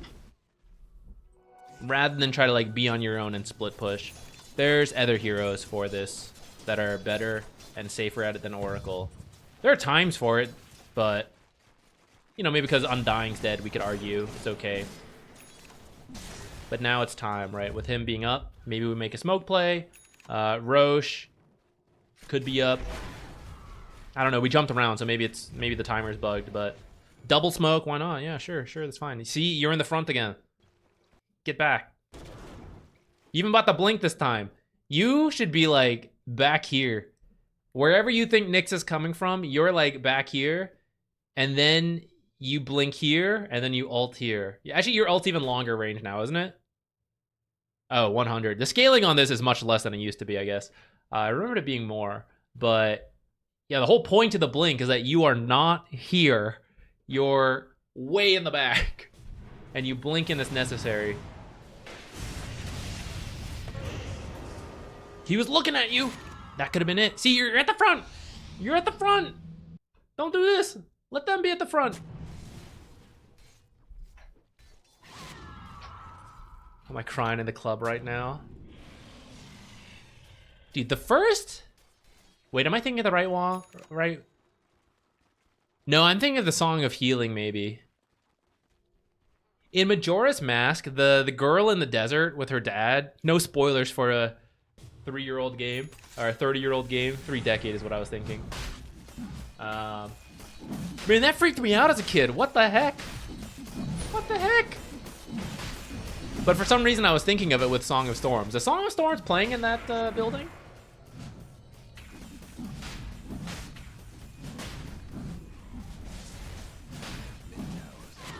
This positioning is like kind of okay because like Roche is happening. If someone else can do it, someone else should do it. So like Undying here, that's fine. And then you can be like back here. Again, you're the save hero. So when Hookshot blindly comes in, you save. No one saves you. Actually, in this case, he could maybe like help you a little bit. But that's typically your mindset on the save hero. Like you're not the guy to break this stuff. Because you bought Blink, you actually could, but I would position differently. So let's say you want to break smokes coming from this way, and let's pretend your teammates weren't here. There's usually some trees here. They got broken by Tombstone. You would put down an observer somewhere in this area, maybe on this spot, or like over here. Stand here, face away from wherever, like they're coming behind you, you face this way. And when the smoke breaks from your positioning, you can immediately blink because you have vision from the observer, and they might know you're behind the tree, but they can't see behind the tree. And then you can blink away. It's something you can start doing with blink. But if you don't have the blink, you know, maybe Force Staff works, but it's much shorter range. And so then in those cases, like it's probably better for you to be like back here, saving these guys when they get jumped. Yeah, Song of Storms is Song of Storms, Song of the Storm, Storm of Songs. It is in Majora's Mask. The OG is it Ocarina actually? I don't know if it's in the older ones. I never really played the like SNES, GameCube, Game Boy ones. I don't know if that, did they have those? Did they have music back at that time? All right, let's pick our next person. Yo, Daedalus big. Wait, I looked away for a moment. Did you get baited to go back? You definitely should not. What happened? All right, you came back.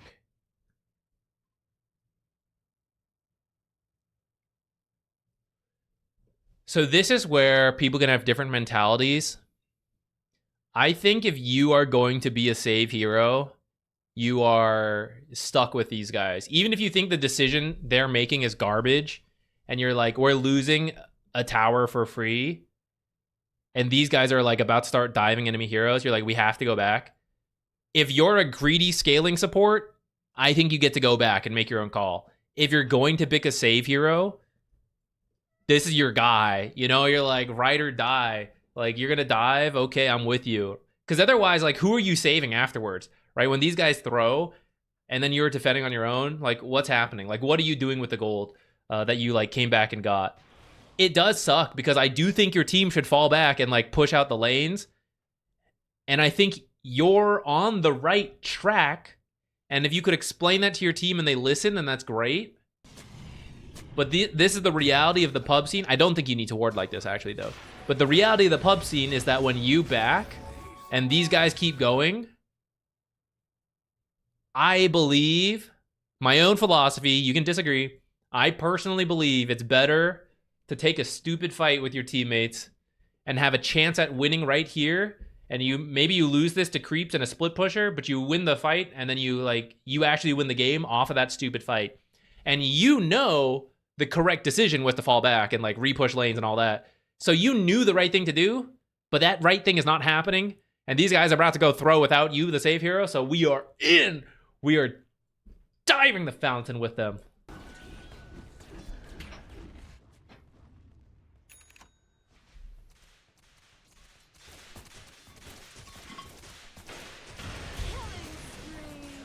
I knew Mozart was such an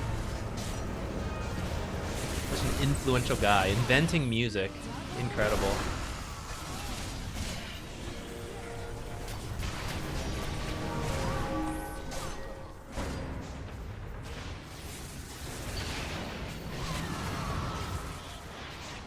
Daedalus Vic, are you here?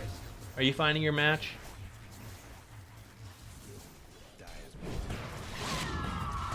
Let's close it for now. Yo, what's up? Yeah, you won. You won! You did it, Charlie! Another movie that lives rent-free in my head.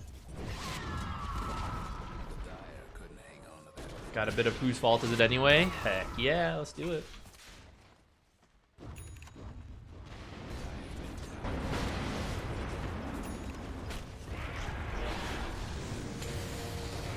You know, I've only ever seen 2 movies with Gene Wilder in it.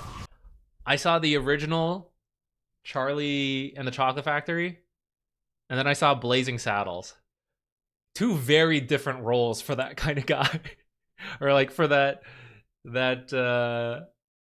I don't know, like that's my mental image of him, is like those two opposite ends. I'm sure he did other things, but I just didn't like, that's not my time period really, so I didn't really see those.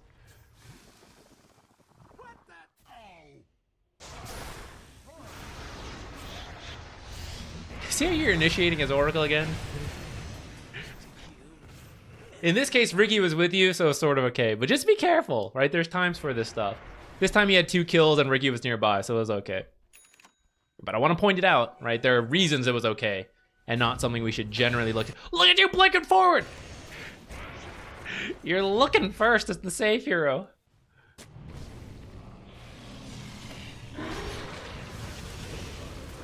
Yeah, he seems really funny. I should go look at for more of his stuff.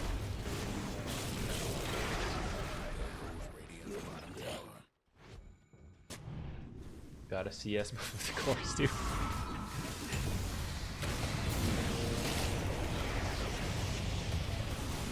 There we go. Let's get this replay in.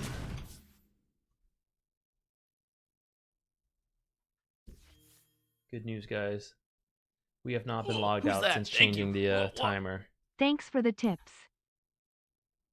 Ah, thank you. You don't have to subscribe just because you get the replay, but thank you very much for the support. I'm happy to help out. Now you'll have better odds to get the next one. I think I just did this. All right, let's do Crusader.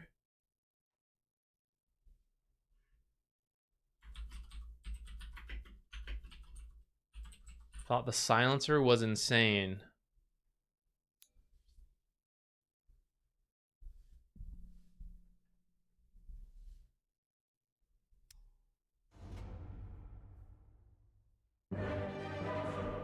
He's just lying down when he could have been useful. My sister, call her the Grandy Man sometimes, because when she was in middle school, they were doing plays, like musical stuff. Actually, I don't think it was a music. Oh, I can't remember. Maybe it was a musical. Maybe it was just a play. But they did Charlie and the Chocolate Factory, and she was both the Candy Man and one of the grandmas. She's the Grandy Man now. This one is in the bag. Better get ready.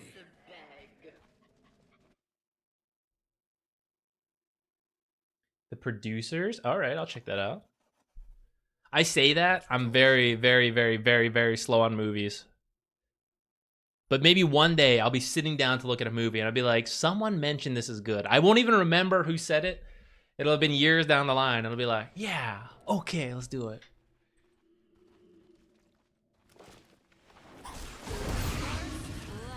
Wait, why am I watching on the wrong one?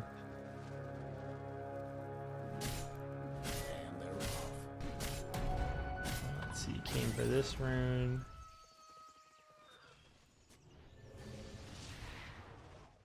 Okay, let's see this insane silencer.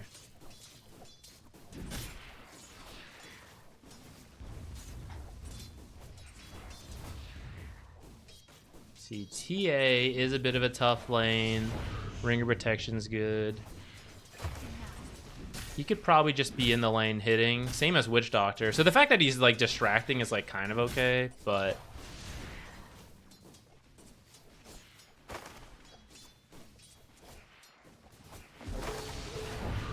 Oops, you should not be in there. I think you got caught off a little bit by like you were in the middle of buying items and then came back and then moved in a weird way. Or maybe someone made a call for this, but really like this is pushing in, you know? And because it's pushing in, more of your creeps have died than theirs. So you actually see she's level 2 and you guys aren't. So you should just continue to let this push in and you just like meet it out here.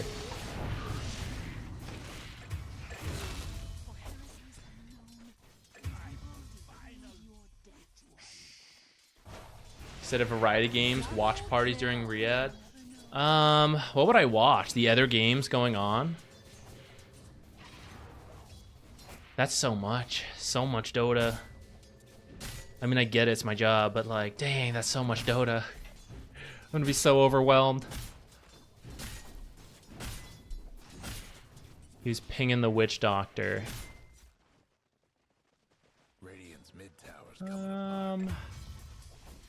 I mean, if he's too far up, you can kill him, but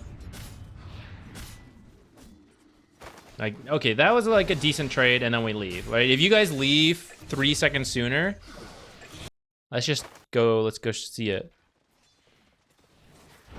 Bop, bop, bop. This is good.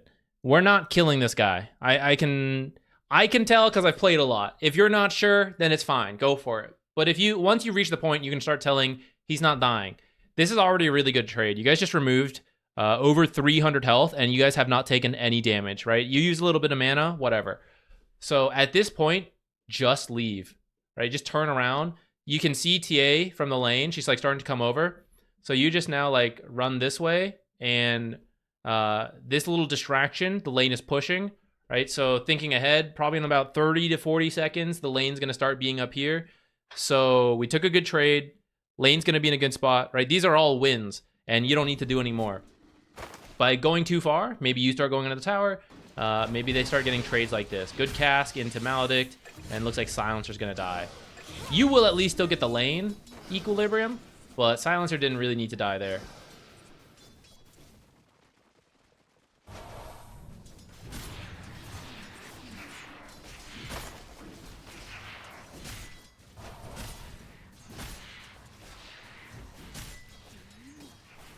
All right, there's some last hitting work for you to do. That'll be your own little homework. We don't need to talk that much about it. That stun's fine. Go for the last hits. I think Clarity will be a bit tough to use in this lane. I would get a Mango instead. Oh, actually, you have a Crystal Maiden on your team. You probably don't even need anything then. I think this is fine from you. I think that's pretty crazy. This is another situation. You actually don't even need to pull.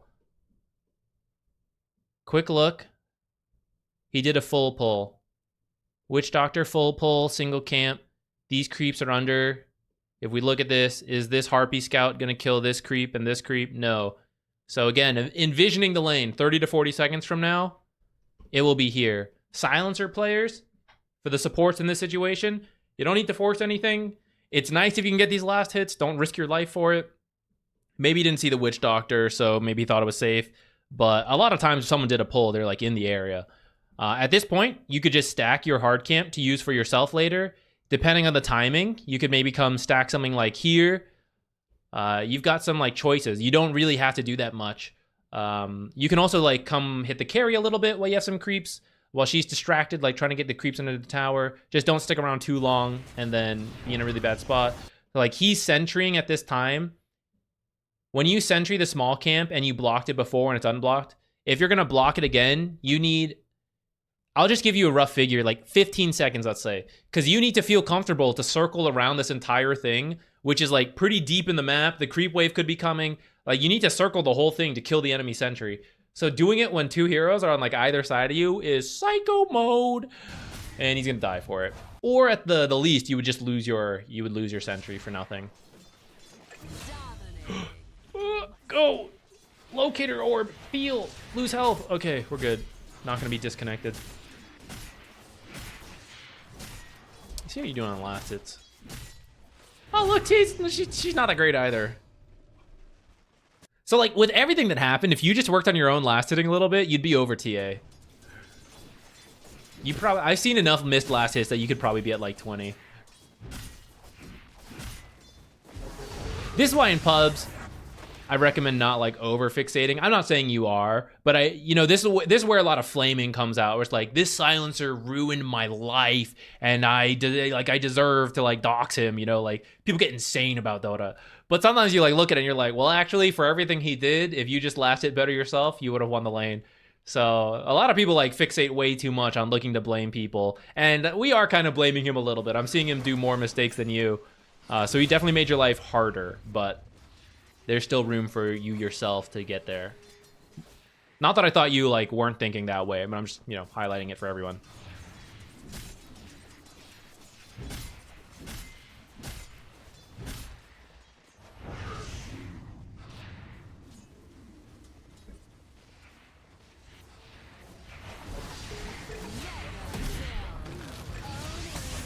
Wait, I looked over at chat. He died. What happened? You came to get this. Okay, guys. If you watch today's video, over here in the settings, Dota Labs, just go ahead and persistent range indicators. So, all right, silencer, hover his, oh, maybe we can't. Oh, no, here it is. Hover the attack range. You don't need to be any closer than this to pretty much any hero for a casual harass. For a kill attempt, you would obviously get a little bit closer depending on the situation, so you can like run people down better. But in terms of harass, this is far too close, let alone like the situation they're in with the creeps pushing in and stuff. Okay, that's on silencer. You let him go. This is for you, Daedalus Fic. Once you start identifying like this guy might be a little bit insane, don't risk yourself to help him. Like you see him dying and you're like, well, there's like a chance I save him. I'm like, well, let him die. You know, don't hurt yourself over it too much. Like if this silencer was really good and I believed in him and I think there's a chance we can turn it, then I'm willing to like take that risk. Well, this is a guy, it's like, look, I could give that guy 5,000 gold and I don't trust him with it. Like, then I'm not risking myself for that guy.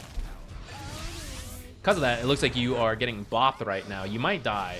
Oh, you are so dead, actually. You're definitely dead. But if you left a little sooner, you might have lived. I don't think they would have been in range to get you. The Dire mine their top tower.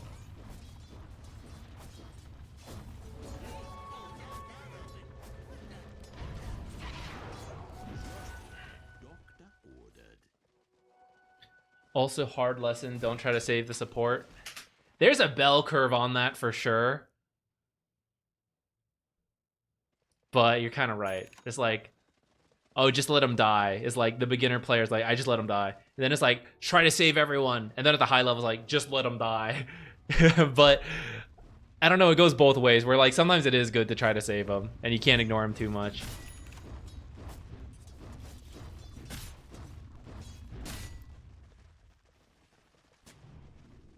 I kind of messed up that bell curve order. It should go the other way. It's like, save everybody, let them die, save everybody.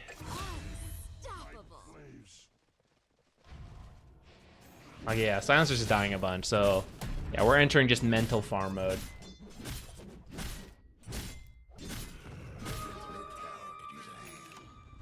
Maybe he knew something about killing the witch doctor. Yeah, I mean, you guys could do it, right? Like Centaur is a pretty good offlaner, and Silencer can be strong, but it's not just endlessly run at witch doctor. It's, you know, Silencer harasses, and then you kind of wait for you to get the stomp, and you guys throw everything, right? It's doable, and if he wants to try, that's fine, but he himself is like way over committing on it.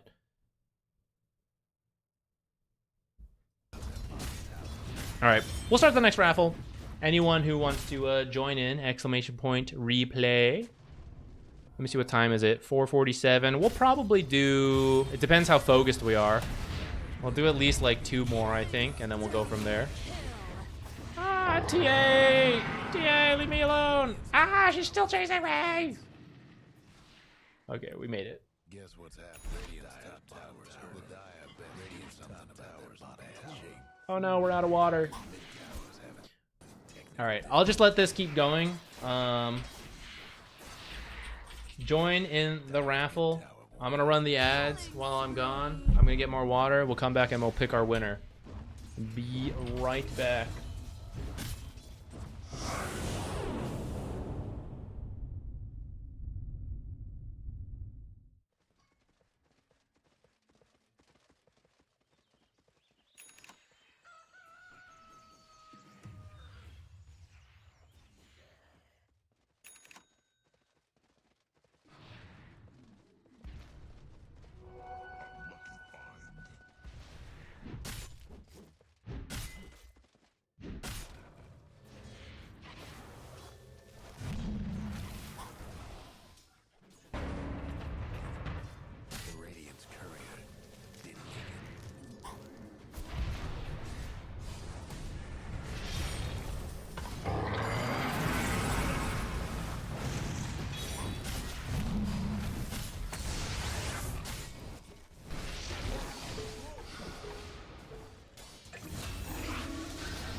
Radiant's mid tower's coming along.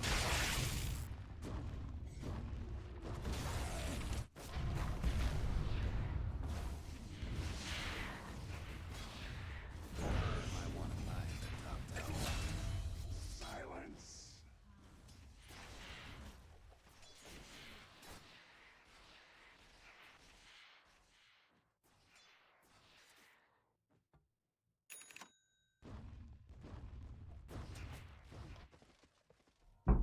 Dyer's mid tower could use a little help.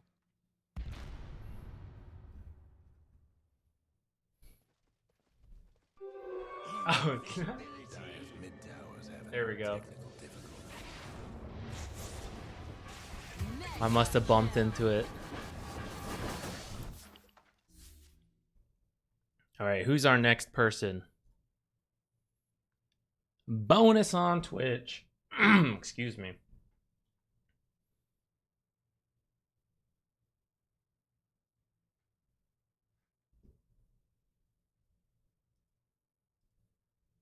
Click, click, click, click, click.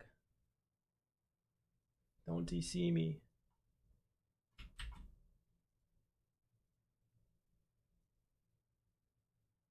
Oh, guys, we gained a defense level while we were doing this. Let's go. We're at 83 now.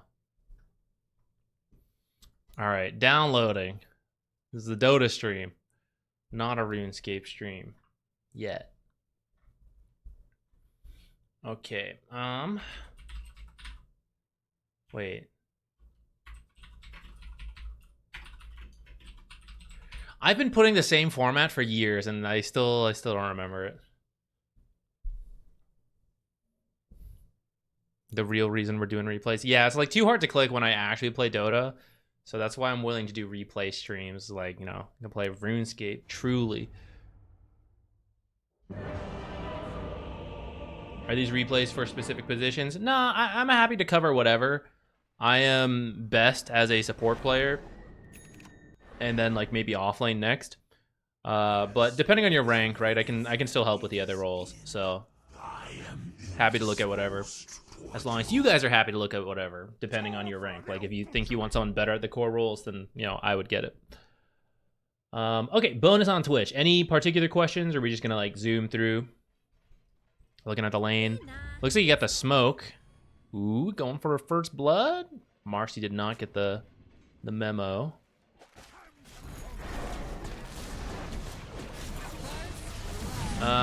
Okay, so I love the idea to go for a smoke. But you guys, poor angle on it. Ooh, beta.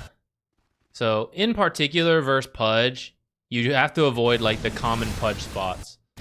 So like when you guys smoke, your positioning was kind of fine. It was like more your teammates, but you should still kind of like call it out.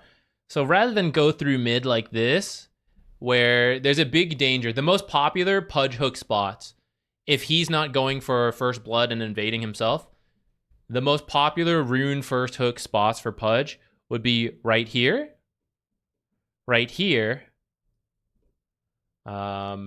over here, like in this tree line, and then like somewhere in here through this tree line. Those are like the spots for bounty runes. So you just want to avoid at least those four.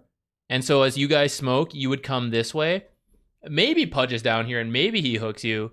But, you know, getting hooked up to this is like way less scary than getting hooked like through here, through a tree line, through high ground that your team can't get to. There's like a staircase right here. So it's way easier to deal with. And that'd be a lot better for you guys. In this case, it was the clock and the OD who ran that way, so it's not really your fault.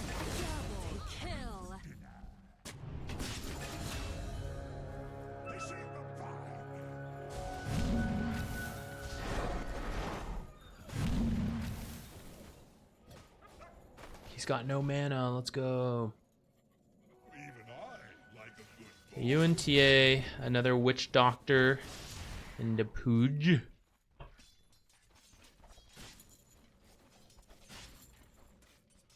Fake body block.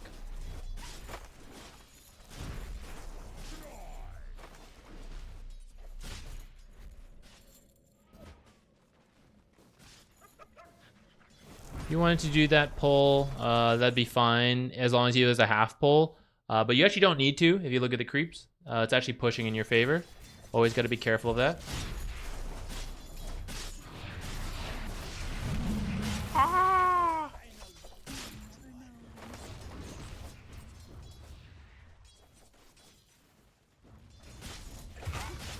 Uh-oh. Oh, they lived.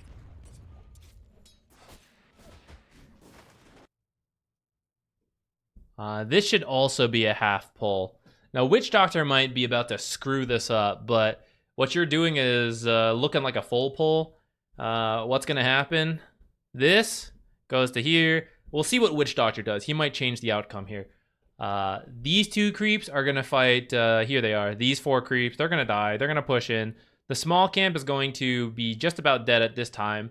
They're going to get here. They're going to go under tower. Then these guys are going to finish. They're going to walk back here. This is going to shove back out. So this has to be a half pull. Or you need to kill this small camp like super quickly. You need to do this full pull, and then you probably need to commit a spell, depending on your hero. But Crystal Maiden would have to use spells. TA might need to hit it, and if you kill these creeps fast enough, then it will meet like back out here. Then that's okay. Here's our full pull. Maybe we'll get a Witch Doctor kill for our troubles. She's coming to hit this. Here they are. Here they are. Back out. There's not a hard rule for when it's okay to full pull.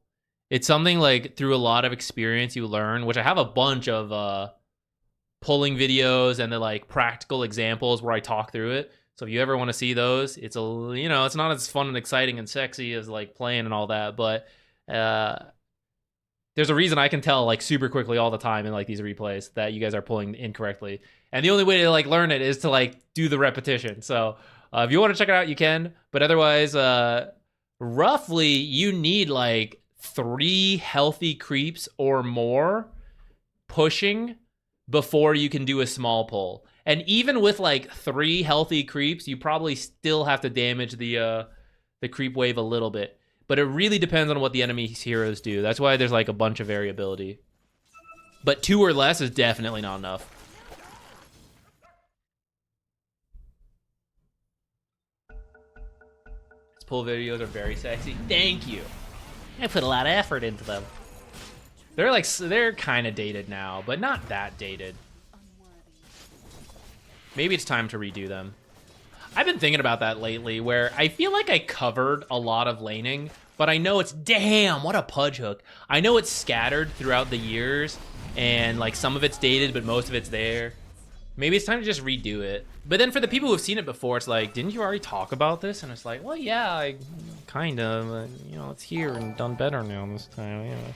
I don't know. At some point, I'm just like redoing instead of like creating new things.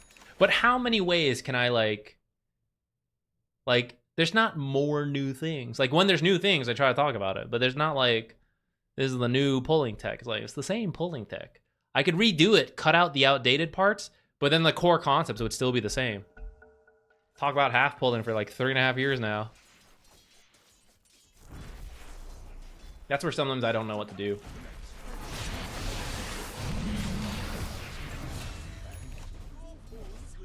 You're dead. Run, run, run. He's gonna get you. Run. So close.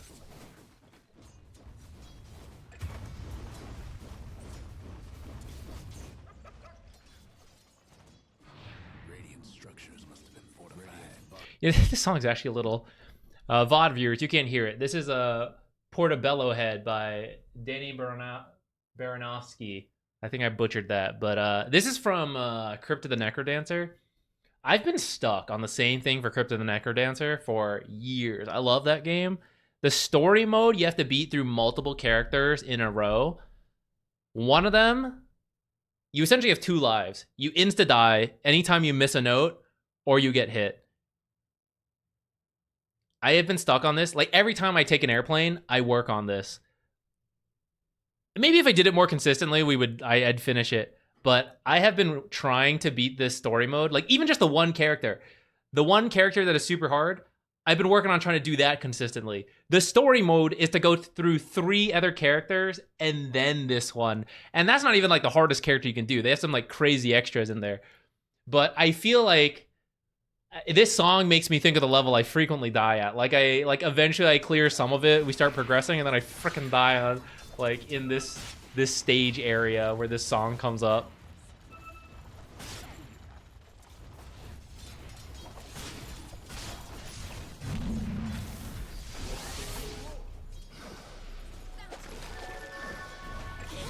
No. Yeah, this is a tough lane into the Witch Doctor. As long as the equilibrium is good for TA, I would just do creep pulls. Or like stack the small camp. You don't need to pull if it's gonna like mess your lane like we talked about. But like go stack. Like go stack for TA. But trying to beat them in the lane is kind of tough. Especially after the start you guys had.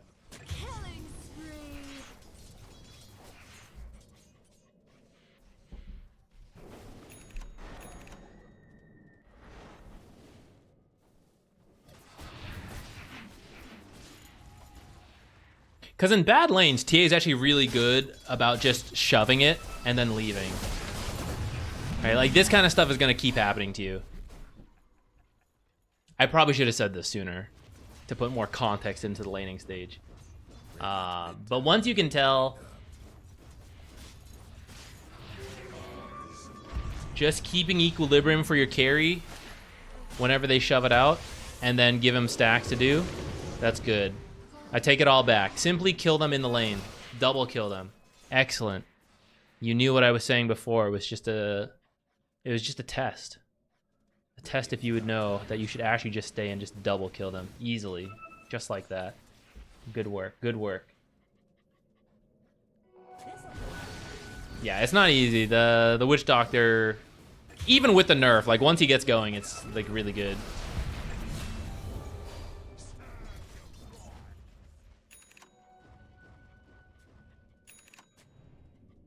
Radiant's mid tower's getting banged up.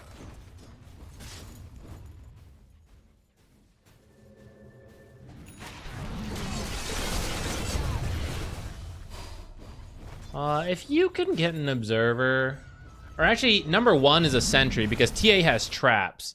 So you have one here, somewhere over here would be good so that she can just place the traps to see. That's something she should be working on. That'll help you avoid hooks, and then you can probably just start leaving her alone. Item-wise, I'd say Solar Crest is pretty good to play with TA, OD, even Marcy, and then it's good versus the Drow. It's not as good versus the other 4 heroes. Well, it's okay versus Acorn Shot.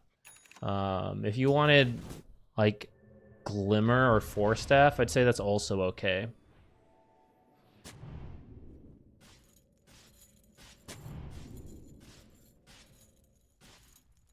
King Potato sounds like a side-scrolling fighting game character. It does. Nah, but he's a really high-level off-lane streamer. I don't know when he started, but I saw his name just like, I don't know, a month or 2 ago. Something. I recently found him. He seems cool. We raid in sometimes and like I chill around for a little bit. Seems like a fun stream. Off-lane players, I definitely recommend, you know, drop by. He seems like he would answer questions in between games. I don't know for that for a fact. I don't know if I'm like putting him in a spot by saying that, but it's definitely a talkative, high-level off-lane player. So if any of you guys are off-laners, more than support players, you want to check that out.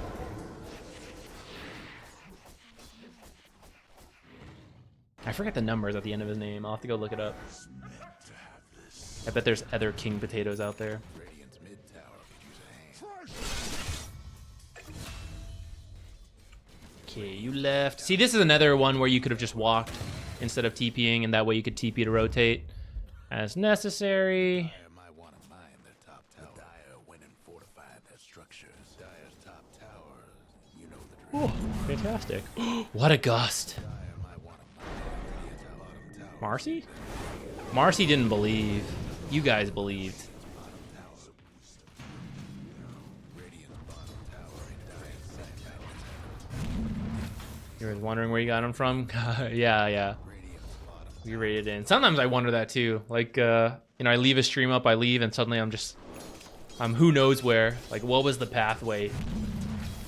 How did we get here? How many raids have I been through?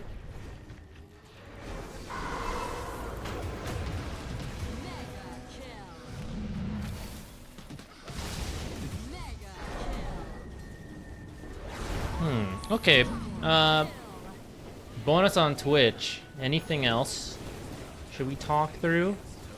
Anything else you want us to address? Needs to jump ahead?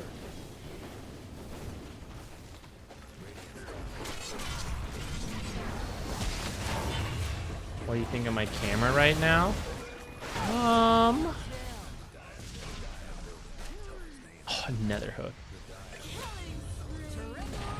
You are looking around. I didn't, I'll be honest, I don't know if I was particularly thinking of it. So I feel like it was at the least acceptable.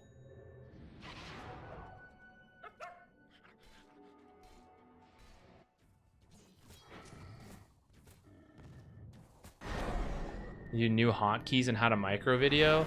The hotkey one, probably I'd be willing to, because that one's pretty old, and I was very rambly at that time. That was one of the first videos, so it could be a lot better now. The micro guide, I don't think would have changed very much, and I actually think I tried to keep that one fairly concise, because that one came later. That one probably will not be redone yet until they change stuff. The hotkey one, on hotkeys, maybe.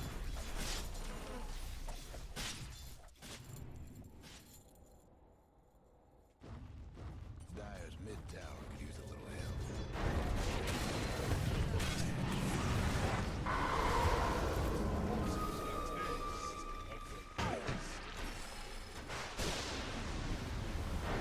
Camera work in these fights might need to move a little bit. To show you what I mean. So, fights coming in, we're rotating in.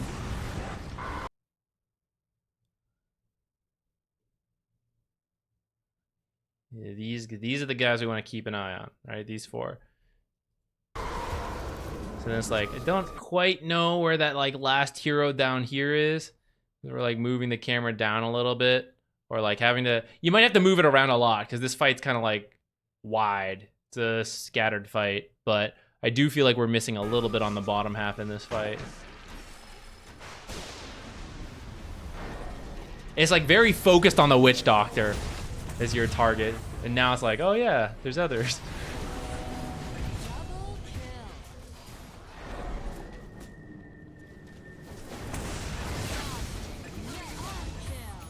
I'm a camera grip guy. I think it's better for keeping your mouse in the center. But as long as you're comfortable with what you're doing, it doesn't really matter.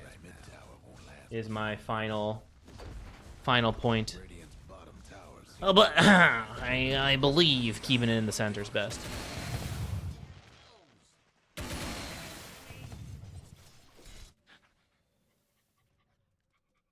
Late game items, we can take a look. Let's start the Okay, next raffle started. Let's take a look at what items you bought in the late game.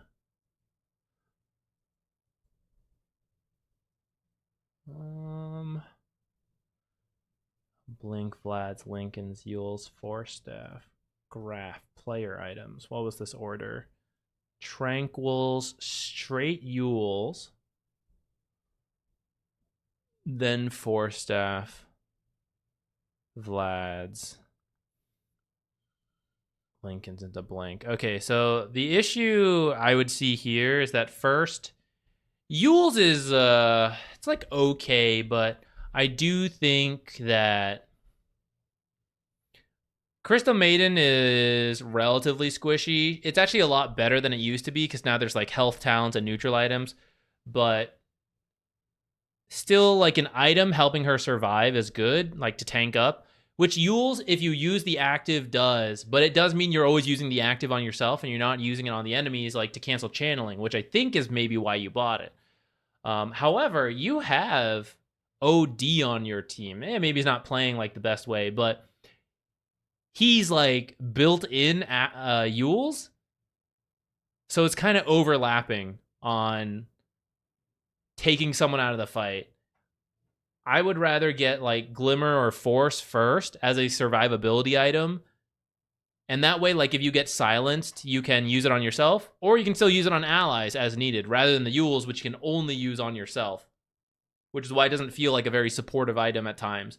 It's like it's only me or the enemies, which can be okay, but the Glimmer and the Yules, things like that, it's easier to use on your own teammates, which is how a lot of these fights should be going. Is like you just standing behind like OD and TA, so you shouldn't even be in range to use it on the enemies. It should just be like your teammates.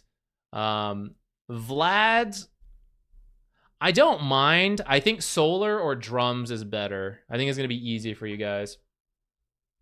And then the Lincolns, I'd probably still be just going for whatever the other one is, like Solar or Drums, and then like I'd be working on the next one rather than the Lincolns.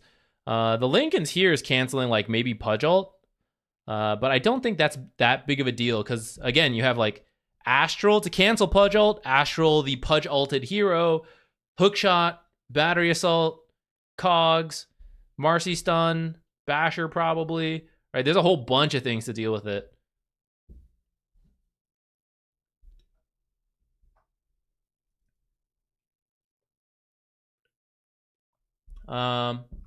Bonus on Twitch. Yeah, like the survivability element is not as big of a deal for those heroes. The bonus damage is nice, but these are heroes that, as long as they attack fast, they often do enough damage on their own.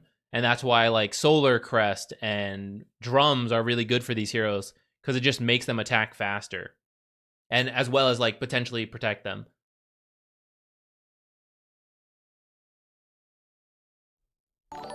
With Marcy, Vlad's is actually goes up in value a little bit because it's like it's pretty good.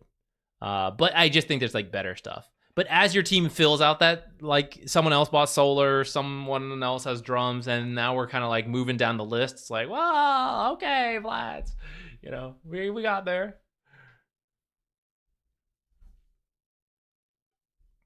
Yeah, no problem. Happy to help.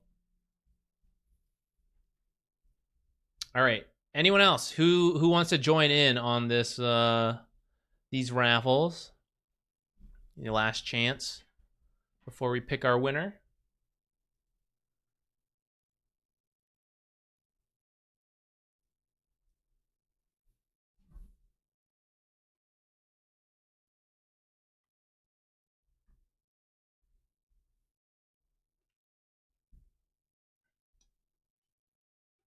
Anti-Slarter strats to buy Buckler. Upgrade, then just keep buying Bucklers. A casual Buckler is pretty good. It's pretty underappreciated. In terms of upgrading or not, it does depend a little bit on what you're like okay buying, but I mean, you're not wrong. Like sometimes it just keeps working out. All right. Jadisco.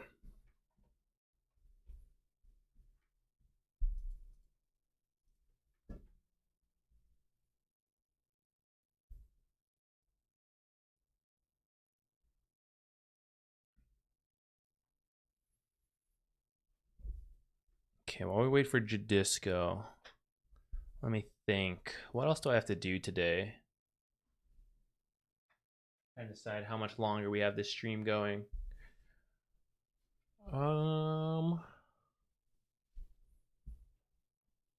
probably should sleep earlier too. I'm always really bad. I know, like, I always know I don't sleep enough when I need to wake up early. I know I should like sleep earlier, and yet every time I don't do it. It's like a bad character trait. It's like, oh, you should sleep like 3 hours earlier because you have to wake up earlier. It's like, oh yeah, that makes sense. That makes sense.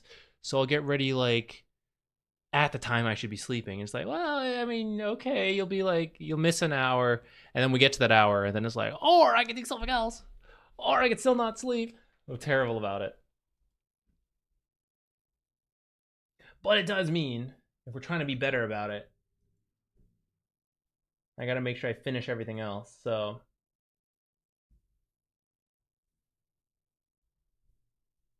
Weaver support, let's go. You can sleep when you're older. I am older now, though. This is it. This is the time to be sleeping.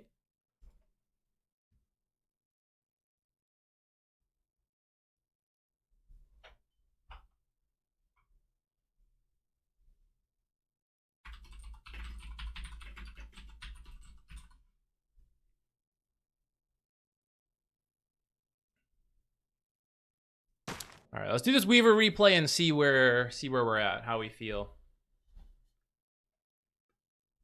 I am now 29. Yeah. Turning 30 soon. Not that soon.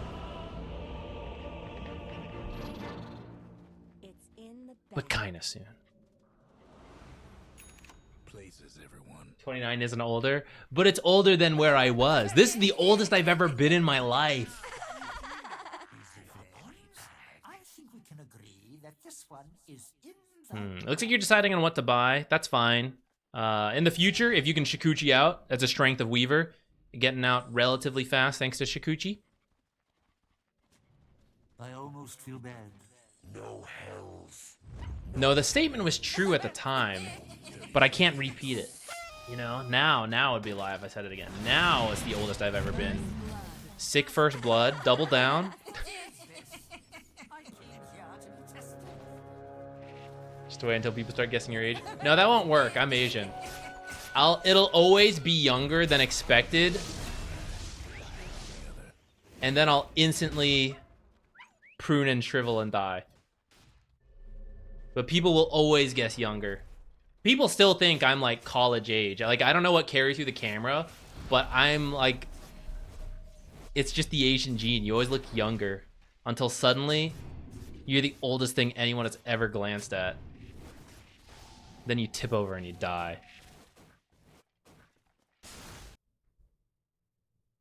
Not that the things you did were bad, but I'd like to highlight you've like not been in the lane like this whole time, right? Which is like Weaver's strength, is like bodying people in the lane. And we're currently doing like a bunch of non-laning things. I guess 25 tops to the camera. When I was in the master's program, there would be people who thought like I just started college. Even now, there are people who are like, oh, do you go to the college here? We're like, I'm 29. I play video games for a living.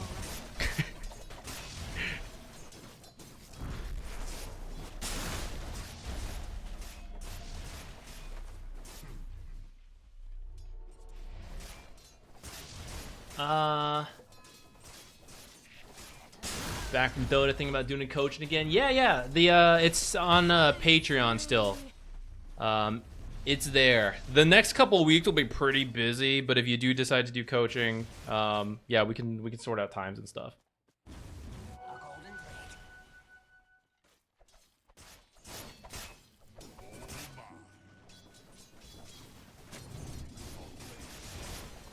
Okay, I feel like it wasn't. I want to like emphasize your laning stage because it's really important for Weaver.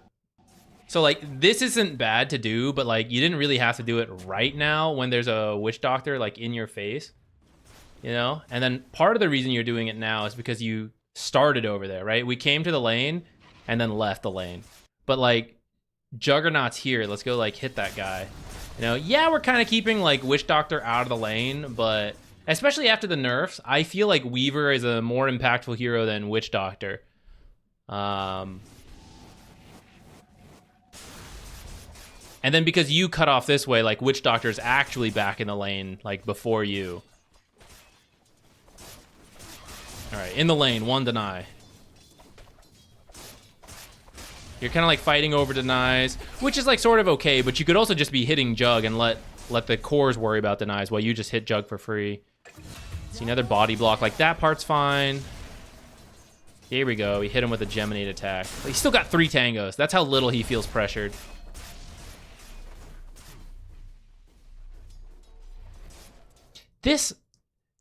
I see this all the time. You guys get baited by this thing. Just because you can channel this thing doesn't mean you gotta channel this thing. I see so many of you guys like walk away from the lane like while things are going on. You're like, oh shit, the Watcher. Yeah, I gotta go channel the Watcher. You don't have to. It doesn't do anything. It's like, it's fine. You just like, if they have it, you just know there's vision there. But like, really, what are the odds of your teammate coming to like gank through here? If it's about to happen, then sure, do it. But otherwise, it's like, you can do it later. There's times to do it, right? The creeps are meeting. You could be zoning. You could be hitting this range creep.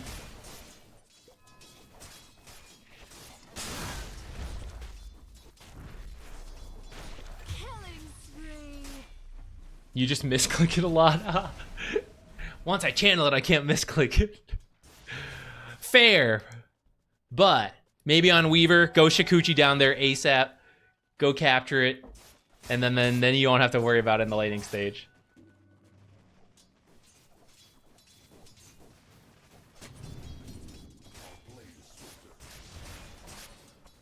I forget your exact starting items. I think you really rush this urn, but don't forget any damage items you buy are double value every 10.5 seconds. Because Geminate attack will launch that second attack for free. So like when you buy an Iron Branch, you're not only getting 1 damage, but 2! And you're also tanking up a lot. So don't be afraid to buy like the extra, I would say like 2 Iron Branches is good, but you could always do more depending on like what else you're buying. But it's going to be a little more impactful than like Ring of Protection.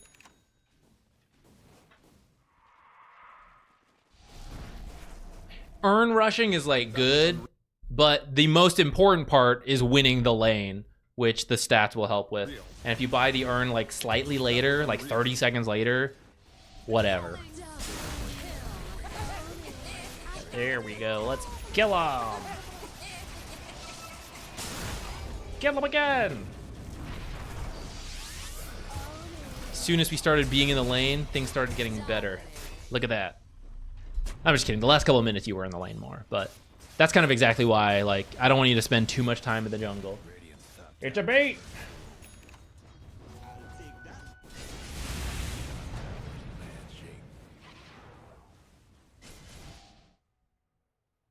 Okay, you guys aren't wrong, though. I actually would love a Dota Labs toggle for Watcher. Or, like, I think it should be an attack command to channel the Watcher.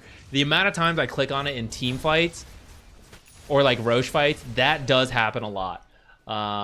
It doesn't happen to me in the laning stage as much, but I definitely get got by Watchers in team fights. Mega kill. That was unreal.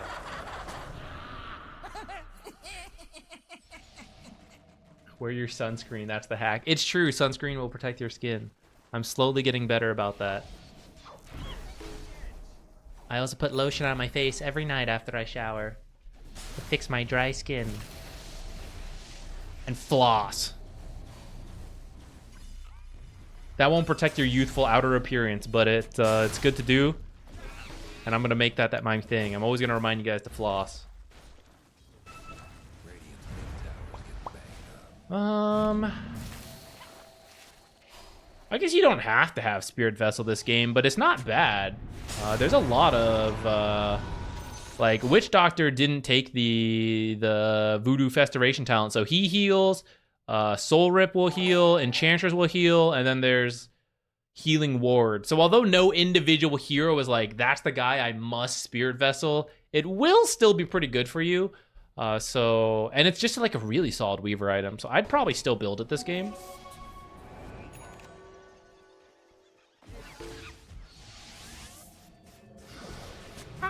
Close. Good call to get out, though. I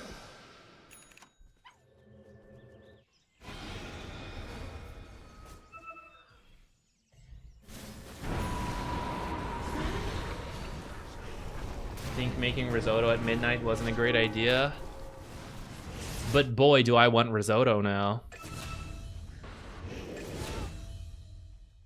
Lately, I've been watching a lot more cooking videos, and I watch them as I'm going to bed. You know the drill. Then I'm hungry. Dyer's That's top probably a bad towers get idea. beat down. The Dyer went and fortified the destruction tower. You know Do they make you a better cook? I think so. I'm not a, Radiant's mid towers get There's like two types of cooks, I feel like. There's people who cook based on recipe and they want very exact measurements. I don't think that's a... Well, I won't speak for other Asian people, but I feel like that style of cooking is not as common amongst Asian people in my experience. And it's certainly not the way my mom cooks, and not the way I learned to cook. I'm like a cook by feel and taste kind of guy. So when I look at videos, I see generally what they do, and I see what the food looks like, and then when I cook, I just do that. I'm like, huh, it doesn't look right. Throw in something to make it darker. Cook it a little longer. It looked a little more burnt. That was unreal.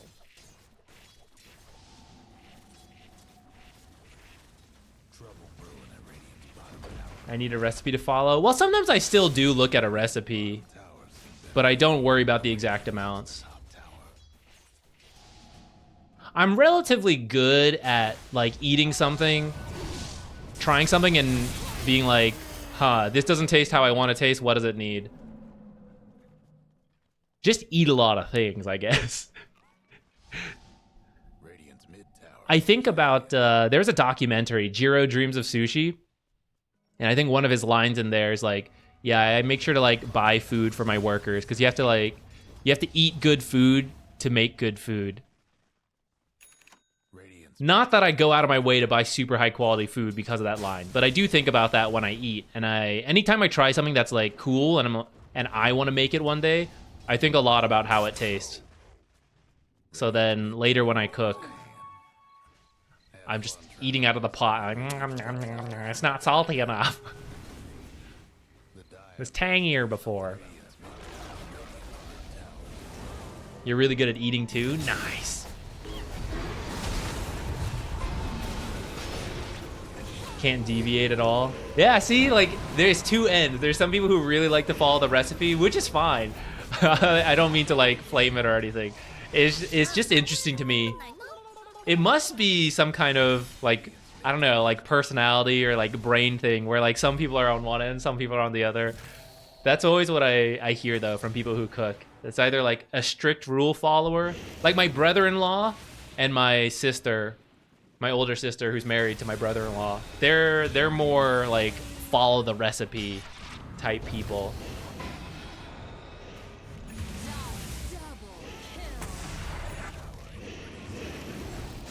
You worked in a restaurant in Japan and they would take you out to eat occasionally. That's cool.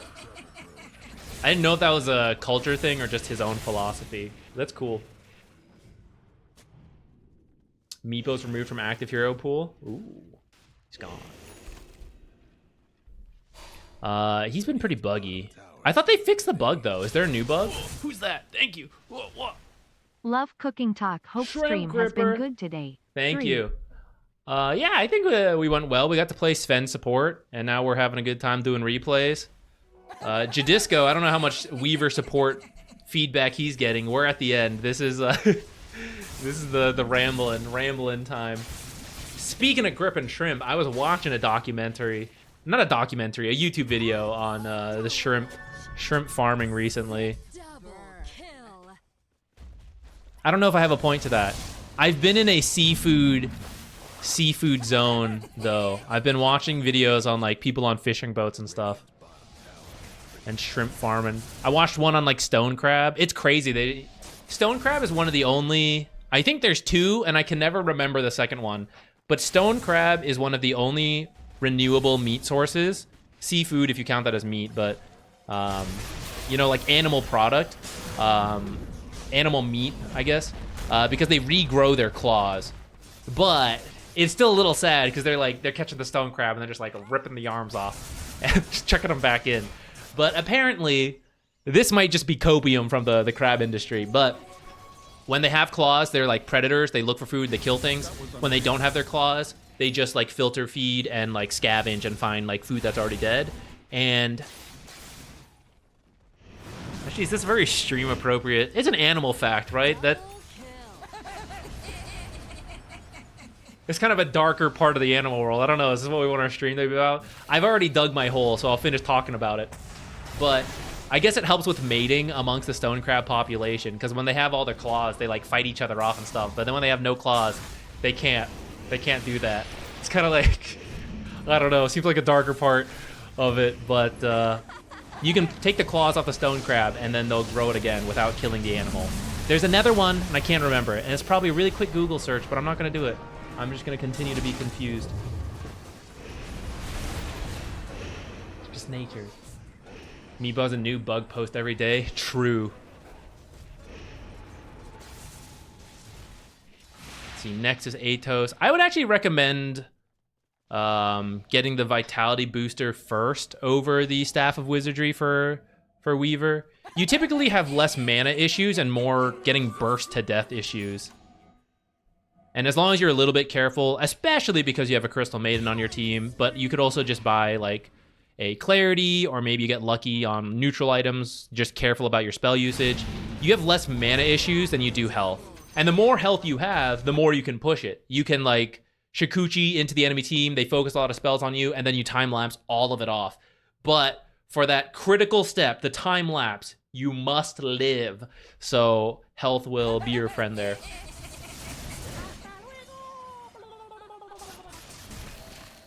I saw the Rapier one this morning, which I thought they fixed, so I guess maybe they didn't fix that one, or maybe there's already another one discovered.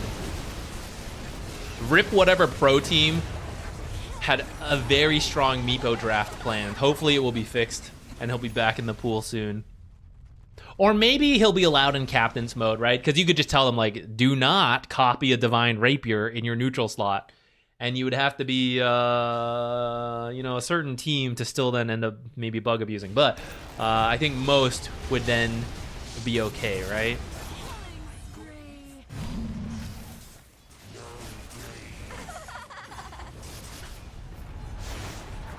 Yo, Scythe next. What a baller build. I'm up for it, but the build-up is very long, so something else first might be good. For example, Yule's is very popular right now on a lot of people, and in this game, you could use it to lift up during Jug ult, you could use it to cancel Witch Doctor channel, interrupt SF ult before it finishes channeling, you could finish Wind Waker to use as a save. And that buildup is better than, even though Wind Waker as a final product is actually more expensive than Scythe, the Yule's finishes faster than the Scythe.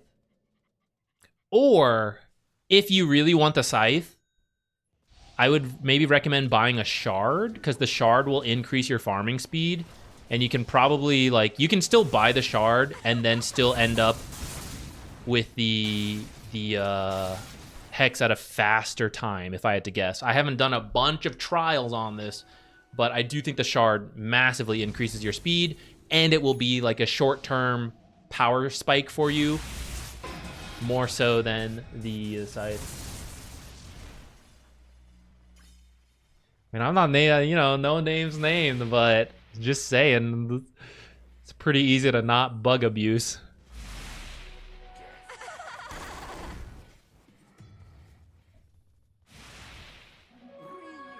Okay, baking is very much a science. I'm not as much of a baker, but as a food scientist, I can tell you there's a big difference between cooking like on a pan versus baking, because there's a lot of chemical reactions happening with like making a bread, making a cake. There's very specific reactions. So when it comes to baking, I follow a recipe strictly, and I don't change it at all. But cooking is a lot more flexible. It has to do a lot with like starch formations and shit like that. It wasn't my main focus, so I don't know that much about it. But I learned about it.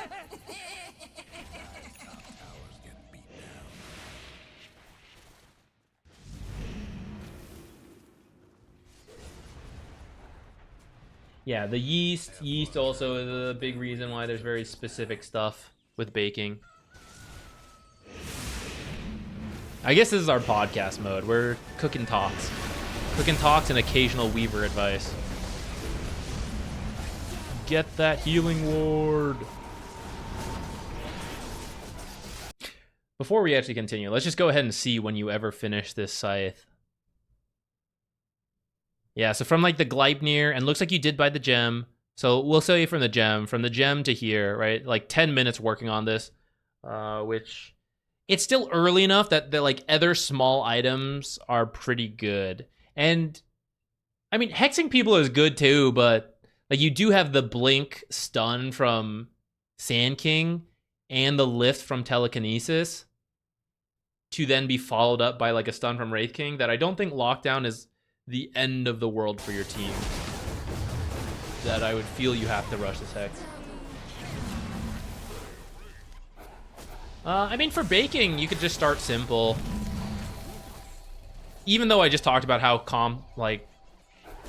how some baking is like very much on the line. I mean, some stuff will still work and be good enough for the amateur taste, and you don't even notice like the small differences. Breads, like certain basic bread recipes can be pretty robust. Cakes, stuff like that. But when you want very specific types of results, like, oh, it needs to be really fluffy, macarons, you know, oh, egg white things, like that's when you get like really into the very specific stuff. But the casual baking can start pretty easily.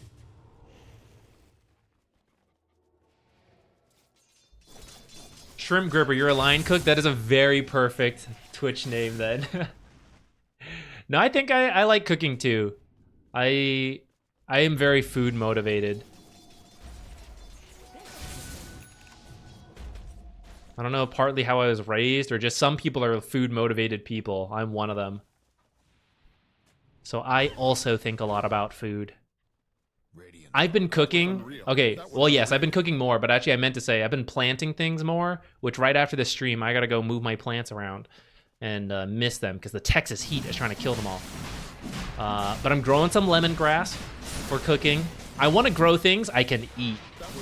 Growing for decoration is not so interesting to me. I bought some habaneros and I tried to grow the seeds. There's three actually that are living, but 2 seeds grew right next to each other and I don't think I can separate them. So it's 2 plants that I think I can separate. We're gonna see if those grow. I planted some Thai chili seeds. We're gonna see if those grow. I got mint going. Mint's easy mode. I really like habaneros too. I screwed myself over by accident though. I have done a lot of cooking. So like Thai chili peppers, I just do with my hands, like jalapenos. And I swear I've worked with habaneros before and it didn't bother me.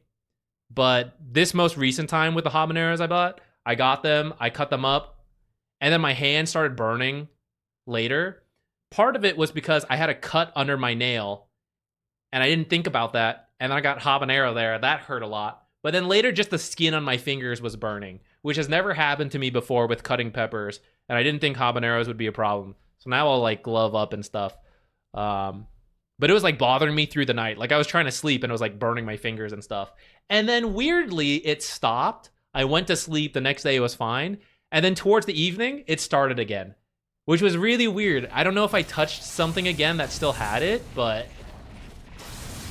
I don't know what happened there. I have yet to try ghost peppers. I like spicy things. I don't know if I'm that far down the extreme for ghost peppers, but I kind of want to try. Maybe we can do that. Maybe for our own. Maybe one day we'll do a charity stream. Or I guess we were part of one, actually. Or maybe a subathon. We'll like ghost pepper. That's okay. The problem with that, though, is, guys, I feel like once you break out the ghost pepper, that has to be like at the end of the stream. Because you can watch me suffer for a bit. But at some point, it just devolves into me like shitting myself on stream, you know? Like, it's got to end at some point.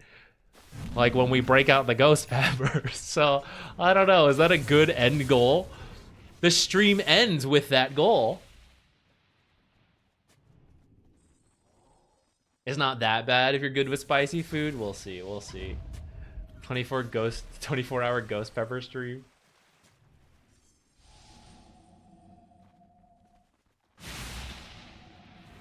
This is Renfro's. There's a ghost pepper salsa you could try. Okay, I'll look at that. I'm probably going to go to HEB after this stream, actually. We're going to go buy some stuff for July 4th tomorrow. And coffee. I'm out of coffee. I like the HEB coffee. That's another thing I'm just an amateur about food. And I'm not going to worry about learning more. I'm going to keep it easy peasy.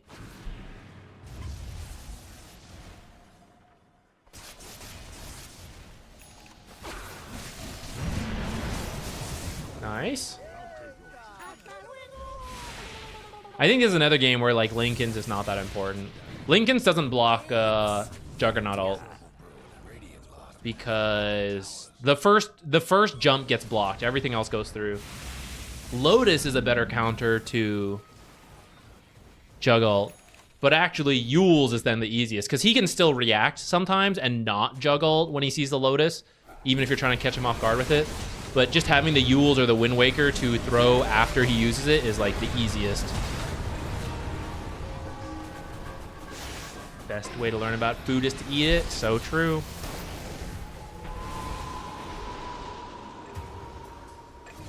Never heard of Sven Support. What's the idea with that?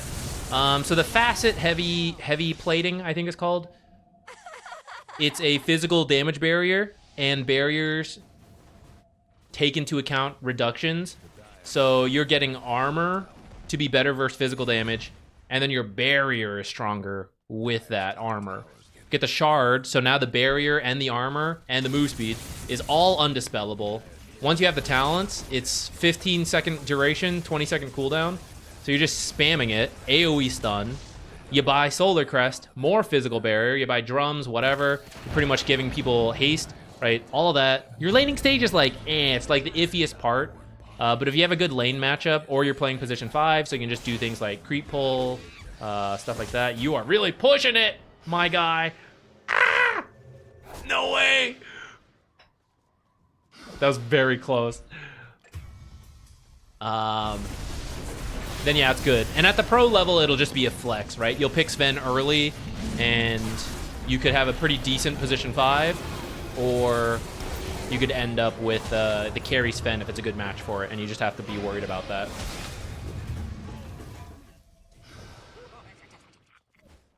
You have any videos specific to Lotus? Maybe. It would be a really old one. The fundamental might still be there, but the exact item, I guess, hasn't changed that much since I would have made that video like 3 years ago. But Lotus is really good whenever you're worried about being chain stunned versus like a lot of single targets items, or you need a dispel, if not both, armor item as well. And in particular, it's because you're behind, like as a support anyways, you're behind the people going in. And it's much easier to protect them that way. Like you throw the Lotus and then they get to go in and you don't even have to follow them, like an anti-mage jumping around. Okay, he's not a good example because he has his own built-in one and you wouldn't really buy it.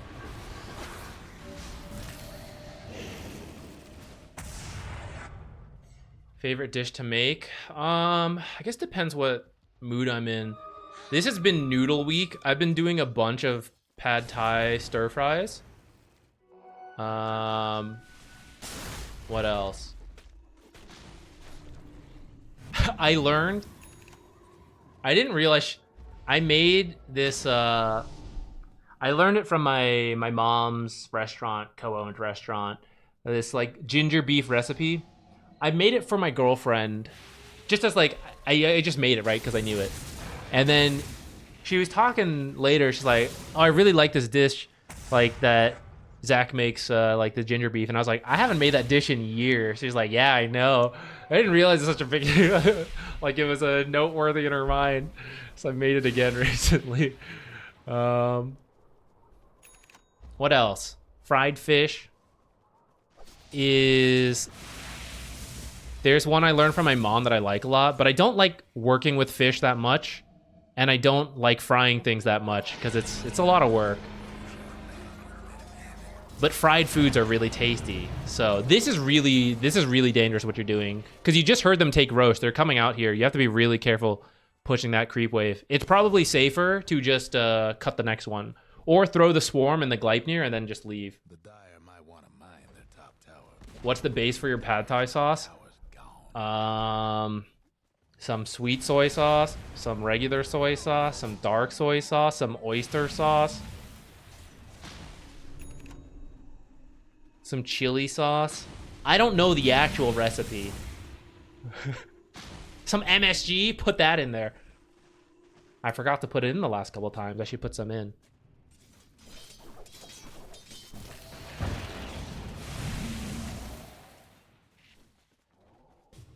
A lot of green and red peppers and maybe black peppers.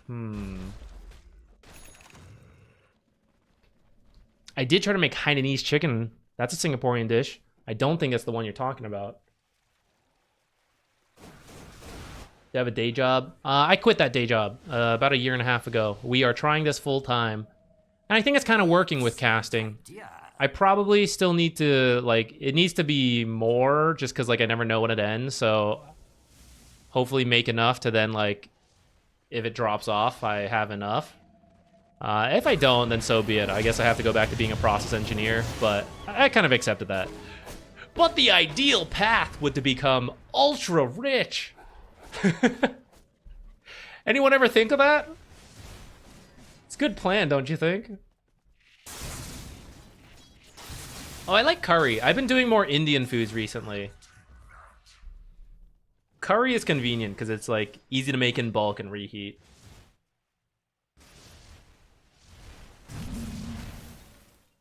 Yeah, we at least have the engineering to fall back on. That's what comforts my parents when I told them I would quit my job. Dyer's top tower, you know the At least he finished his engineering degree first.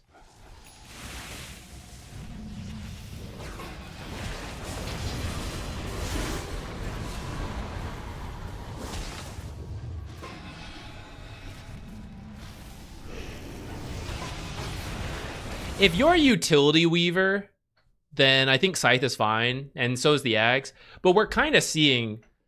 You have like a Rubik mid, which I think the damage really drops off a lot. Sand King's damage can be heavily countered by BKB. We're at the point where you want to scale, and you don't have like a real damage item outside of Gleipnir, and then some like stats from this stuff. So I do think... And I mean like this tier 4, I guess, right? But... I think one of these would have been better to be something else. For example, the shard earlier we talked about to help with the farming speed. At this point, like, Daedalus.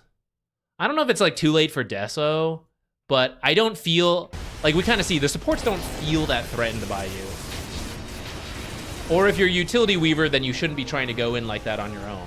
You should be further back, waiting for your team a little bit more. Setting up for, like, Wraith King should be your focus.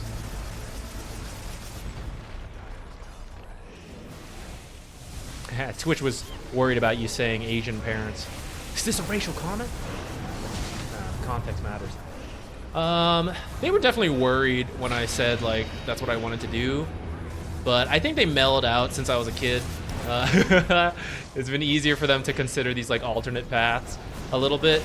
And especially once I showed I, like, made some money. It wasn't enough money to, like, be a living. But once I showed, like, there was money there and that, like, I really wanted to do it, they became a bit more open to it. But they were still worried, you know, they still wanted to talk about, like, what if it doesn't work, all that stuff. And again, like, I finished my degree. I did my chemical engineering bachelor's. I had a master's in food science, and then I worked at a big company for 1.5 years. So I at least, like, I went through that stuff, and I think that helped them feel better about if it doesn't work, there's a backup. When Spidey started making content, did you have aspirations to eventually do it as a career? My aspirations was that I hated college. I really didn't like it. You know, there's like some things for everyone. I'm not saying it's like bad to like just go do a normal job. I wish I felt better about that because it would have been way easier and it would be cool to do it and then like just play your own games, whatever. No pressure about that stuff. But I just like was not really happy with it for whatever reason we could get into. But a lot of college, I was just like really depressed and I just did not like any idea of like any job, anything I could think of. I was like not happy with. Towards the end, I found out more about food science and I kind of like this job more, right? Or like the food science job I did because it worked with food. And then maybe that would have been okay. But at the time, it just like it was all miserable. But I liked playing games, so I was just trying to figure out what I could do with that. And like trying to be a pro gamer, I tried a little bit. I got to like 6K when pros were still around like 7K, but I wasn't in a good mental spot to do it. And I kind of stopped for a bit, just finished school. And then when I decided to do it again, I felt like I couldn't skill wise. Like I felt I'd already fallen too far behind and it was too hard. But content wise, I thought I could do it, or I would try. And now we're here. Yeah, that'll be, I don't know how it'll work in that job interview if I had to go back to engineering. I think if I quit anytime now or in the next few years, it would be easier to explain, especially maybe my old company. I think I had good connections there, and I told them when I was leaving, like, I wanted to try to do this. Maybe I could go back there. For a new company, it would be harder to explain. But hopefully, with the point we're at, if I do quit content creation, maybe I could find a job somewhere in the industry. You know, like I organize tournaments for the new youths and the new content creators and whatever, right? Maybe I have that connection at that point. I don't know if I do now, but I don't think we're dead yet. So we'll see. Maybe in a little bit we have time.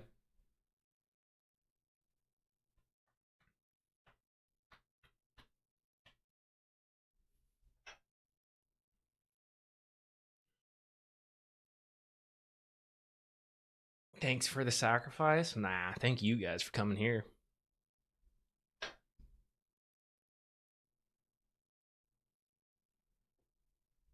Nah, you guys don't even worry about it. Any big reason we lost this game? We were a little bit in podcast mode, so I won't say I know that in depth. Just talking about you and not the rest of the team, you're pretty rich, right? But I think item wise, right, we didn't feel your scaling potential because you were still kind of doing utility a lot. I think if you go for more damage, you would feel like let Sand King initiate for you and Wraith King and Rubik, because Rubik is going to drop off. Sand King, when BKBs are up, is going to drop off, and that's where you scaling is like really good. Some games, like the scaling is there from your course, and you can just be utility. Otherwise, I think your team is just like slow on the plays compared to, not really compared to them. It just like they just happened to win the last fight. I feel like it was just kind of like slower paced. If you can help direct your team, I know that's hard, but you know, there's definitely like if we look at the XP net worth, right? Like your team had a decent lead throughout, but never felt like we followed through the steps of like careful approach, do this, do that.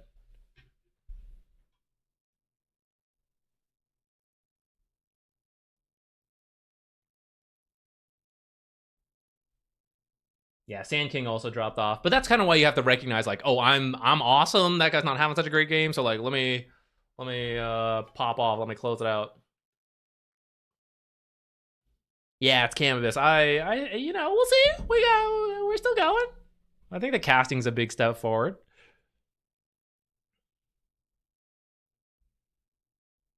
We'll see where it ends up. Wherever it does, I've already kind of like made my peace that if I do have to quit and it doesn't work, that you know, I'm happy we tried. And it matters a lot to me that I tried. I could probably get more into that, you know, maybe another time when we're not like so close to ending the stream, but it was important for me to try whether it succeeded or not. And I would have been really unhappy if I never tried. Even if I failed miserably, then it's okay.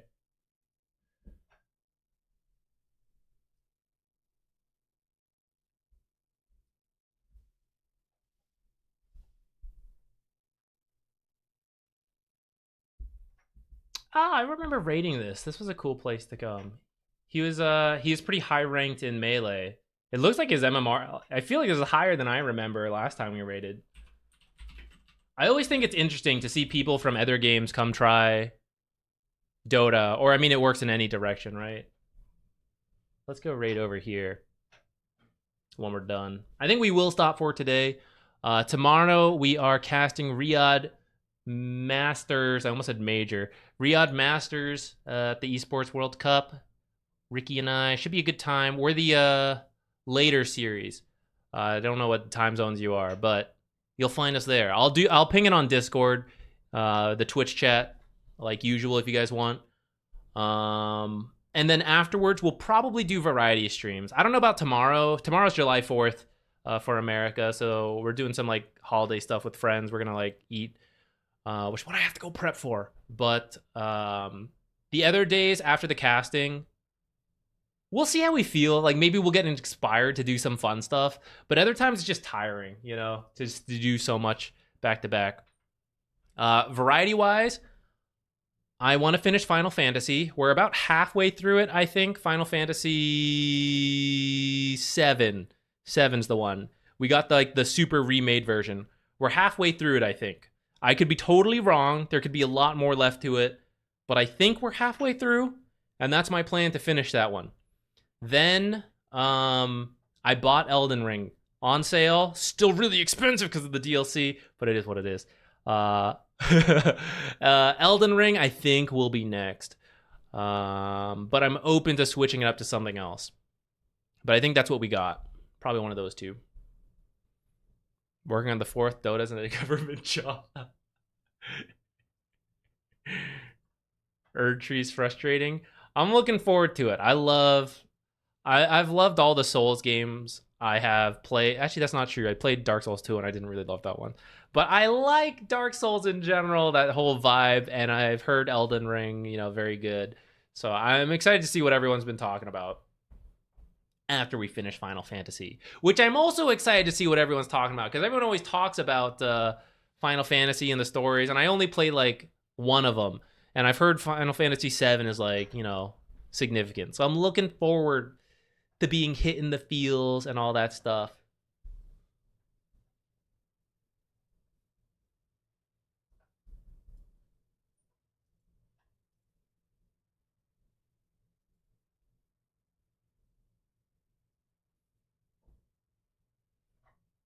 How's a new place? It's pretty good. We're still settling some stuff. I need to go look. I think there's an attic space, like one of those like on the ceiling. You have to like open it. I suspect the like internet junction box stuff is somewhere in there. I'm not really. I don't know. I hope it's clean. I haven't even looked in there. But I'm trying to find that so I can set up an Ethernet connection in here without having just a long wire going through my hallway. That's like one of the main things I need to go do. But otherwise, we're happy with it. I did not play Sekiro yet. Looking forward to it. Oh, you like Dark Souls 2? I don't know. It's not that I hated it. I just didn't get into it. I played for a few hours at least. I think even more than that, but I just didn't feel sucked into it, and then other things were going on, and I just kind of stopped. Sekiro's like a rhythm game? Ooh, nice. I love rhythm games. You guys think I'm calm, cool, and collected for Dota? You guys come here like, well, Zach, how do you not tilt out? I'm a rager when it comes to playing rhythm games, and I'm comboing, and then I miss a note. Fucking ready to smash my keyboard open. I'm a rager for rhythm games. But it's single player, so it's fine.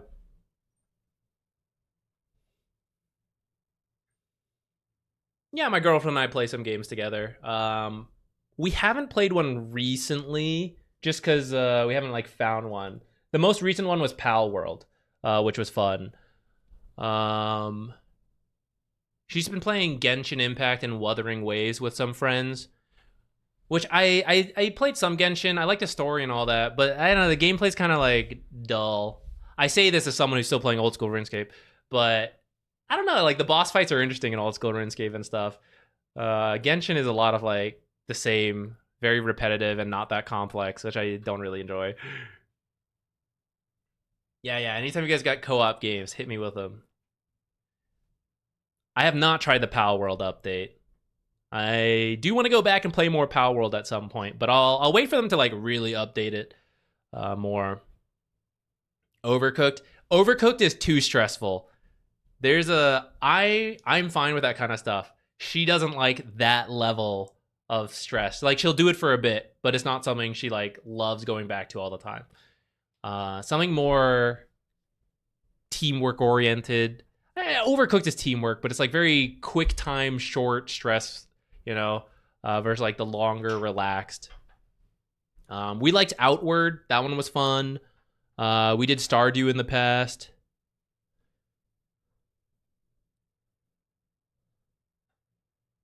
Overcooked is like building furniture for me. It's good. It's good. I'm glad you liked it. I don't think, you know how like Overcooked as a party game is kind of fun content when you like see people screaming and yelling and stuff at each other? I wouldn't do it. I don't know if I could make that kind of content like interesting. Like I could, like we could just yell at people for fun, but like I don't think I would naturally ever do it. I'm a very relaxed Overcooked player. Or if you guys, a lot of people have heard of Overcooked. There's one I actually really like a lot called Unrailed. It's a similar vibe to Overcooked, but it's about making train tracks and laying them in front of the train and keeping the train going. If you guys haven't heard of it, I like it a lot if you guys want to check that out. It's another similar to Overcooked type game. But that's another one. I'm like very calm at it. I'm not like screaming. But my older sister is the rager for those kind of games when we play. What are you doing? She would need to be in the videos, the content. She'd be the entertainment for that kind of stuff. Well, when you don't rage, it's just like a coordination game. The rage is what makes it funny as a content game. Unreal 2 is coming out. What? I didn't know that. Can I find it on the store?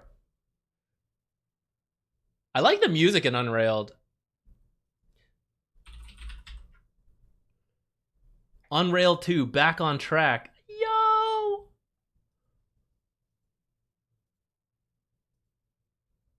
Add to wish list. Early access game. Planned release date 2024. Hello, it's 2024 now. Release. What the heck? I don't know. It doesn't say when. Gonna find a hidden gem for you? Sounds good. You let me know. They need to make a decent Digimon game. She actually loves Digimon. She didn't even follow that much, but there's childhood like nostalgia to it. If there's a good Digimon game, I think she would really be interested in it.